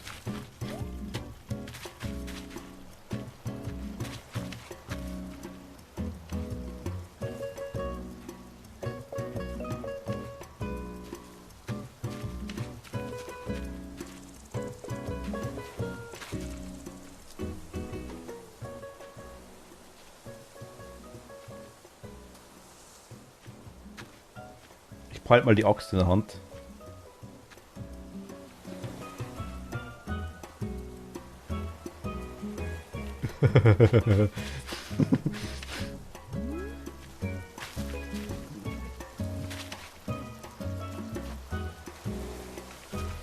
Also, sag mal hi. Super, dass du hier bist. Ich bin Mandy. Kommst du auch von der anderen Insel? Vizien? Wahnsinn. Das ist echt weit, nur um mit mir auf diese coolen Insel abzuhängen. Emil, lass uns total die Party machen mit Glitter und Lasershow, Honig.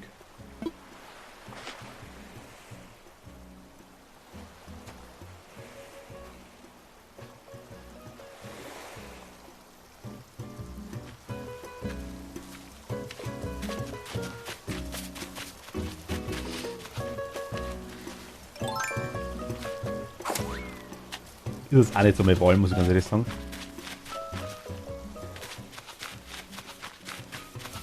Haben die gelben schmeckt noch? Ich weiß gar nicht.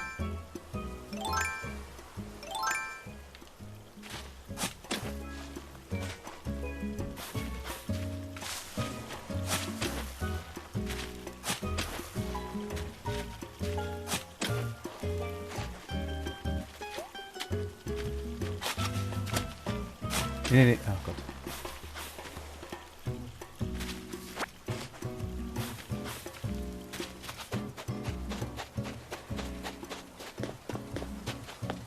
Kann man ja eigentlich irgendwas Spezielles finden auf den Inseln noch, oder ist das quasi einfach Blumen und gibt es irgendwie bestimmte Sachen, die ich quasi bei mir nicht finde? Sagen wir es mal so. Weiß das wer? Also Lina oder Ellie oder wer auch immer. Weil Ariel wird es auch nicht wissen, denke ich mal. Sein so weiß das.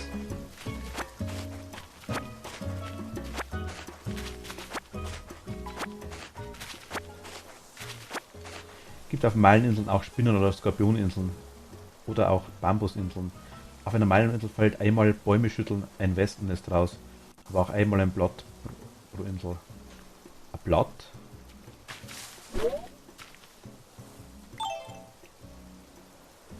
Ah. Okay, dann nehme ich mal den Kescher und schüttel mal.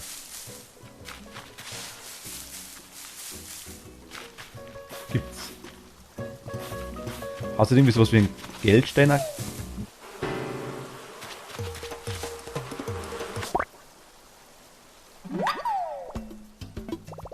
Eine Wespe, bitte stecke ich gerade in eine Wespentasche. Für den Stein, der klopfen die Bäume für Holz, jeweils dreimal mit Wackelaxt anschlagen. Ah, okay.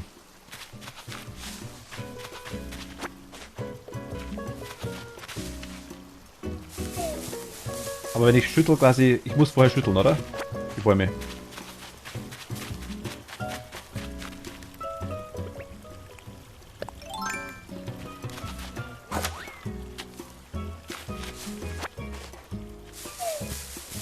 Das Wespennest hat man ja schon.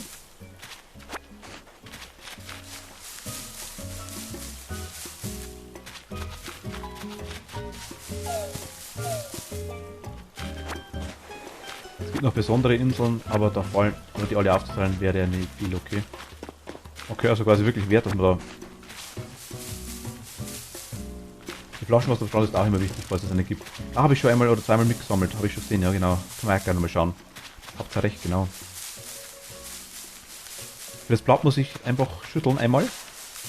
Ah, da. Habe ich gekriegt. Ein Kanister, nice.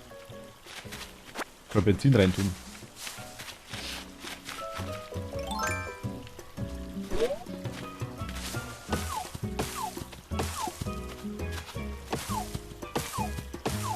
Ich klopfe es erst dann. Sammeln wir ein.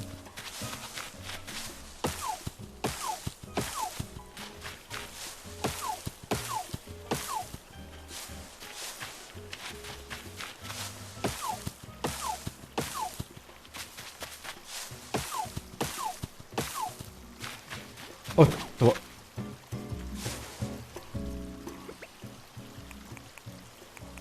Mein Cacher ist kaputt, ne? Mein Gott. Kann man die auch klopfen da? Ah, kann man auch. Okay.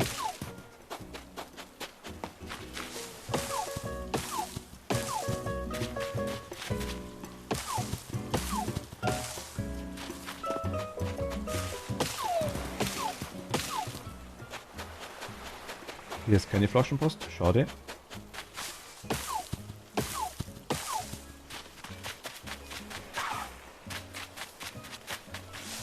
Den Stein, glaube ich, haben wir noch nicht gemacht, gell?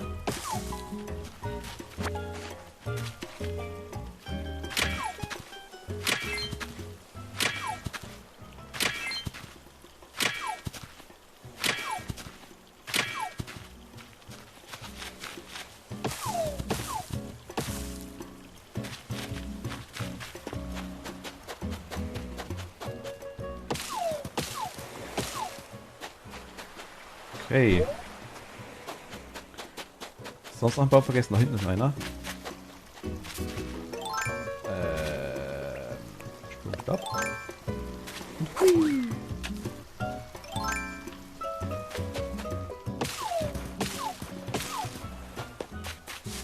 Jetzt haben wir alle, ne?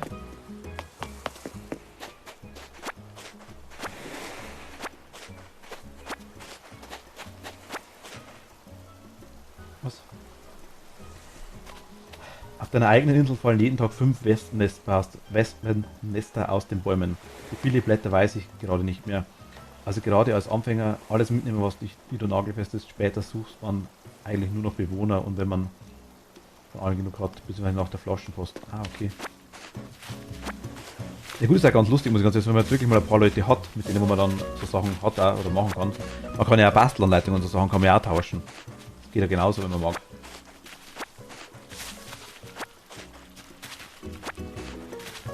Fliegen hier also Ballons rum auf den Meileninseln? Ich weiß gar nicht. Gibt's die hier?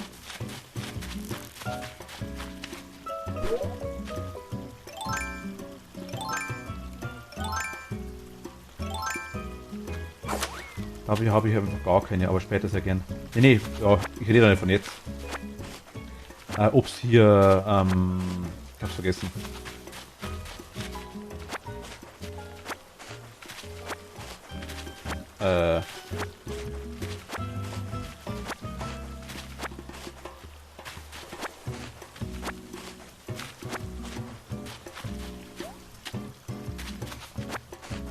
Was gibt's noch?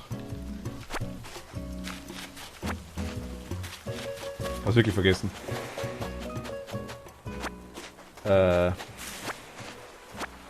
Hat der zugehört, was ich gesagt habe? Wahrscheinlich nicht.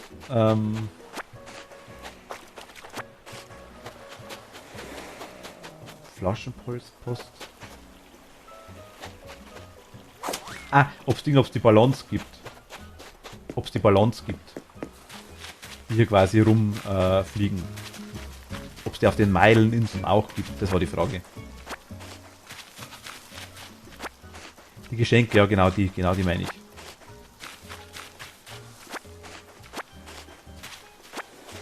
Ich glaube nicht.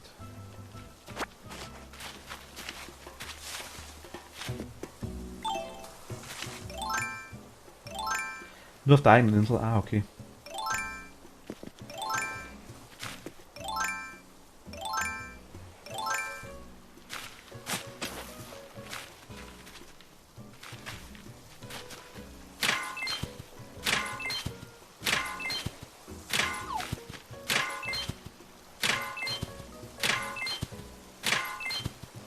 Oh, Eisenerz kriegt man hier doch einiges.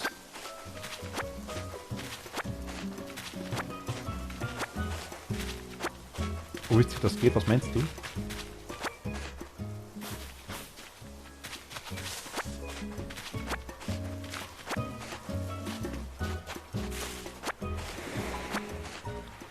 Also, dass man sich ein Loch buddelt dahinter, doch, das geht ja.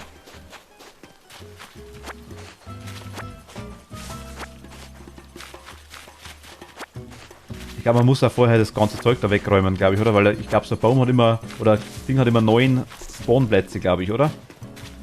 Wo das Zeug runterfallen kann.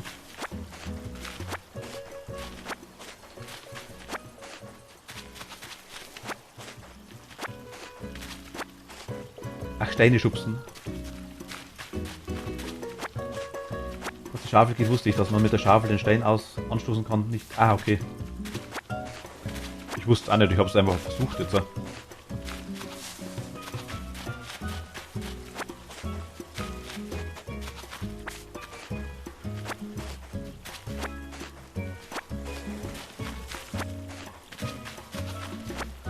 So, alles mitzuppeln.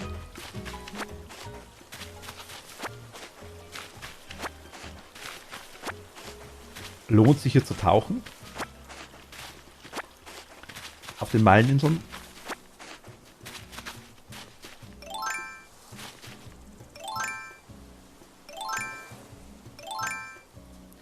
Was bringt es eigentlich, wenn ich jetzt so einen Baum umhau? Ich kann, wenn ich quasi eine Frucht esse, auch einen ganzen Baum ausgraben, oder? Ziemlich voll. Ich kann halt die einzelnen Blumen kann ich quasi wegschmeißen, sag ich jetzt mal. Die man den anpflanzen muss.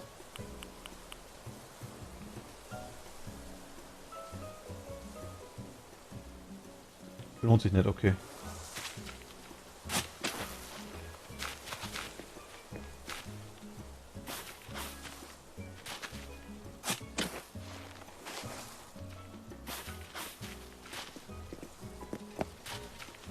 Was bist du? Ah, Unkraut, okay.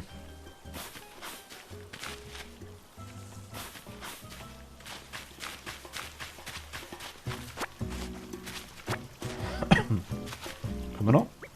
Eine können wir noch, was haben wir noch? Nehmen wir noch ein Pfingstpfeilchen.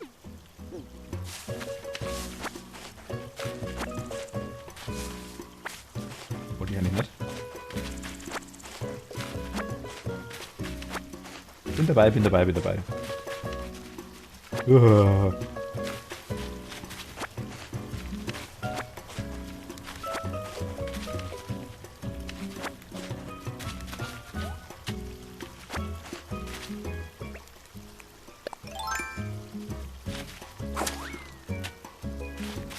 Flaschenpost haben wir jetzt hier auch keine gesehen. Ah, da haben wir noch was.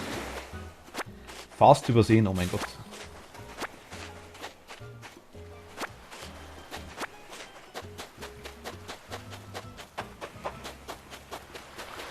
Message in der Bottle haben wir keine.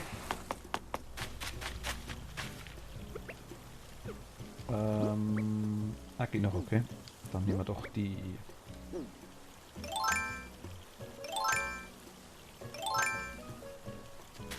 Le Schaufel. Die nehmen wir so mit.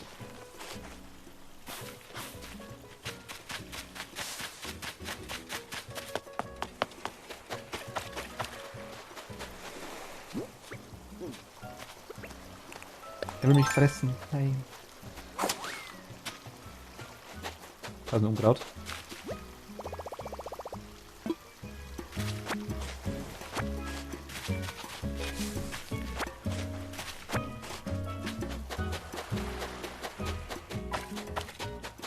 Nee, leider keine Flaschenpost. Schade.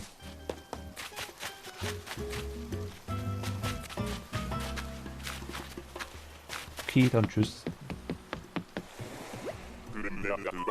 Creme Nougat, was kann ich für dich tun? Fliegen wir zurück. Du wirst du Creme Brûlée mit sie entnehmen. Hast auch nicht vergessen. Nö. Los geht's. Roger, fertig machen zum Abflug.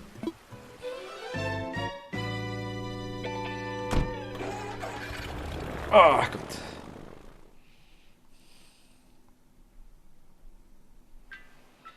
Servus, na. Manche Kombinationen klingen richtig eklig. Siehst gut, dass du mehr hast und dadurch eine Wahl. Ich sage nicht, dass ich nicht dankbar bin, Ariel. War ja voll lieb. Jetzt wären wir, ich glaube, ein Meilenticket oder zwei könnte man es noch holen, glaube ich. Dann wäre es von meiner, also Creme Brûlée und Nougat. Dann wäre es ziemlich, ja, Zutritt, das stimmt schon, ja.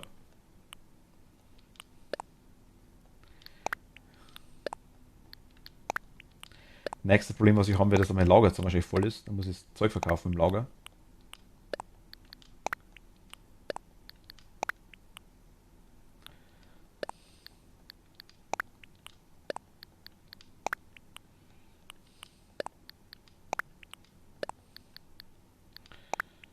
Einen Kescher nehme ich mit da. Holzstein habe ich mal angesehen, ja. Schaut gut aus. Blumen reichen jetzt erstmal, zumindest keine Veilchen mehr. Aber die Veilchen. Das sind doch schön, die Veilchen.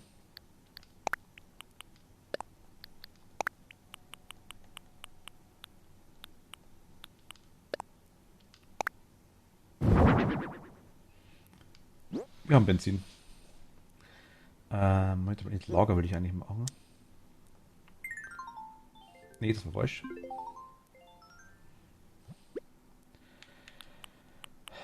Holz, haben wir kein Weichholz?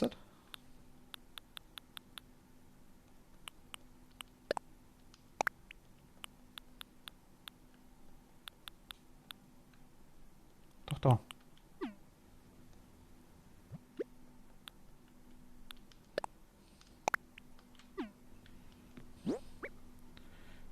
Okay, wir haben sogar. Ich habe den Kanister, glaube ich, in Olivform. Es gibt so viele Sachen in verschiedenen. Ja. Ein richtiges Loot-Gruschel-Spiel halt einfach.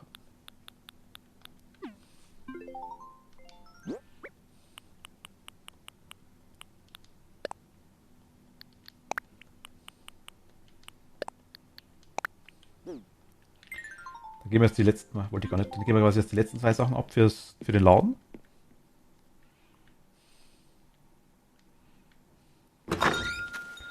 Kannst noch einiges ändern, okay. Pflanzen wir mal die Veilchen kurz.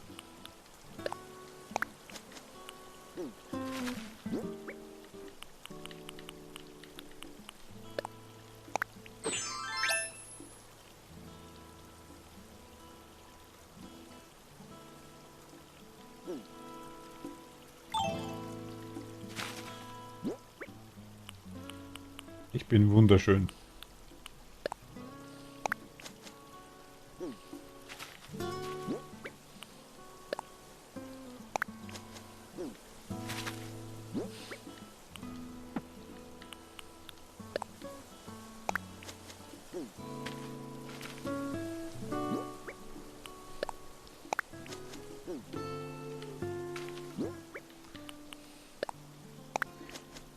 Ich mag den Anfangsboden total gerne.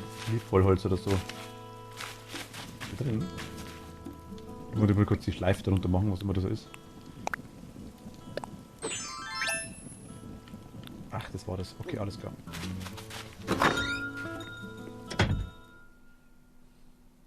Gerade aufpassen, muss ich ehrlich sagen. Ach, das da? Ja, gut. Hässlich ist er nicht. Gebe ich dir recht.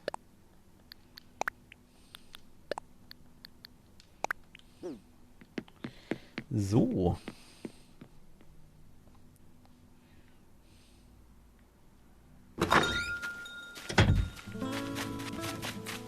Dann mal kurz zum Nep heißt er. Jetzt kübelt er draußen. Hat bei uns gerade vorhin gemacht tatsächlich, ja. Also richtig extrem auch. Der das zieht gerade durch ganz Deutschland durch. Zum Ladenbau. Ich will was beitragen.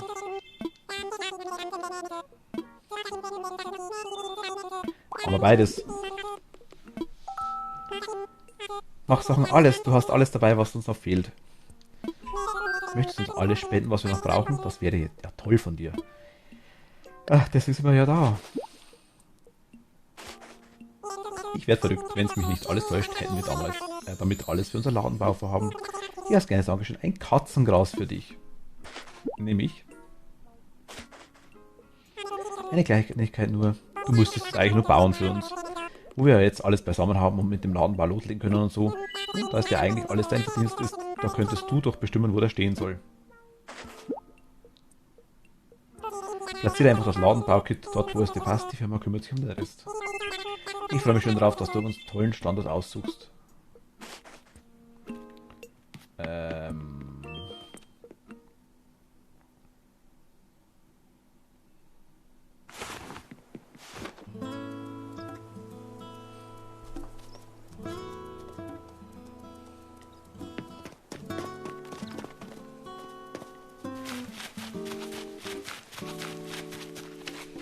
Man kann die später jederzeit umstellen, aber die sind ist relativ teuer, glaube ich, gell?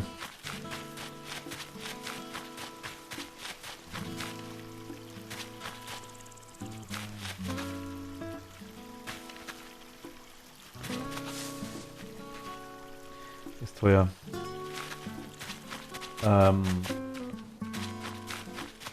Was macht Sinn? Laden wäre hier wahrscheinlich besser, oder? Museum und Laden und alles.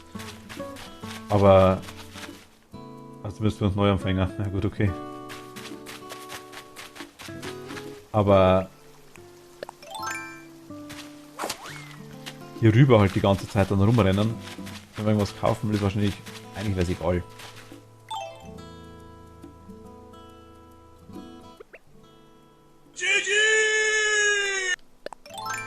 Ah.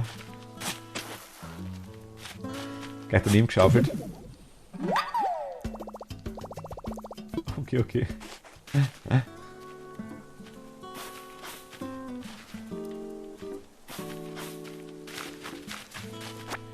Also Unkraut. Hier waren wir noch gar nicht, ne?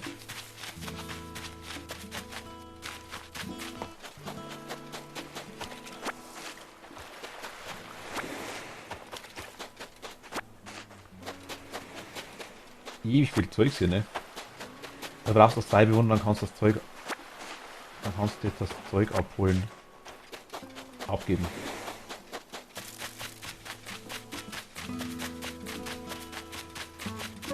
Die Bewohner müssen wir erstmal finden, ja.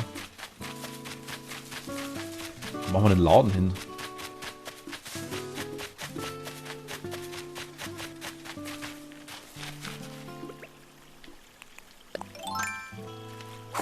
Ich habe aktuell überhaupt keine Stadtplanung im Kopf.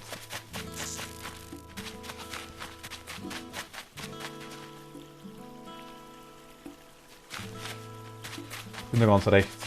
Vielleicht pflanze ich einfach mal da hin.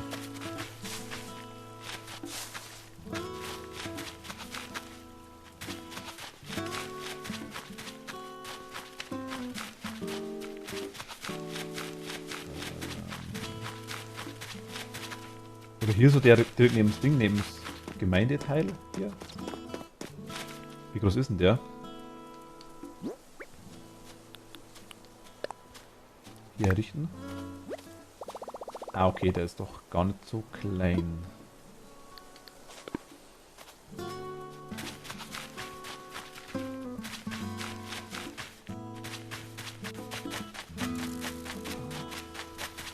Oder hier oben halt.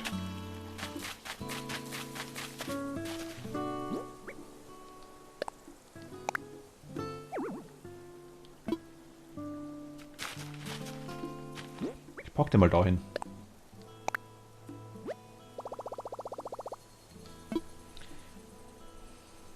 Ja. Machen wir mal da. Können wir später immer noch, irgendwann, wenn das wirklich dann abends teuer ist, aber immer noch umsortieren.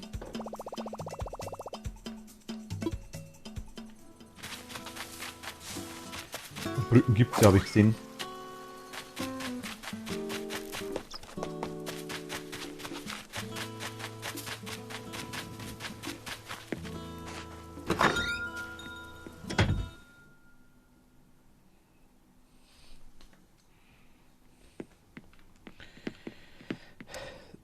So, was haben wir alles? Wir haben jetzt, ach, ich muss die Dinger noch pflanzen, gell, die... Was haben wir gekriegt? Platzieren.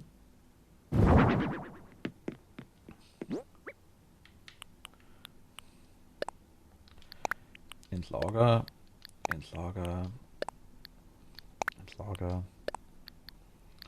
Endlager, Endlager vorerst. Ein Cacher machen wir uns noch. Weil brauchen wir, ja doch machen wir uns lieber, weil...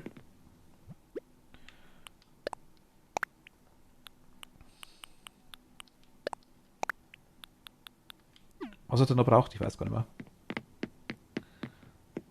Kann man es auch was Besseres machen, denke ich mal, oder?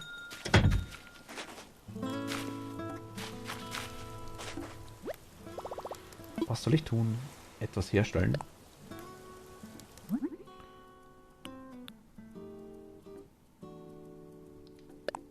Wackelkescher, genau. Ah, okay, Wackelkescher und Eisennest. Und das Essen riecht schon so lecker. Ah.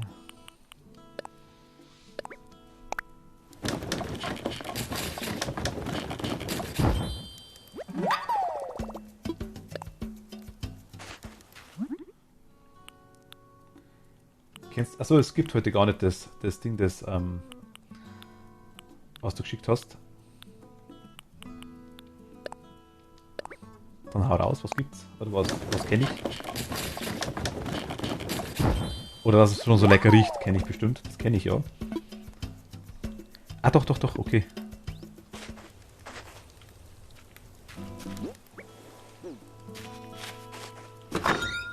Kenne ich ja.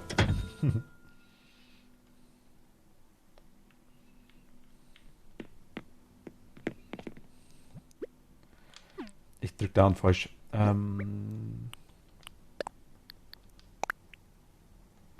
Nur, dass ich das heute nicht zubereite. Ja, schau her.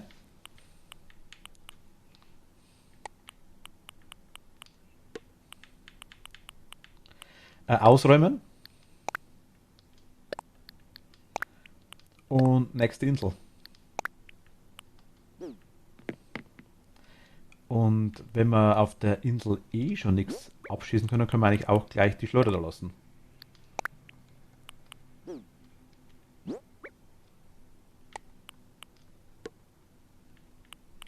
Und die Angel eigentlich auch.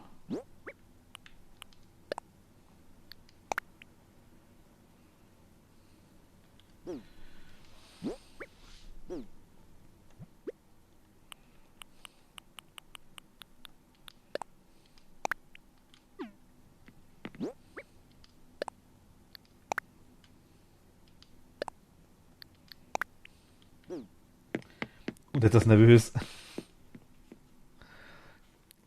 Glaubst du mal gute Gring? Ich hoffe schon.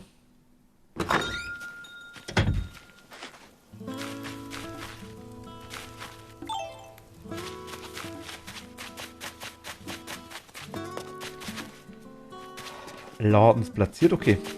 Nice. Wie schaut es mit Meilen aus? Ach ja, okay, die sollten wir uns vielleicht holen, die Tagesdinger.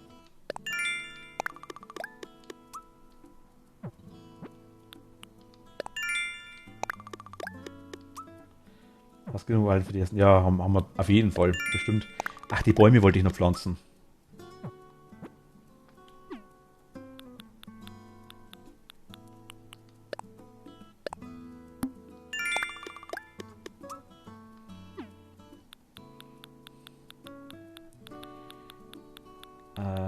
Erinnere mich daran, wenn wir zurück sind, dass wir Bäume pflanzen.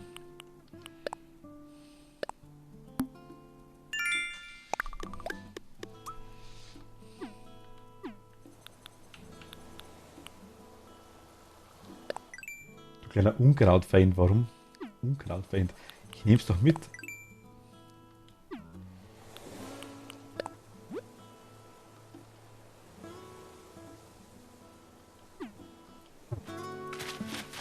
Ach, Unkrautfeind stand da. Achso. Aber so viel gezupft haben. Ich habe das gar nicht gelesen. Okay, nächste Insel. Auf geht's. Hey, willkommen am Tor zu den Lüften, dem Flughafen Mauritius. Wie kann ich dir behilflich sein? Ich möchte fliegen, wäre cool. Roger. Du scheinst übrigens ja auch ein Meilenticket zu haben. Sag Bescheid, wenn du es einlösen möchtest. So, für die Unterlagen möchte ich noch eines wissen. Wo möchtest du hin? Ich möchte ein Meilenticket nutzen. Du möchtest ein Meilenticket verwenden? Roger. Bescheid. Später dann. Jetzt sind wir gerade am Fliegen. Es ist alles bereit zum Abheben, aber nur um sicher zu gehen. Bist du bereit? Werkzeug am Start. Auf geht's, hau raus. Los, ab in die Luft mit dir. Ich tippe mit den viel zu kurzen Armen auf eine Tastatur, die viel zu weit weg ist. Dodo 1, hier spricht Dodo Tower. Udo, empfängst du mich? Habe jemand, der etwas Höhenluft braucht, over. Er sagte doch, sag Bescheid, wenn du das nutzen möchtest. Achso, ich dachte, du sagst Bescheid wegen den Bäumen. Bescheid.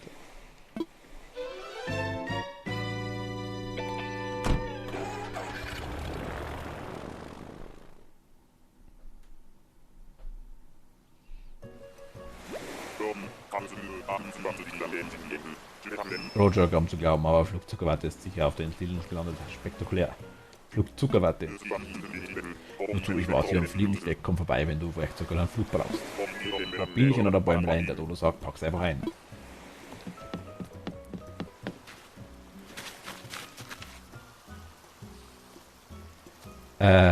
Lina? Ich glaube, das war dein Vorschlag, oder?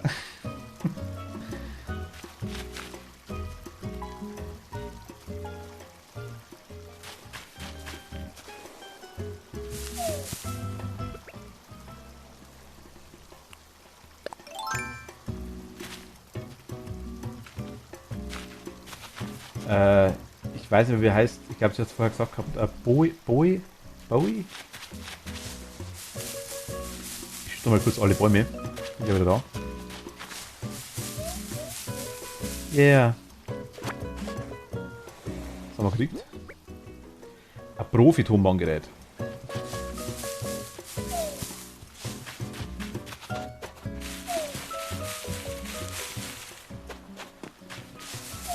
Kriege ich eigentlich nur Orangen?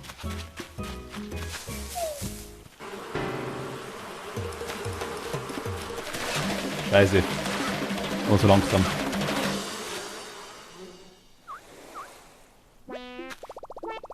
Aue.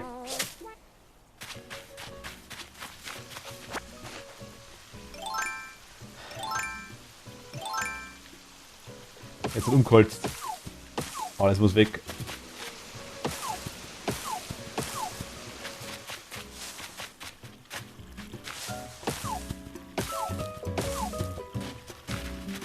Aber echt, ne? Also. Ich hab jetzt wirklich nur Orangen. Wird die Ziege aber freuen bei dem Gesicht. Hallo. Möchtest du mein Freund sein?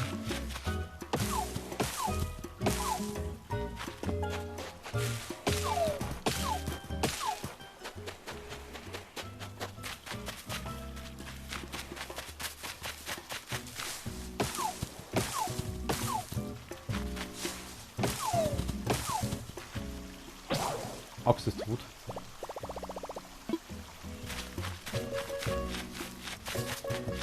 Okay. Ich glaube, Äste haben wir noch nicht, oder?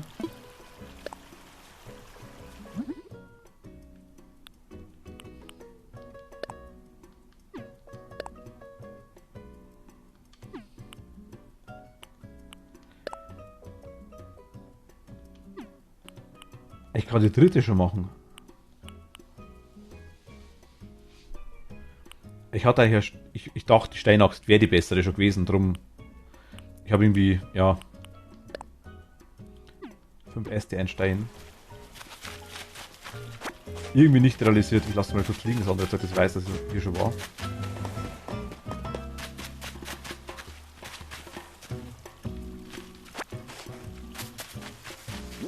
Steinaxt ist für Steine, ernsthaft?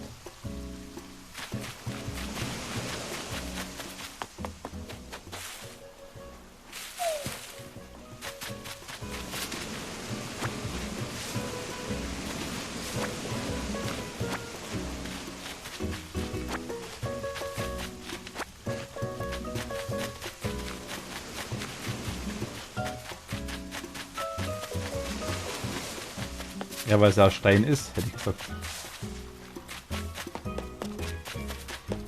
Ich schaue gleich mal, ich dachte, das wäre die. Es gibt ja verschiedene Qualitätsstufen von dem Zeug.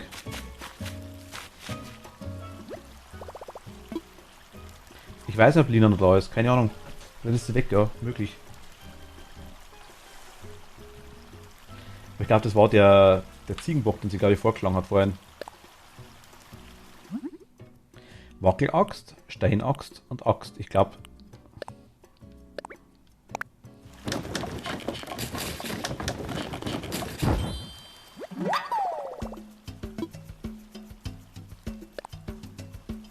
Weitermachen. Okay, dann sammeln wir kurz Holz.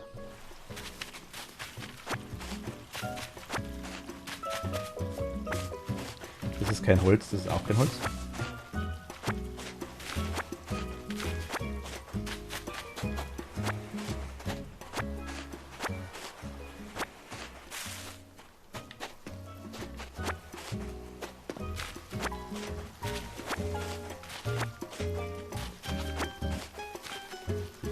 Erhöhlich passt da rein zu uns.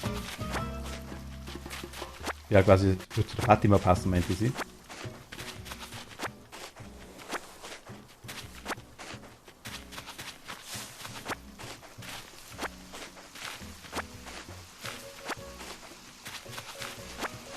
Wir können die Bewohner tauschen, auch so ist es nicht.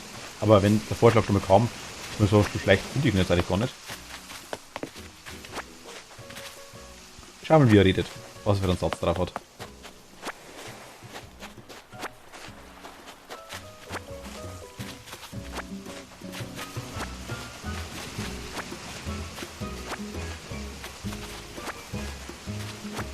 Du wirst ja immer die Axt haben.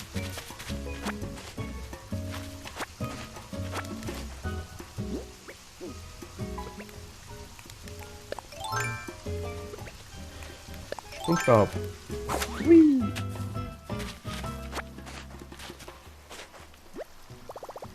Etwas herstellen wäre cool. Und bitte die Steinaxt. Jawohl.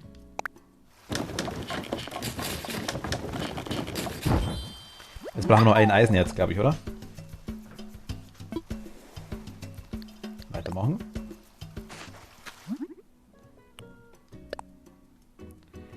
Drei normale Holz und ein Eisenerz. Okay, da müssen wir quasi noch ein bisschen schlagen.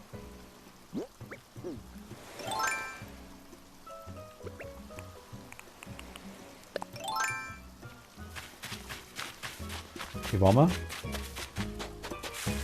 Ich wollte das Zeug auch mit Flaschen, was kann man aussuchen, mal finden. Darf ich kurz den Strand ab, Koralle. Hier haben wir das Holz. Das haben wir schon mal. Nice.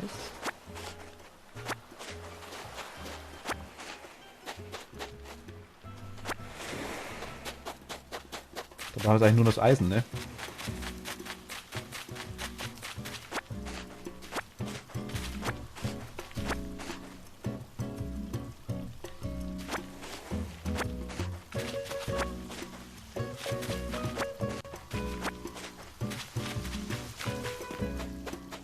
Hier ist auch keine Flaschenwasser, hier waren wir noch nicht.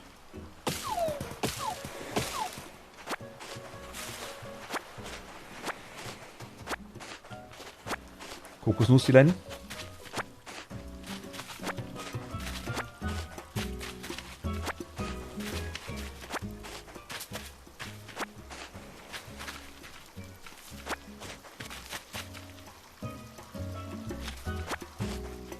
Also sie hat vorhin zwei Namen gesagt. Aber ich glaube Boa oder so ähnlich war, glaube ich, der deutsche Name oder sowas. Ich glaube, wenn ich mich nicht täusche. Ich glaube schon.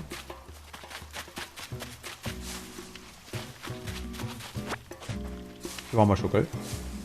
Ah, war aber nicht.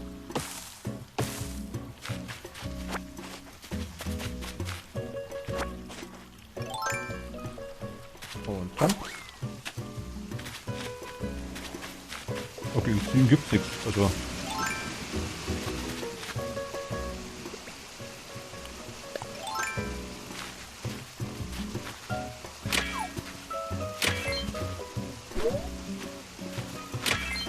Ich glaube, mir das Loch immer Blut und gell. Sorry, war AFK, was ist los? Ah, Morpheus, der ist süß. Morpheus heißt der. Wir haben gerade geredet von dir. Weil wir gesagt haben, ich glaube, das war der Vorschlag von dir, oder? Den du vorher für die Fatima gebracht hast. Ich glaube, oder?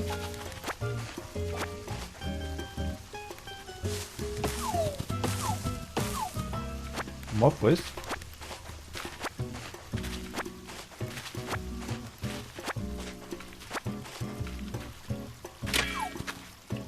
Aber schade, dass du weg warst, weil der Vorschlag war. Ich habe Martin vorgeschlagen, aber Morpheus ist auch richtig. Ach, Martin hast du vorgeschlagen. Oh, wir haben Gold gekriegt. War das Gold? Ein wirklich königlicher Fund, dieses glänzende Golderz. Fällt noch eine glatte neue Bastelanleitung ein.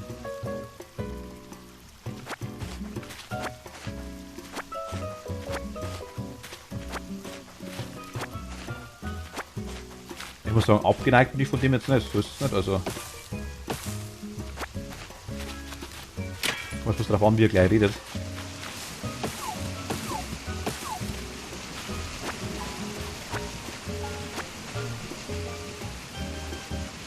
Wenn du den nimmst, hast du nur noch einen dann. Ja gut, schau mal, was er sagt. Ach was. Ah, da ist jemand auf dieser Insel. Oh, du bist da hier auch zu Besuch. Schlafmützen reden niedlich, kindlich, die reden alle gleich. In Morpheus. Du bist Emil von Mizien. Toll. Hätte nicht gedacht, hier einen Freund zu finden. Tolle Intro. Schlummer. Schlummer.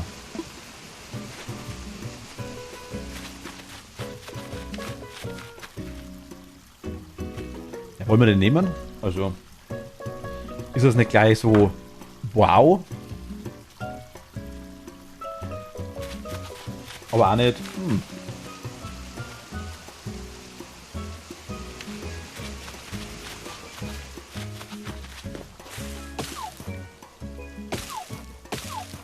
Also ich sage, abgeneigt bin ich definitiv nicht. Herr Victor, ich liebe den. Denn wir können ja immer noch später mal die Wand beschmieren oder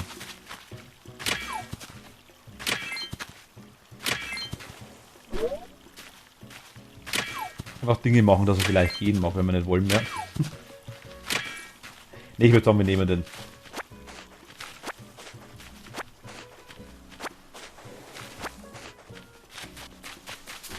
Wir nehmen ihn.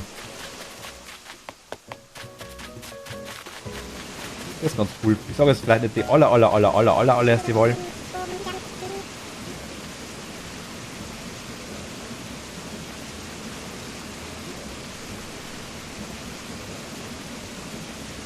Ja, aber Victor heißt er auf Deutsch. Aber den will ich.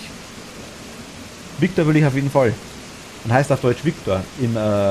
Auf Englisch heißt er Lucky. Den meine ich. Den will ich auf jeden Fall haben. Den Mumienhund. Aber die Häuser 3 bis 5 haben eh noch nicht das Originaldesign der Bewohner. Auch die Starterhäuser sehen anders aus. Erst ab Haus 6 ist die originale Einrichtung der Bewohner drin. Ein Victor aus, wie bekommst du den? Ich mag Victor unbedingt.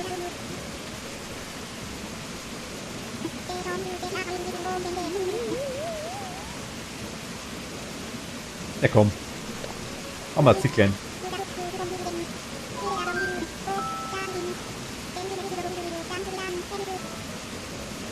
Habt ihr das Victor nicht zugemüllt? Macht ja nichts.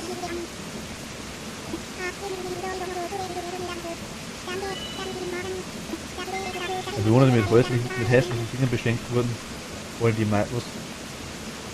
Weil Bewohner, die mit hässlichen Dingen beschenkt wurden, wollen die meisten nicht.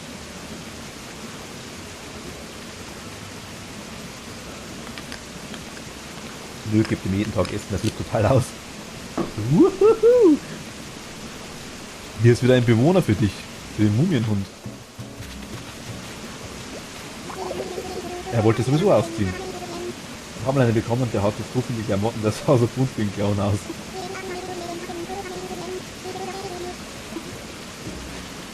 Okay, wir haben den zweiten.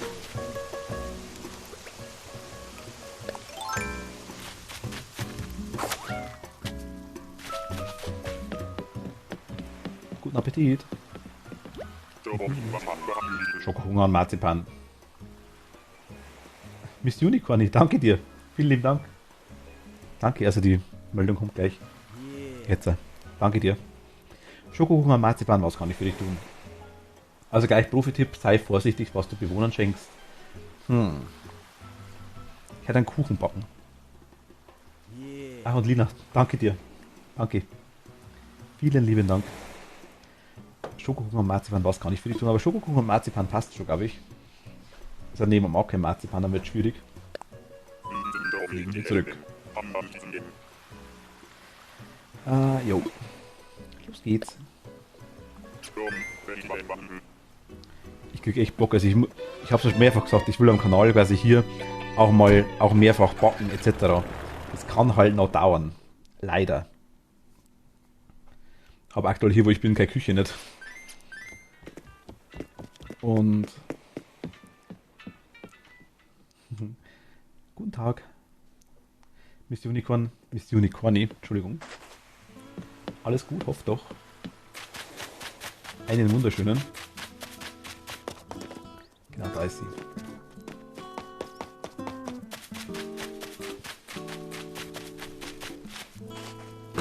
Dann legen wir mal aus und holen wir uns den nächsten Bewohner, würde ich sagen. Aber ihr müsst mir das mal ganz kurz erklären, wie funktioniert das mit den Karten?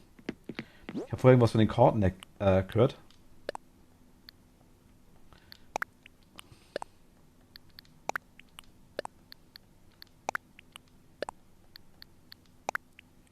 Bestens, danke dir.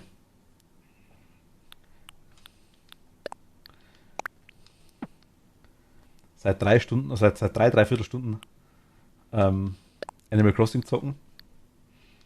Kann nur gut gehen.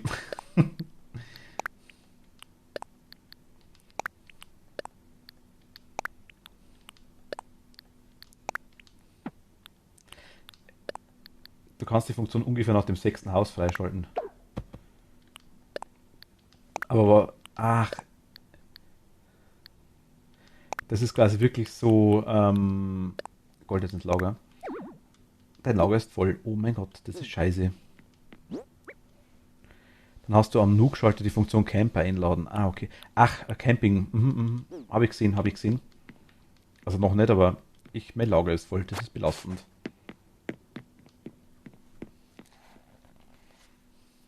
Aber war eigentlich schon lange überfällig, dass es voll ist. So viel wieder reinzimmern.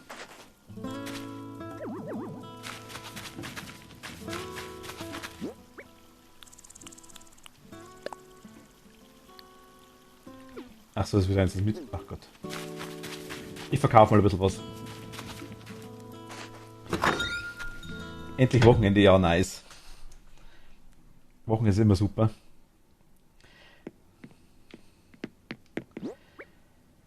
Dann musst du die gewünschte Kartefigur an 3 Tagen einladen und für den Basteln, was er haben will. An Tag 3 kannst du ihn einziehen lassen und jemanden anderen dafür rauswerfen. Also gar nicht kompliziert, meinst du quasi? Aber die Karten muss man auch kaufen, denke ich mal, oder?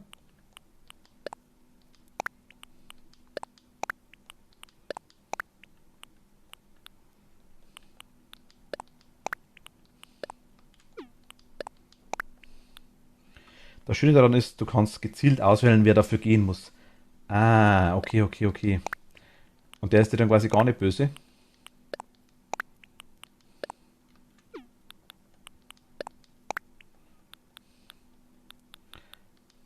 Das nehmen wir auch noch mit. Ich platziere jetzt einfach mal hier ein bisschen was.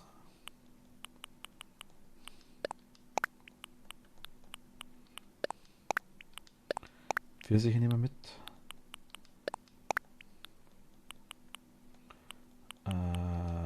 Rot-Lili nehmen wir mit.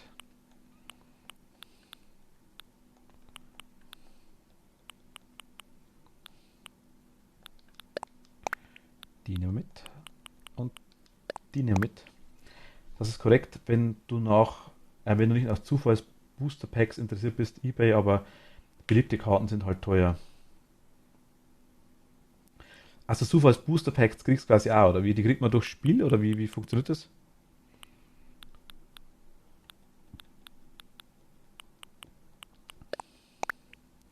Es ist sogar ziemlich kompliziert, es gibt dazu noch mehr Wissen, aber für den Anfang reichen die Basics. Ah, okay. Aber kann man.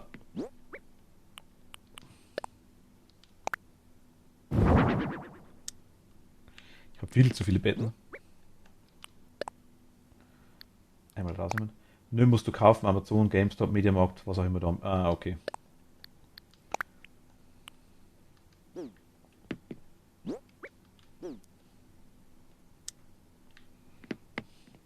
Schauen wir mal.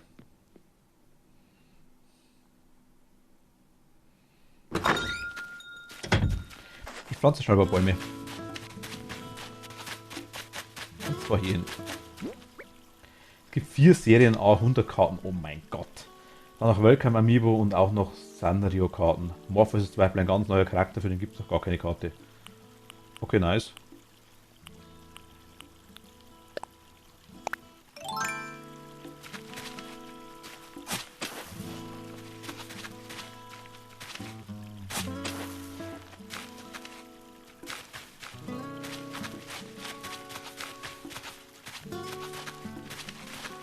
Wir müssen die Bäume auseinander sein. Schon ein Stück, glaube ich, oder?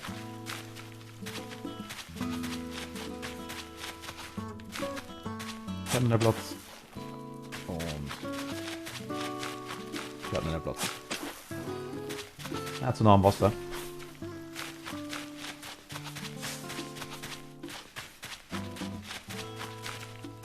Genau. Ach, hier sind die Wege. Jetzt sehe ich es aber, was Kathi meinte. Ich habe wirklich das Gras dünner. Hat sie vollkommen recht, ja.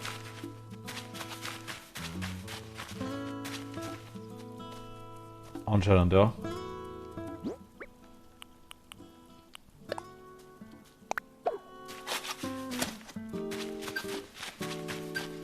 Einmal Apfel. Einmal Pfirsich.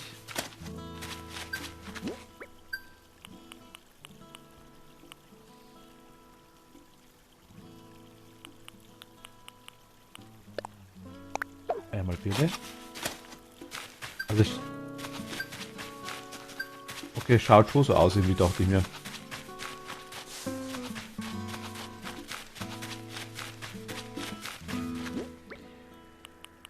Wir haben Pfirsich, wir haben Kirsche brauchen wir noch, gell? Kirsche ist eigentlich das Coolste. Also wir haben Kirschen, wir haben Birnen, wir haben Äpfel. Und wir haben Pfirsiche. Orangen haben wir standardmäßig.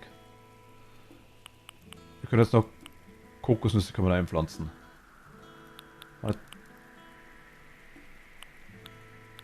Waren jetzt 4 Früchte, sonst haben wir nichts.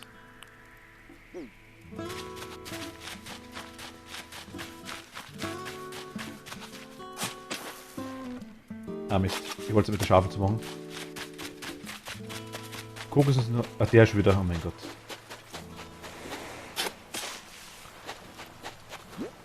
Kokos ist nur am Stamm vergraben, beziehungsweise später gibt es noch einen Trick für woanders.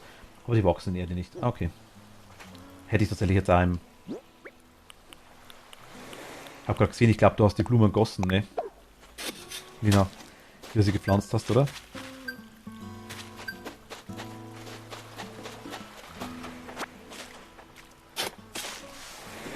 Passt, dann kommen geil mehrere Kreuzungen raus. Ich hab noch nicht mit. Ich will nicht. Nein. Okay.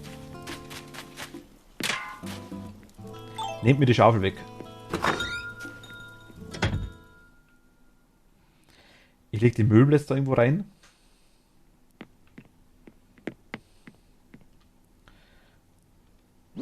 Soll ich den Flughafen aufmachen, Isabella? Gießen ist wichtig, man kann Blumen züchten und verschiedenen Farben kreuzen. Auch ein sehr komplexes Thema in Animal Crossing. Ja, ich weiß, das habe ich schon irgendwo mitgekriegt gehabt da. Ins Lager. Ins Lager. Ins Lager. Ins Lager.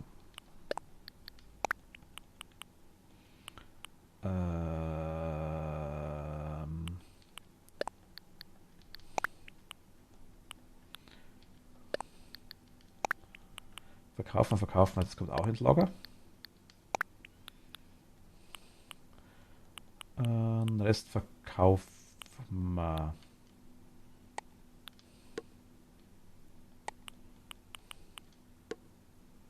Oh. Platzieren. Und Karton haben wir da ins Eck hinter. Kann ich das draufstellen da?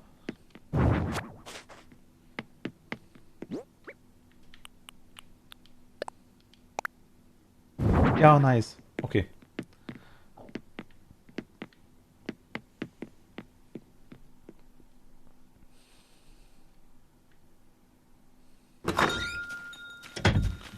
Gut, dann hoffentlich letzter Bewohner. Also, oder wahrscheinlich. Es wäre schon krass. Was können wir jetzt noch haben? Du hast gesagt, Moment, du hast es vorher geschrieben. Schwungvoll kriegen wir noch. Genau, schwungvoll.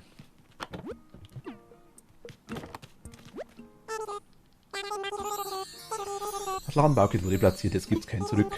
Wird ein ganz schöner Trubel, alles bis morgen fertig zu werden, aber ich freue mich unheimlich. Ach, bei mir hat es vorhin geregnet, deswegen funkeln die. Wie kann ich dir behilflich sein? Ich will was verkaufen. Kaufe er meinen Scheiß. Er ist sehr gut.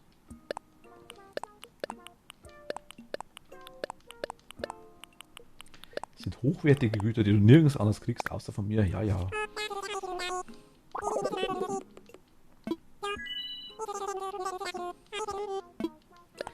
wir durch so nebenbei rumgruschen, können wir das erste Hausstau abzahlen wahrscheinlich. Meilen kriegen wir wieder. Wir haben übrigens eine Bastelanleitung vorhin mit Gold gekriegt oder sowas vorhin. Was war das? Ach, das finde ich cool, da der komische Nixon-Schrank ist cool. Weil wir die Perle gefunden haben wahrscheinlich. Pharao-Maske. Okay, nice. Ja, ja, ja. Fühle ich. Warum auch nicht? Plus und...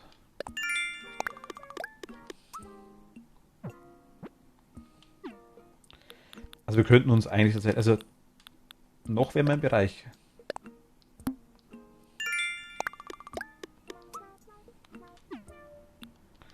Jetzt kann ich jetzt sehen, dass wir x-mal...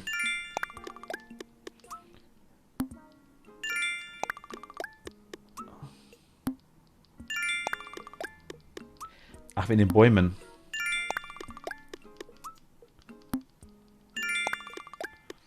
Irgendwas fehlt mir, ne?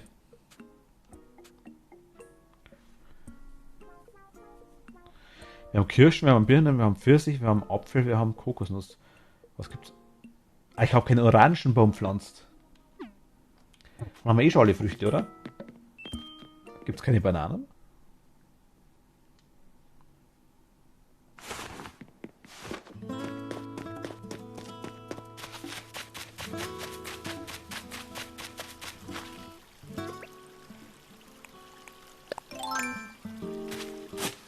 So.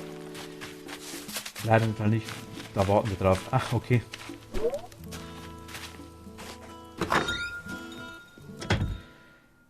Ich braucht, was war das? 5 normales Holz, glaube ich, gell? Und ein Eisenerz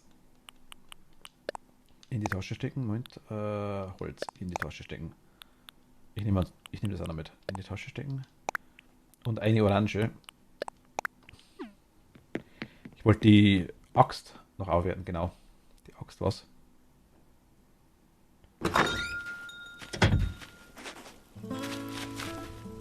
Das, was wir quasi jetzt hier machen, ist eigentlich nur alles Vorgeplänkel, ne?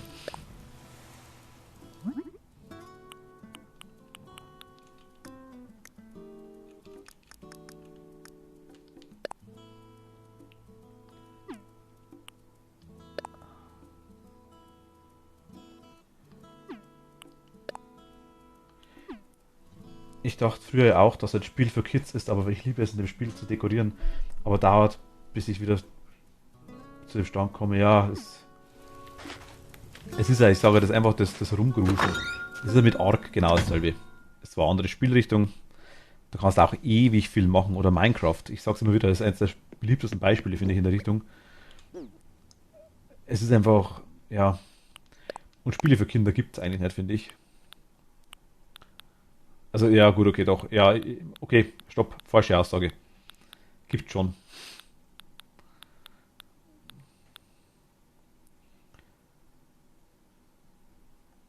Äh, Dein Fragezeichen da.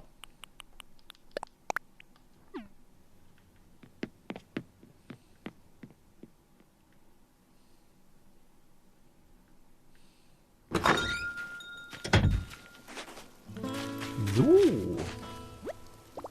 Was soll ich tun? Etwas herstellen wäre cool. Eine Wackelaxt. Dann habe ich trotzdem das falsche hergestellt gehabt. Vielleicht hast du doch recht. Also die Ariel, die Scarlett. Sehr vorher gemeint gehabt, dass man quasi die Wackelaxt ist die erste Stufe. Ich dachte, die Steinaxt ist die zweite und die Axt ist die dritte. Ich dachte, man braucht quasi die Steinaxt, um die Metallaxt herzustellen, aber anscheinend doch nicht.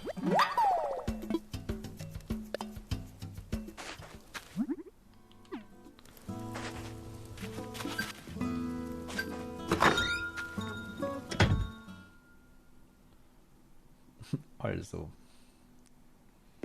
Es wird Luft geholt.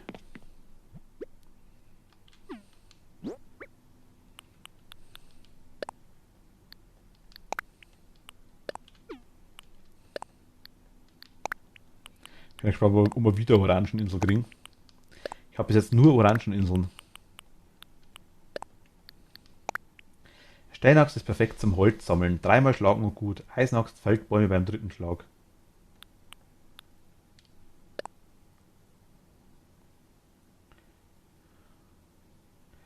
Steinaxt hält auch länger als die Wackelaxt. Also ist die Steinaxt, also ist die normale Axt quasi gar nicht so gut, wenn ich es jetzt mitnehme auf die Inseln. Oder soll ich die Bäume einfach umholzen? Gut ist.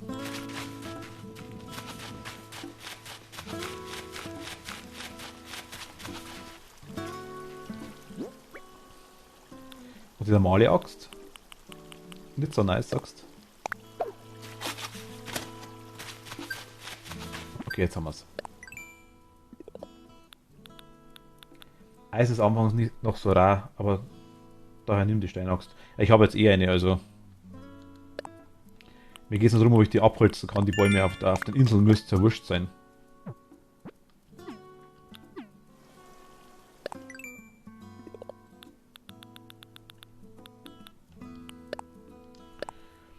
Wir sind Obstbauer. Wow, 1000.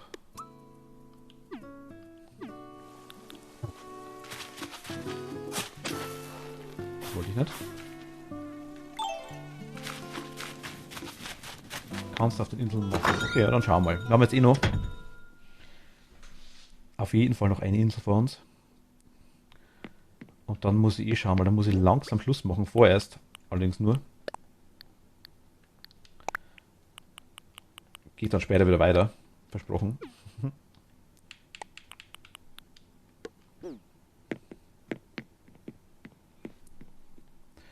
Ja, so. Ich denke so Viertel nach 8, halb 9 bin ich, denke ich, wieder da.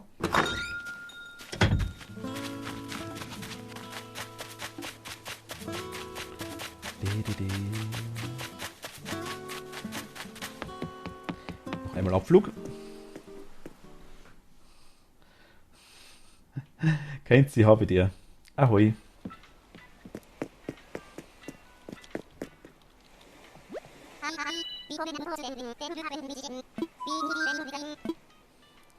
Ich möchte fliegen. Roshi. Ja, ich habe Meilentickel und ja, ich möchte es einlösen. Bitte mach das für uns. Was hältst du denn von dem Game, kennt sie? War jetzt voll deins, oder? Haha, Provokation kommt schon.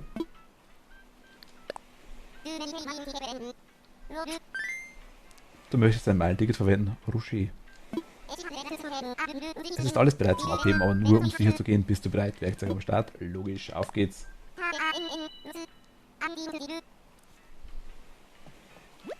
Du hast ja keins jetzt direkt angesprochen, Mighty. Er ist sofort weg.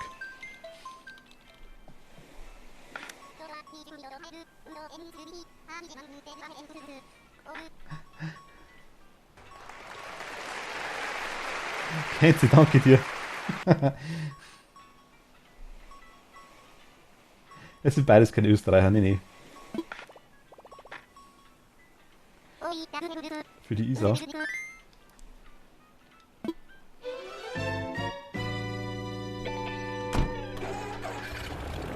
Merci dir. Ich bin Bayern, ja.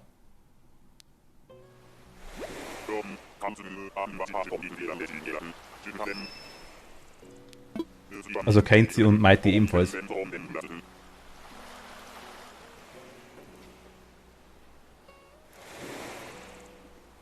Gehst du für gönnen? Ich bin Ösi in Deutschland gestrandet. Ja gut, aber ich sage ja, also das Schlimme ist aktuell tatsächlich, oder was ist das Schlimme? Ich bin momentan, höre ich so viel Österreicher. Das ist schon gar nicht, ich habe schon wieder Orangen, ernsthaft? Okay, die Insel wird abgeholzt. Der Bär ist gruselig, ich mag den Bär nicht. Gerne. Wir reden eh wie die Bayern. Ja, das meine ich ja. Der Gönjamin. Hallo, ich bin Benjamin Blümchen. Der Gönjamin.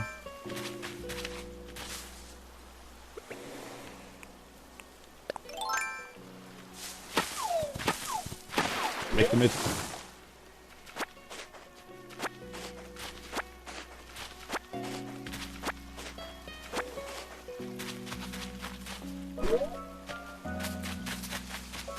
ja, schüttelt man, ne? Vielleicht mehr Cash dahinter wäre cool. Wenn das einmal gestochen wird, dann liege ich sowieso, ne?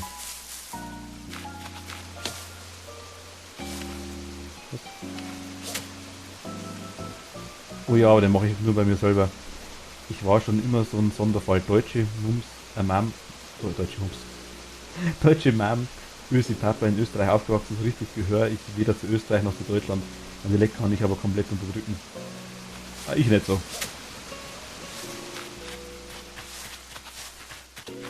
Aber Dialekt ist doch was Feines.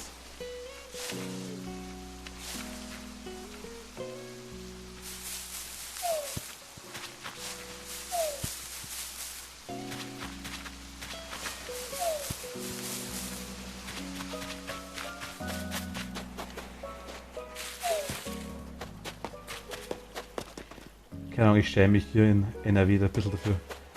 Na gut. Ich habe noch jemanden von NRW dabei.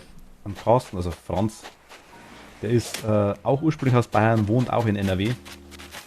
Das hat, glaube ich, eine bayerische Mutter, wenn ich mich nicht täusche, irgendwie sowas. Das, glaube ich, ist ihm ziemlich egal.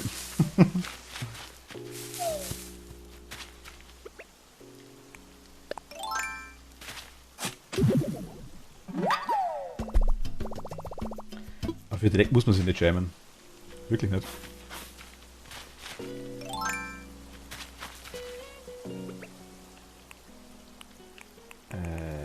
Kesha.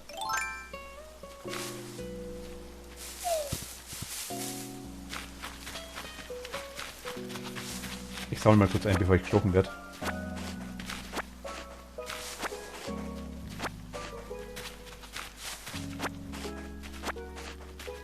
Also mitlooten müssen wir schon.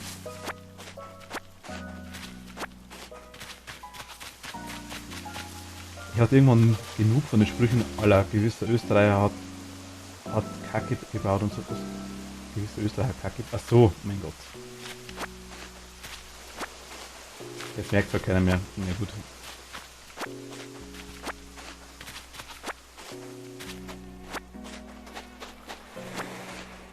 Das Geräusch von den Mücken in dem Spiel hört sich so echt an, ohne Scheiß. Ich zuck innerlich jedes Mal zusammen, wenn ich das höre, weil ich denke so, nicht schon wieder so ein Mist.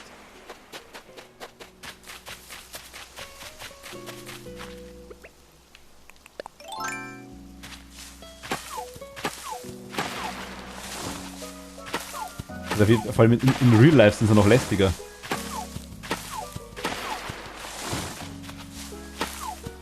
Das ist der Mensch-Simulator, den wir gerade spielen. Erstmal alles abholzen.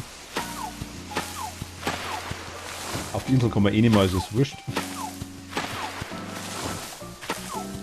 Humanity Sims.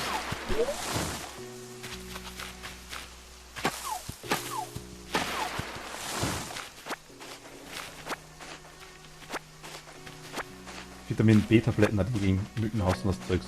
Ernsthaft?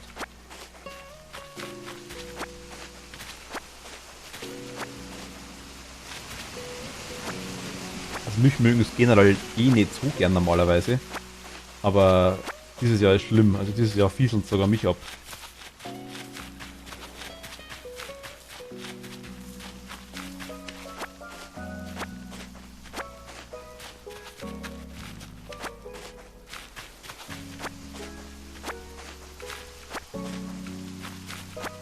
Hat mir mein Arzt gesagt, nachdem ich ihn gefragt habe, warum mein Schatz komplett zerstochen ist im Vergleich zu mir. Okay. Wusste ich nicht, tatsächlich.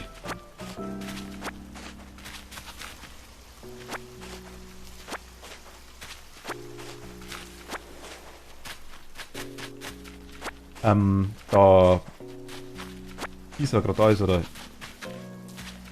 Wir haben, ich weiß nicht, ob dich Maite am Laufenden hält oder ob du schon zugeschaut hast vorher, ich weiß nicht genau. Weil ich ja kein sie aufgedeckt hat, ganz argwöhnisch. Wir haben die Fatima, ein Reh und den Morpheus, ein Zicklein.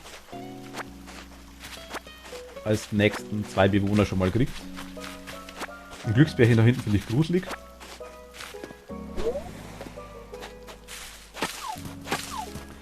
schaut, als wenn er mich in der Nacht absticht oder sowas, deswegen mag ich den nicht.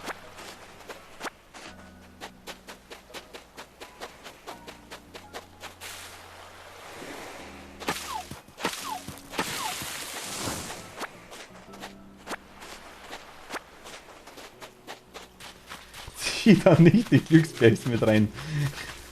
Komm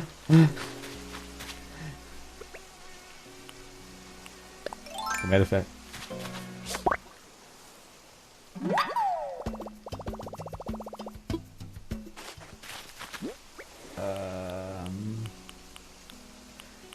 Haben wir quasi einen Glücksbärchen-Fan enttarnt.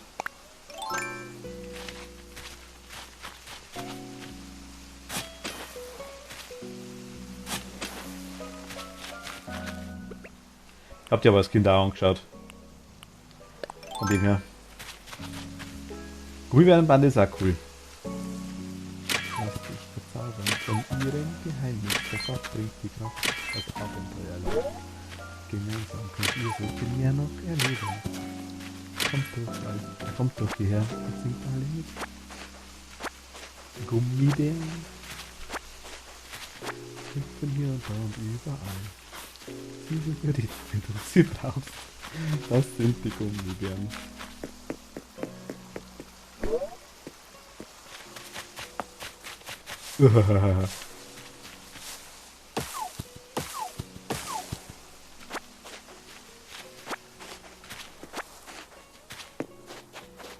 Aber der Bär will es hart, das merke ich schon.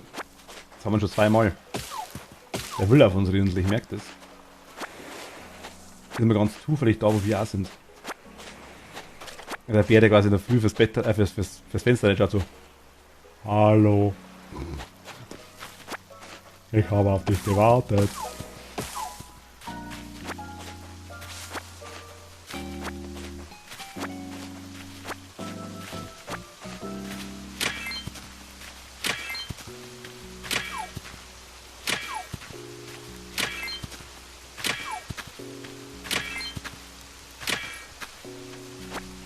Welcome back.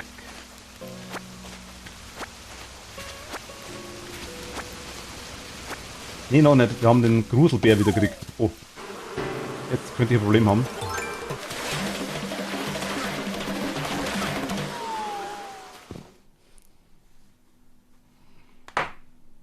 Wir haben eh alles Gutes. Du hast meinen Schrecken eingejagt. Dachte schon, dein Tank wäre leer. Dodo-Tache spricht Dodo 1, Alarmstufe Rot, bitte aufheben. Passagier hat die Kurve gekriegt, Roger Dodo 1, Alarm wird aufgehoben. Also ich muss gar nicht zurück, oder wie?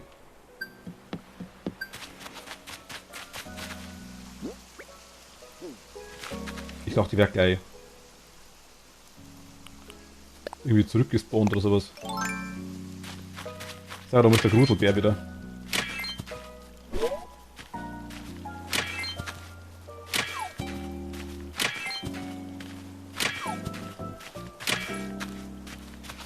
Dritte Bewohner war der Victor. Der war natürlich schon lecker. Also, ja. Victor würde ich unterschreiben. Also 2 haben wir ja. Also es ist wirklich nach wie vor Morpheus und Fatima. Das hat sich nichts geändert.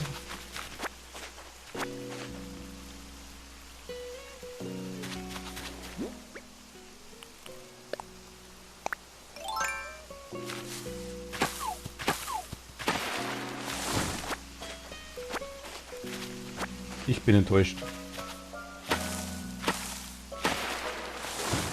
Alles abholzen. Enttäuschung muss raus.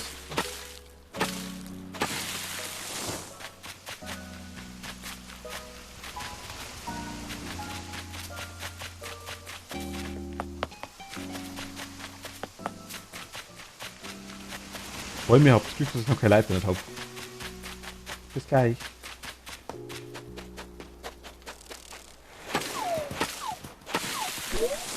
Mal schauen, eventuell so eine Pop-Diva. Schauen wir gleich.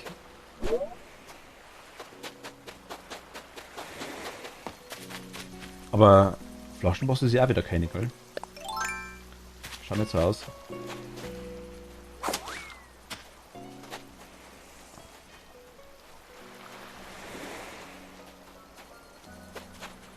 ganzen Tag fröhlich singend. Auch in der Früh. Das wird schwierig.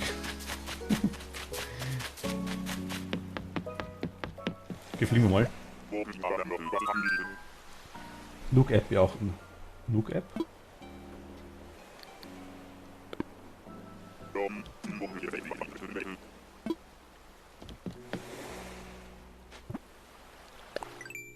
Wegen den Nook-Meilen meinst du?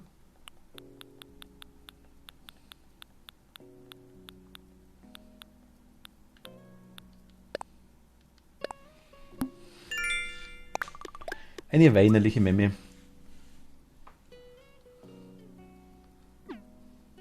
Bäume habe ich schon gepflanzt. Haben wir schon gemacht. Bananensplitter und Sahnetorte. Ja, es geht.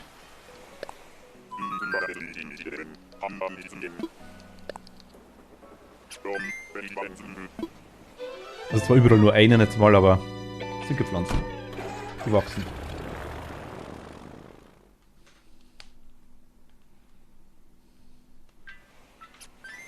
Servus. Emotes wäre mal nice.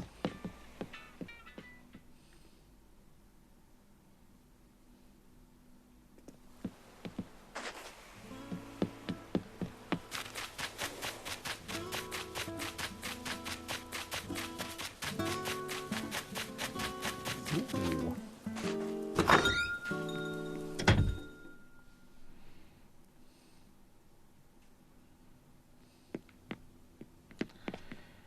Dann kurz einlagern.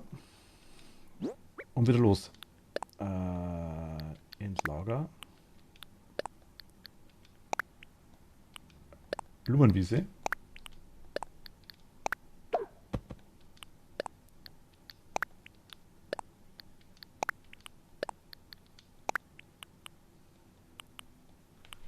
Kann ich direkt verkaufen, das Zeug?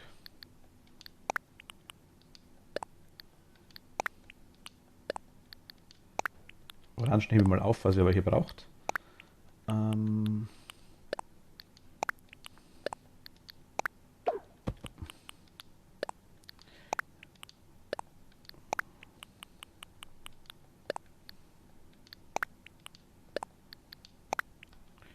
Mücke kommt auch mal rein.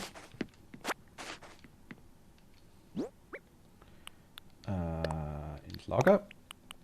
Und ins Lager. Okay, Lager ist voll. Dann doch verkaufen. Scheiße.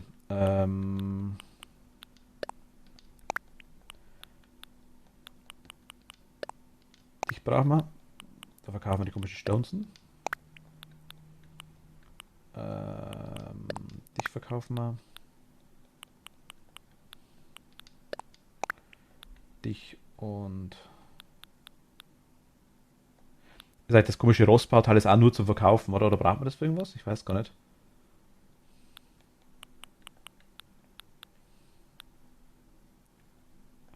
Kokosnuss können wir ja ein paar verkaufen.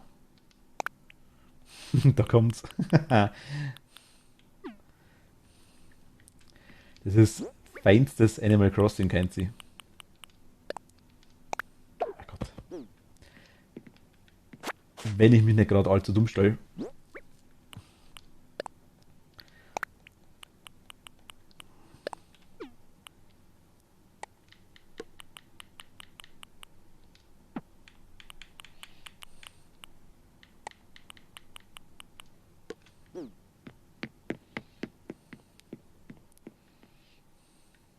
Bis jetzt waren nur Animal Crossing Fans da, kennt sie, musst aufpassen.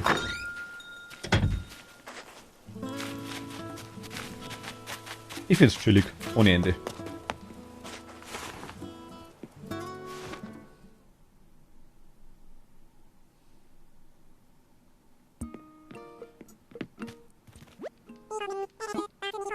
Was kann ich heute für dich tun? Ich will was verkaufen. Kaufe meinen Scheiß. Restauranttipps, Landkreis Regensburg. Tatsächlich aktuell das Kasoko ist cool. Also.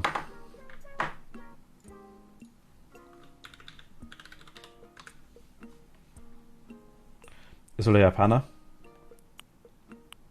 Also. Hat halt Sushi und so Zeugs.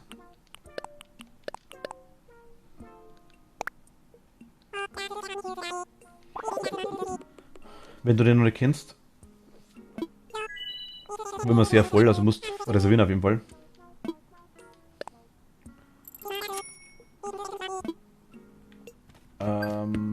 Ansonsten, ich denke, ob es das, was du noch nicht kennst, wird wahrscheinlich schwierig sonst. Wo der ist, du weißt, an Donaumarkt, weißt ja, also wo quasi das Museum jetzt steht, wenn du vom alten Eisstadion, vom Parkplatz vom alten Eisstadion quasi Richtung Innenstadt gehst, dann gehst du auch direkt an der Donau entlang.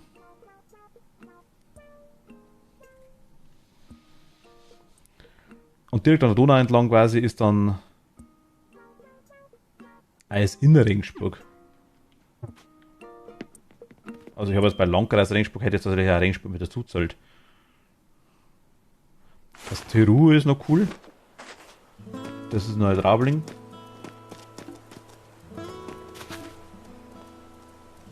Braucht Landkreis da ungeimpft. Ja, das wird aber am Sonntag ist das vorbei. Aluhutträger, ja, ab Sonntag ist vorbei. Dann ab Sonntag muss das aber. Oh, voll die geile Eule.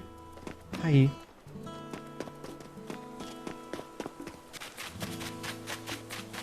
Aber du kannst ja testen, wenn es geht ja auch.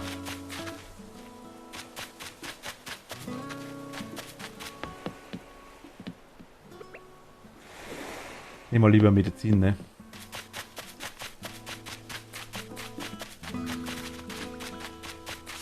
Also heute. Keine Ahnung. Aber Landkreis Empfehlungen, was. Boah. Also das Teru, wie gesagt, ist eigentlich ganz gut, finde ich. Das ist aber auch japanisch eher, also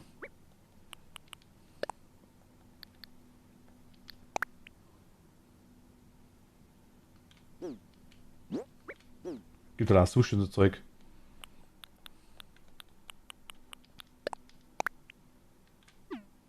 Vielleicht. Kenne ich super. Ah, okay. Falls er zu Besuch kommt.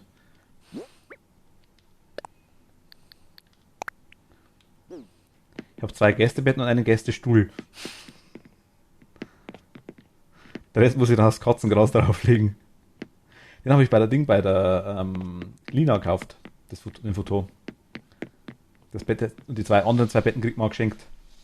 Ich muss bloß aus dem Lager rausräumen. Das Lager so voll ist. Das Teru kennst du. Ah, okay, gut, wenn du das magst, dann.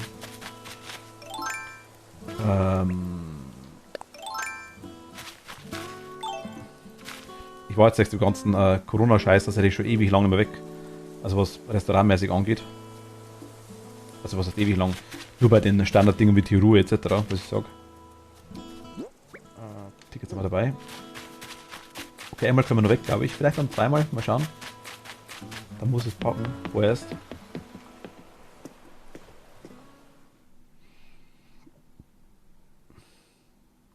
Ich weiß nicht, wie das Ding ist an.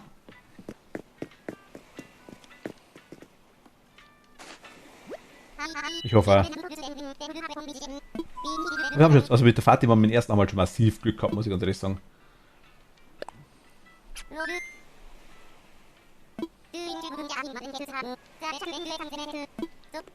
Ja, ich möchte mein Mind bitte benutzen. Roshi, sagt er wieder. Der bestimmt einen Werbevertrag mit Ferrero, bin ich mir sicher. Auf geht's. Ab in die Luft mit dir. Und tschüss.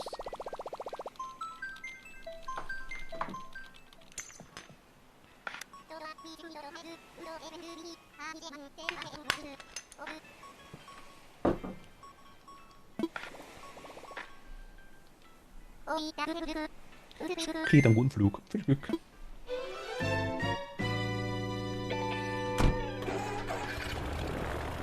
Yum.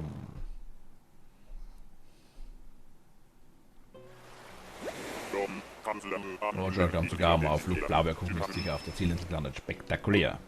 Nur zu, ich warte hier am Fähig. Komm vorbei, wenn du Werkzeug oder einen Flug brauchst. Ob Bienchen oder Bäumelein, der Dodo sagt, pack's einfach ein.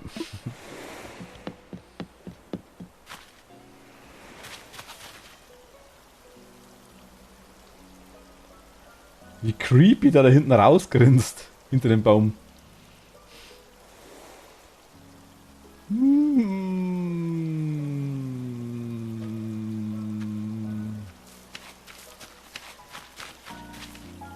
Naja, obwohl.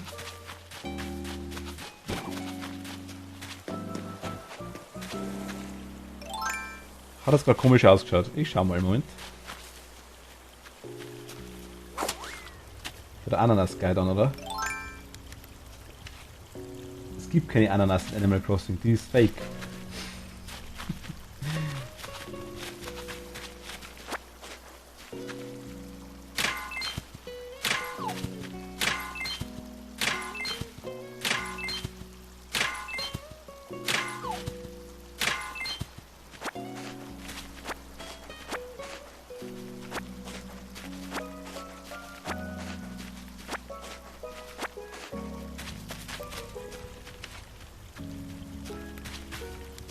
Ananas. Hey, wie cool dich hier zu treffen. Ich bin Tamara. Willkommen auf meiner mega fantastischen Insel. Okay, nicht ganz meine Insel, aber später denn mal. Dann werde ich Popstar und jeder Popstar hat eine Insel. Ach so, so ein ist es. Du bist also Emits von Mizien. Ich liebe es, neue Leute zu treffen, neue Fans.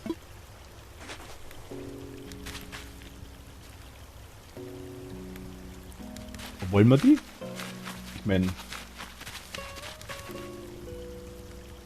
Lustig ausschauen tut sie. Wir kriegen ja quasi eh die Richtung, nur glaube ich, gell, oder? Schon wieder orange, nicht kotz gleich.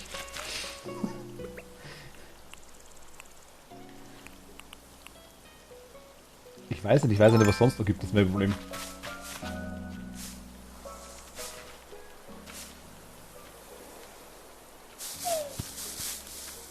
Ja, knuffig ist sie.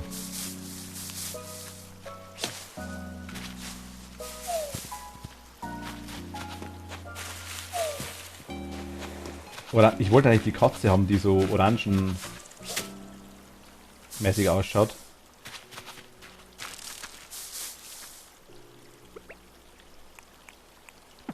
Die wäre noch ein Objekt der Begierde, sag ich jetzt mal. Nur schwungvoll war's.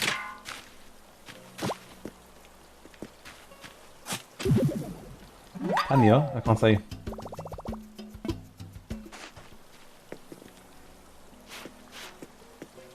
Diese Popstar-Kategorie?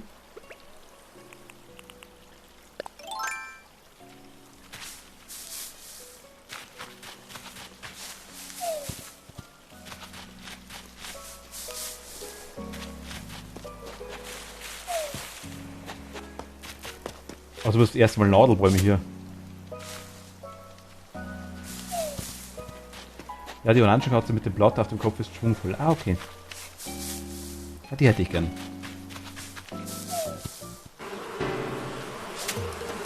Oh mein Gott. Ich wollte eigentlich wegrennen, na was? Oh Gott.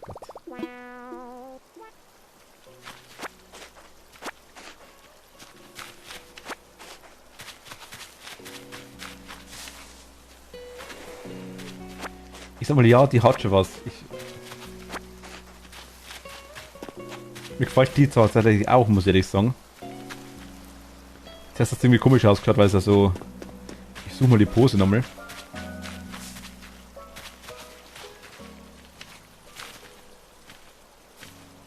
So.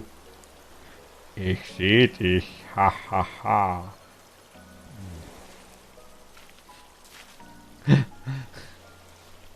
Hat ein bisschen komisch ausgeschaut.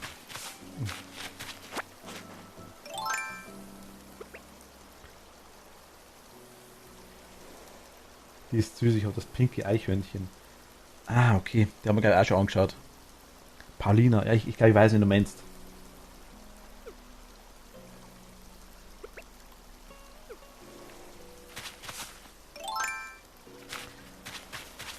Ah, schwere Frage. Machen wir mal was. Ob ich hinkriege. Das heißt, heute einen Campingplatz mal schauen.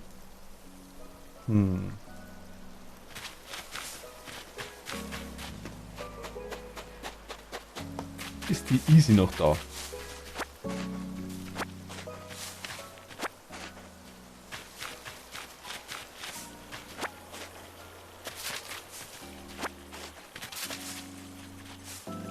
Ich würde sie gern was fragen.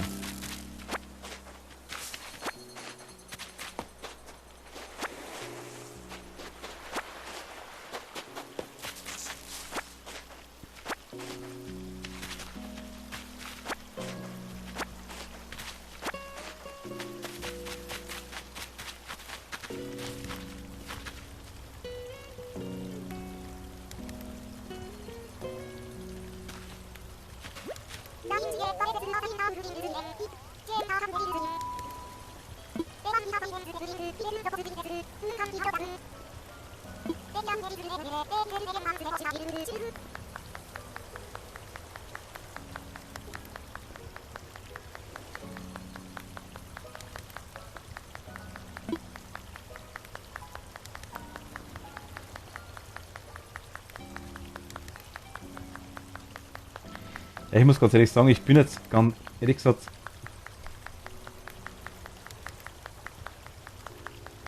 Ja, wir kriegen ja nur Popstars, das ist das Problem. Wir kriegen ja jetzt gar nichts an. Ah komm, die nehmen wir. Mir gefällt die.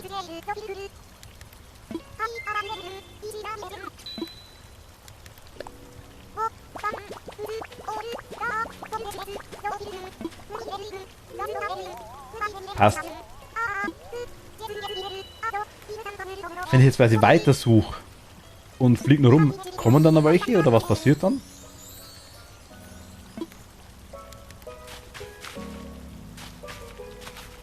Lass nur Miets nachher auf mitziehen. Habe ich tatsächlich auch schon überlegt, aber ich weiß, oder Kathi hat gesagt, sie hat versucht, dass quasi eine Insel nur mit Pferdebewohner vollbringt. Also so unmöglich hat sie gemeint gehabt. Insel halt dann ohne Bewohner. Ah, okay. Das kenne ich mehr. Wir haben sie mal die 3. Fliegen wir zurück, machen wir es mal weiter. Flugnugar mit Ziel mitziehen. Ja, wo möchte ich? Rocher. Fertig, Monsterabflug.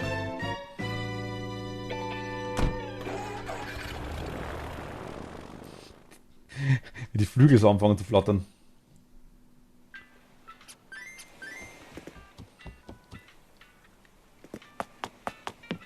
Ach so, wegen den Häusern. Dann bauen, suchen, hinstellen. Ah, okay. Ich schau mal kurz zum Tanuk rein. Hast du eigentlich recht, ja. Aber müssen wir dann später machen.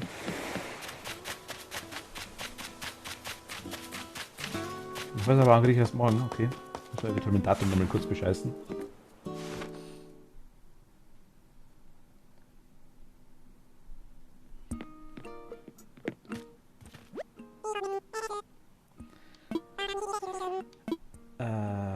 Verkaufen.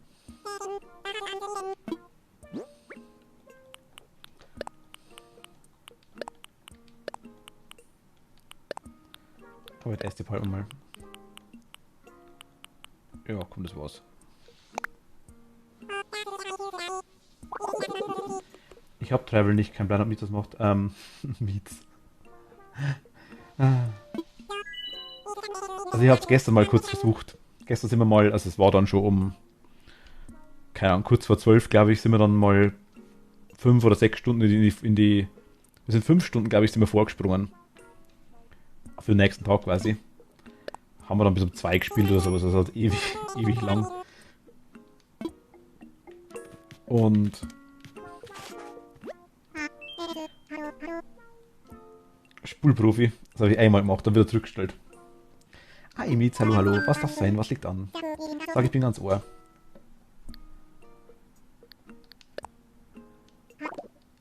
Solange du noch einen Kredit offen hast, kann ich leider keine Erweiterungsaufträge annehmen. Den dann genug, was kannst du jederzeit Raten einzahlen. Ach, die Petzerei die ganze Zeit, weißt du? Ja, ich bin halt, es war ja Ich bin einfach am nächsten Tag auf 5 Uhr gegangen. Hab mir gedacht, yeah, hat aber nichts gebracht. Ich habe Animal Crossing gespielt, bevor ich Animal Crossing gespielt habe. So glaube ich, kann man es sagen.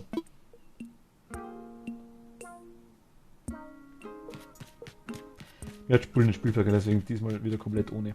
Ja, gut. Ich sag mal, ich stream's halt. Von dem her finde ich schon ganz cool. Da war die Möglichkeit, weil zum Beispiel wäre es jetzt quasi eigentlich jetzt vorbei, würde ich sagen.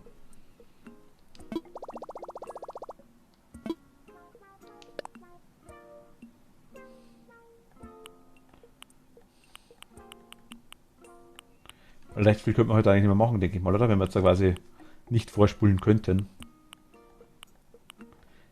Ich werde maximal einen Tag vorgehen, so jetzt mal, und dann quasi, danach gehe ich wieder zurück. Muss ich dafür selber entscheiden, ja. Nein, ich sage euch, ich werde das quasi, wenn wir dann später mal vielleicht, stelle ich kurz vor. Und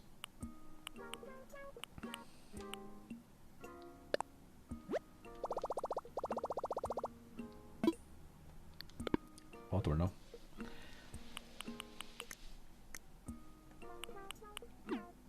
Und dann quasi wieder zurückstellen. Also sprich, dass wir quasi eigentlich heute schon morgen machen, so quasi irgendwie nach dem Motto. Weil ich habe bestimmt einmal einen Tag oder zwei Cuttering quasi, wo wir kein Animal Crossing haben. Ich sammle halt dann immer Fische, Insekten oder Meerestiere. Ja, ja, klar. Ich denke, wenn man jetzt quasi mir dann jemand 5 Stunden beim Fische sammeln zuschaut, ob es so interessant ist, ich weiß es nicht.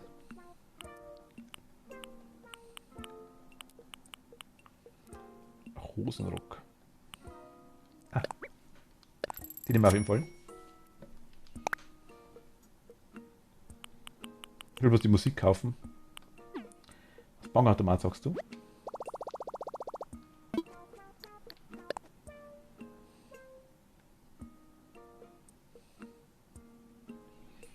Soll ich was einzahlen? Ich habe mir das gehört dazu, schon Leute gesehen, die 8 Stunden einfach den Boden in dem Spiel umgegraben haben. Gehört dazu. Na gut, okay. Stimmt eigentlich. Ja, ich meine, bei Minecraft ist es ja so, du klatscht Ewigkeiten lang die Erde weg. Das stimmt schon, einerseits gehört dazu. Wenn Leute das Spiel anschauen, sind sie auch das gewöhnt. Das stimmt schon.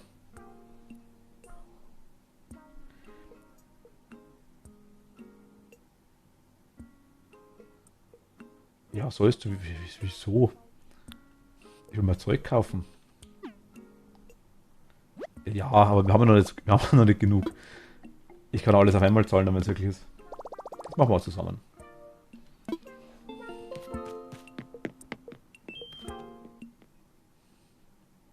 Brauchen wir erstmal Dinge, brauchen wir erstmal mehr Geld.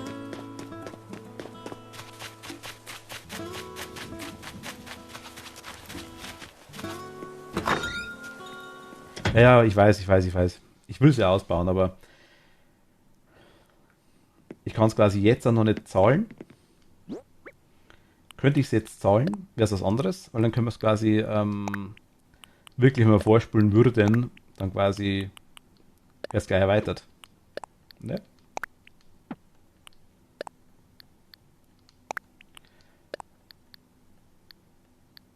Das waren 98.000, ja genau. Richtig. Ich weiß, was in Raten geht, ja, aber deswegen müssen wir es doch nicht gleich übertreiben.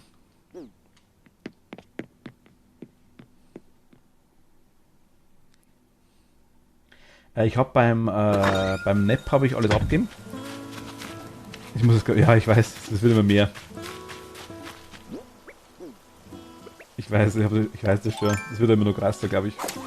Wir haben den Laden hierhin platziert. Irgendwo. Ich weiß nicht mehr genau wo. Da links. Da kommt der Laden hin.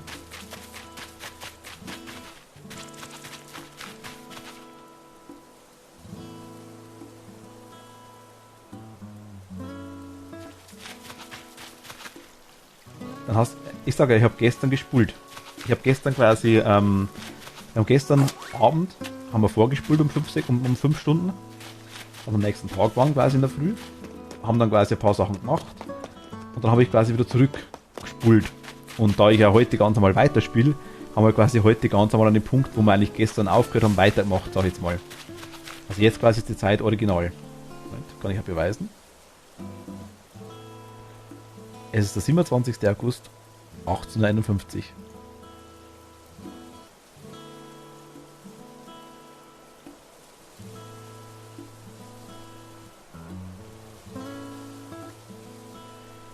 Achso, Ariel, weiß ich, ob Ariel gespielt habe, weiß ich nicht, keine Ahnung. Kann ich nicht sagen. Also uns wurde es gestern von Sarah erklärt. Das Museum haben wir quasi fertig, das haben wir gestern alles abgegeben. Oder heute. Das ist jetzt quasi ein Bau, das haben wir, also Museum ist ein Punkt, das wir haben, wenn wir vorspielen würden.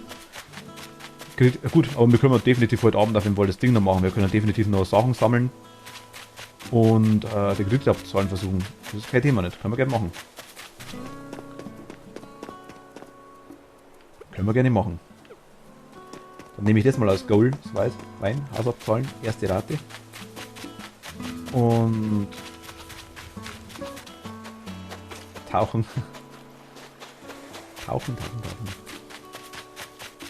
Ich muss für eine Brücke zahlen und mein Haus. Spulen ist nichts Schlimmes, aber wenn ich sage, ich habe noch nicht gespult, habe ich nicht gespult. Ich habe jetzt einen Campingplatz, da kann ich wieder welche finden. Ah, den lassen wir auch noch da. Nee, spulen ist, ich finde es auch nicht schlimmer, spulen. Es ist ja eigentlich auch kein Cheaten in dem Sinn, sage ich jetzt mal. Es ist ja mehr optimieren, sage ich jetzt mal, wenn man quasi einfach weitermachen will und aktuell nicht weitermachen kann. Würde ich sagen. Ich würde jetzt nie mehrere Tage vorspulen. Ich würde jetzt auch nie die Switch so lassen, quasi, dass die auf einem Punkt ist, quasi, wo man nicht mehr weitermachen kann.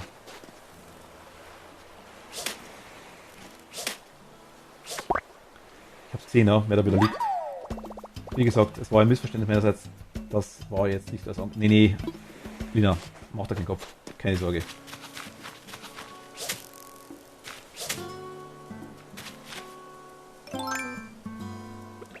Ist sie dem selbst überlassen, ja.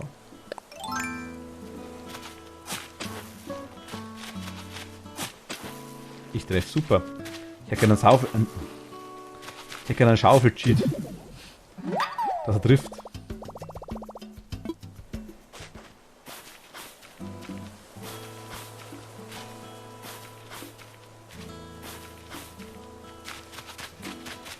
Macht es Sinn, dass wir da Gold eingraben?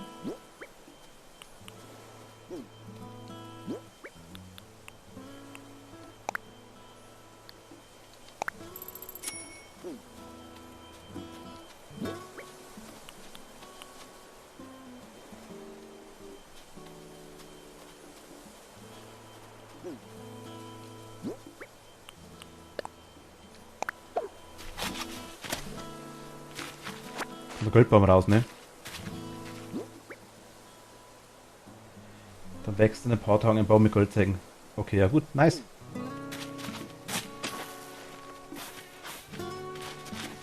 Schon so eine blöde Mücke.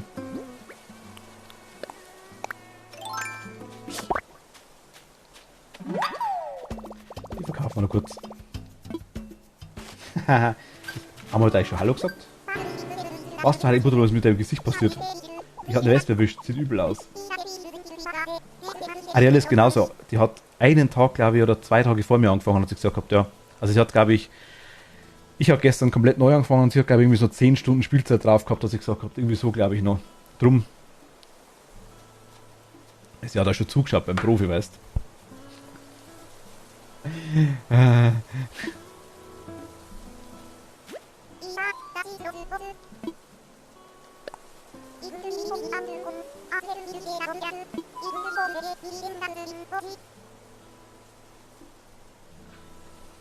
Also nicht bei dir.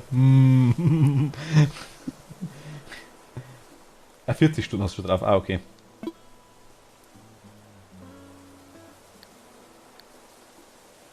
Kalt duschen.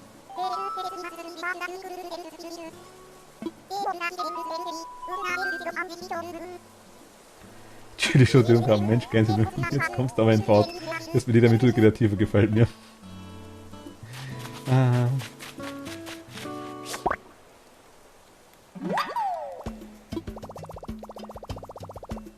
Den haben wir noch nicht, glaube ich, einen Himmelsfalter. Immer bist du vorhin nicht umgefallen. Entweder hast du dir meine Spielzeit nicht angesehen oder es hat dich nicht schockiert.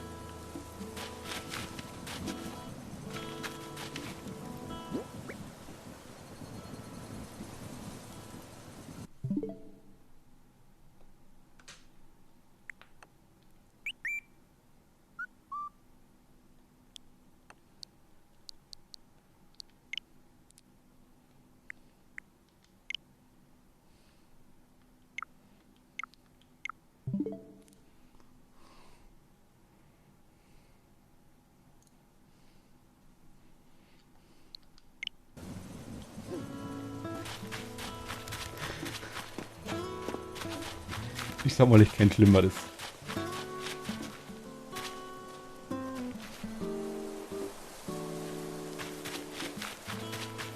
Ich habe nur die Spielzeit angeschaut.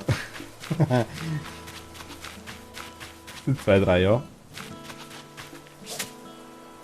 Aber ich kenne Schlimmeres, muss ich ehrlich sagen. Also ein Kumpel von mir hatte mal bei, ich glaube WoW war's, hat er auf einen Charakter, glaube ich, über 100 Tage reine Spielzeit drauf gehabt. Also 100 Tage reine Spielzeit auf einem Charakter. War nicht sein Main-Charakter. War nicht sein Main-Charakter. Der hat insgesamt 5 oder 6 Charakter gehabt, also... Ja, quasi das, was du da drauf hast, hat er quasi auf einem Charakter drauf gehabt. Von 5 oder so. Also ja.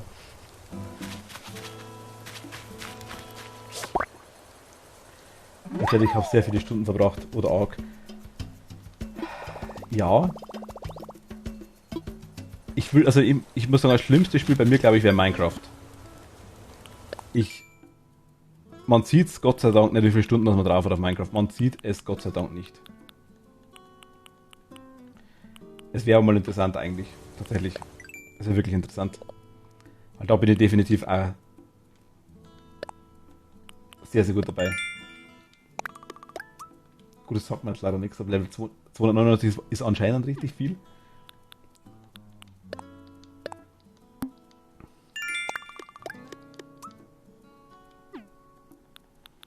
Aber ich habe Red Dead leider nicht gespielt.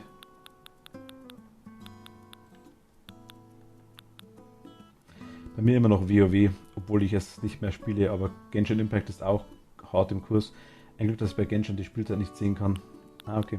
Ja, Genshin Impact, muss ich ganz ehrlich sagen, ist tatsächlich auch so ein Ding, das gefällt mir auch ganz gut. Das wollte ich auch mal Gardehalber anfangen, aber aktuell fehlt mir die Zeit dazu tatsächlich. Also ich habe jetzt mit Animal Crossing noch angefangen, zusätzlich noch. Ich habe, wie gesagt, Ark auch laufen mit einem Kumpel von mir. Das kommt jetzt dann irgendwann übernächste Woche wieder. Von dem her, es gibt auch... Ja, Genshin ist so die Anime-Version von Zelda Breath of the Wild, würde ich sagen, oder? So, glaube ich, kann man es übersetzen.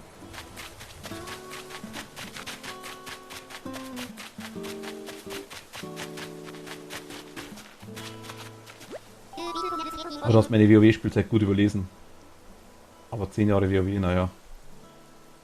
WoW auf der Switch?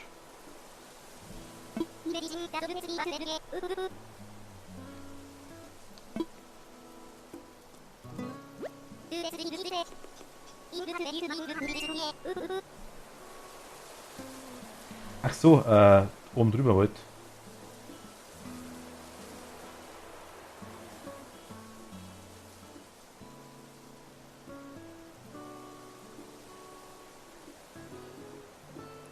Über die WoW insgesamt auf die Jahre ist das bestimmt. Achso, 10.000. Ja, okay. Ich hab's gerade gelesen, ja.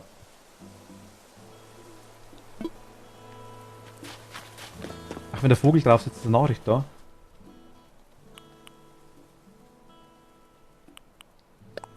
Feuerwerk demnächst. Im August findet jeden Sonntag ein Feuerwerk statt. Ja, ja. Los geht es um 19 Uhr, sobald die Dämmerung eingesetzt hat. Wir hoffen auf eine rege Teilnahme, Tom Nook. Jetzt ist 19 Uhr.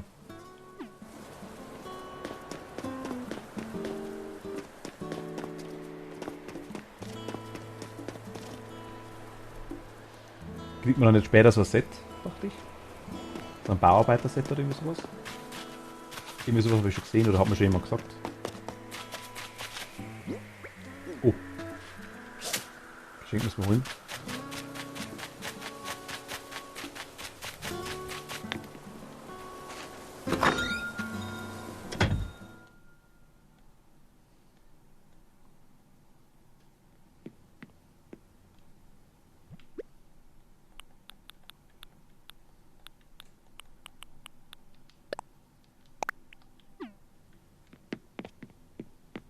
Doch, ein Tool, ja. Ich wusste irgendwie sowas, wurde mir gesagt gehabt, ja.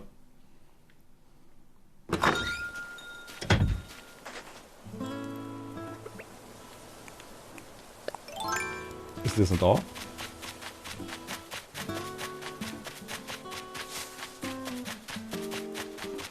Resettet, wenn ich reingehe, ne?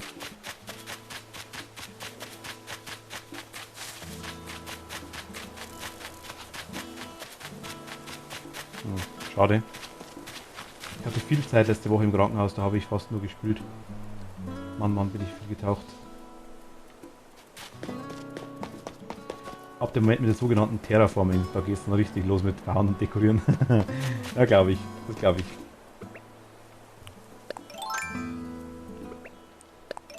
Dann hat man, glaube ich, irgendwann mal die Kohle, dass man wirklich umräumt und alles.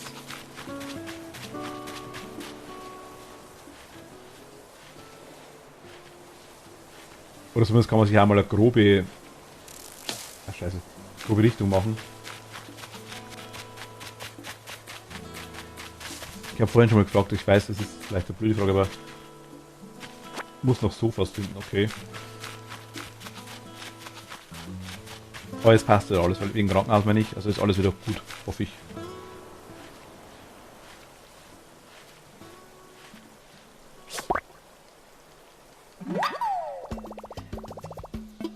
Den haben wir schon.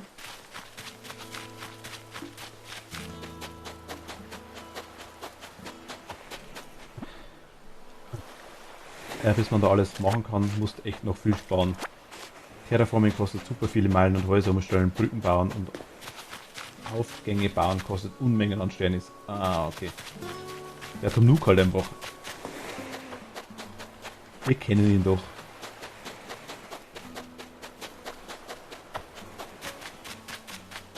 Zu dem gehen wir jetzt dann gleich. Oh, ich muss jetzt kurz Schluss machen, tut mir leid. Ich wäre so in knapp 1,5 Stunden auf jeden Fall wieder da. Tom Nook ist ein sehr gerissener Geschäftsmann, ja. Gerissen.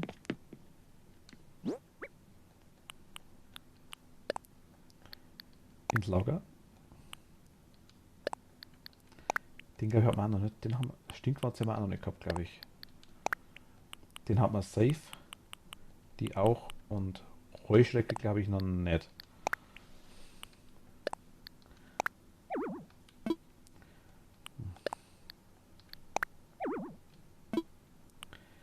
Schwierig.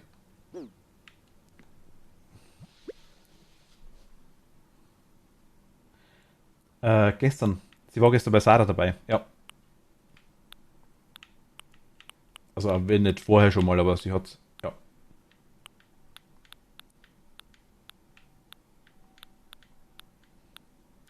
Also war schon gut, wenn wir das ganze Zeug abgeben könnten beim Ding, beim Dingens, beim Eugen. Das wäre schon mal eine enorme Erleichterung.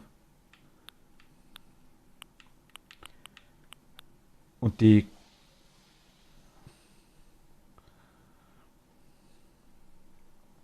Ich kann nicht einschätzen, wie du von Sarah aussiehst. Sarah hat auch 700 Stunden plus drauf oder sowas. Aber meine erste hat ohne Spulen einfach über 1500 Stunden gekostet. Der Sarah hat irgendwie so 740, 730 Stunden, glaube ich, drauf gehabt, hat sie gesagt gehabt, auf der Insel.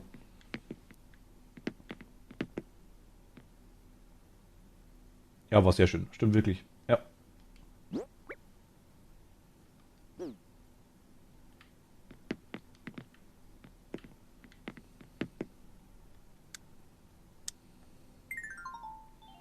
Fand ich ja auf jeden Fall.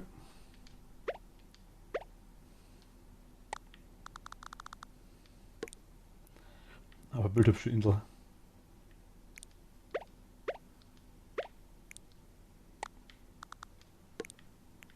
Na, aber die war schon wirklich gut eingerichtet, muss ich sagen.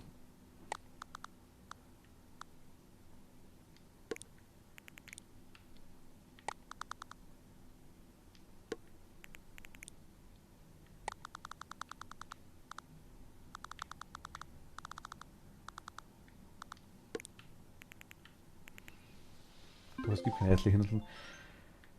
Es gibt nur unfertige Inseln, sagen wir mal so.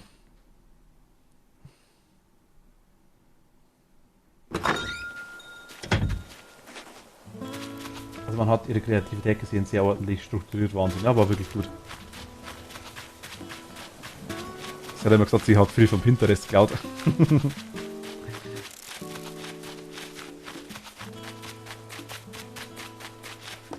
Aber da war schon einiges von ihr auch dabei, glaube ich. Manches sieht einfach nicht so schön aus, wenn du mich fragst. Ja gut, es kommt drauf an. Immer Geschmackssache, das stimmt allerdings wirklich. Jetzt würde ich gerne mit meiner alten Insel flexen, aber die gibt es halt nicht mehr. Kann man die gar nicht speichern? Also muss man die wirklich komplett löschen? eigentlich schade, finde ich.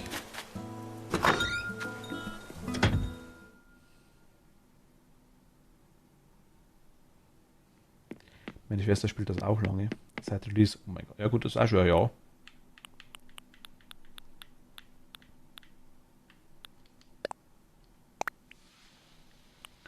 Was doch jetzt schon, aber als ich meine gelöscht habe, gab es noch keine Traumadressen. Ach so, auch wenn du quasi deine Insel löscht, bleibt sie trotzdem als Traumadresse bestehen, oder wie?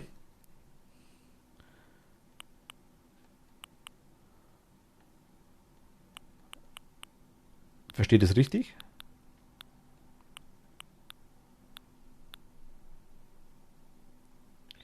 Wenn du sie als Traum hochlädst, ja, ach so, sprich, dann ist quasi, dann kannst du die Insel quasi vor Ort löschen, kannst du quasi jederzeit in deine Insel quasi rein, wenn du magst.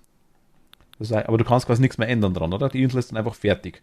Sie ist dann einfach so, wie sie war und so bleibt sie dann quasi auch für immer.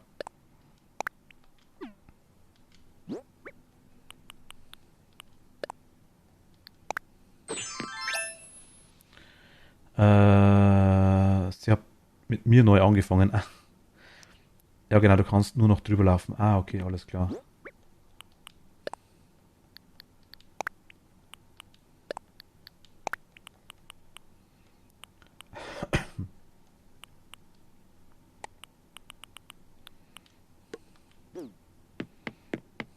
Ja gut, aber immerhin ist sie da. Aber du kannst Dinge zu neuer Insel mitnehmen. Okay, also ich weiß, man kann die Insel irgendwie speichern. Das geht jetzt, glaube ich, auch. Wenn du die Switch verlierst oder sonst was. Also wird irgendwie am Anfang vom Nuke erklärt. Gibt es halt die Möglichkeit, dass du quasi das irgendwie dann komplett überträgst wieder. Ja, das geht, aber dafür hatte ich noch jemanden gebraucht, um die Sachen zwischenzulagern. Ah, okay. Wenn es mal wieder ist, Bescheid geben. Habe halt einfach 17,5 Millionen Sterne ist gelöscht. Tat weh. Oi, oi, oi. Ja, gut. Aber gut erwiesen ist, wenn du quasi neu anfängst oder nicht neu anfängst, gibt es dann die Traumareisen, also die Traumreisen deswegen auch? Oder musst du neu anfangen, um die ganzen Sachen quasi freizuschalten, die quasi dann auch neu sind? Wahrscheinlich nicht, oder?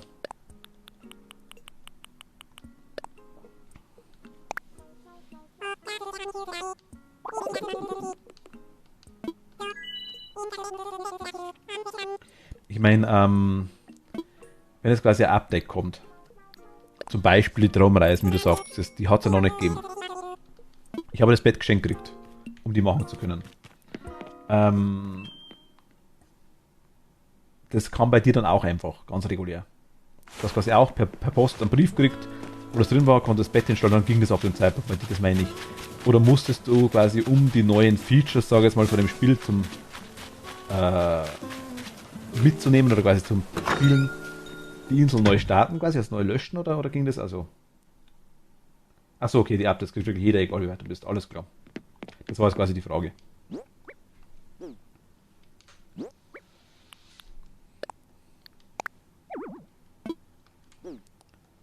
Ach Gott, ich muss echt zum Eugen, hilft nichts. Na gut, ihr Lieben, aber ich muss jetzt leider kurz Pause machen. Also kurz ist gut, so eine Viertel, 1,5 Stunden rum. Dann bin ich wieder da.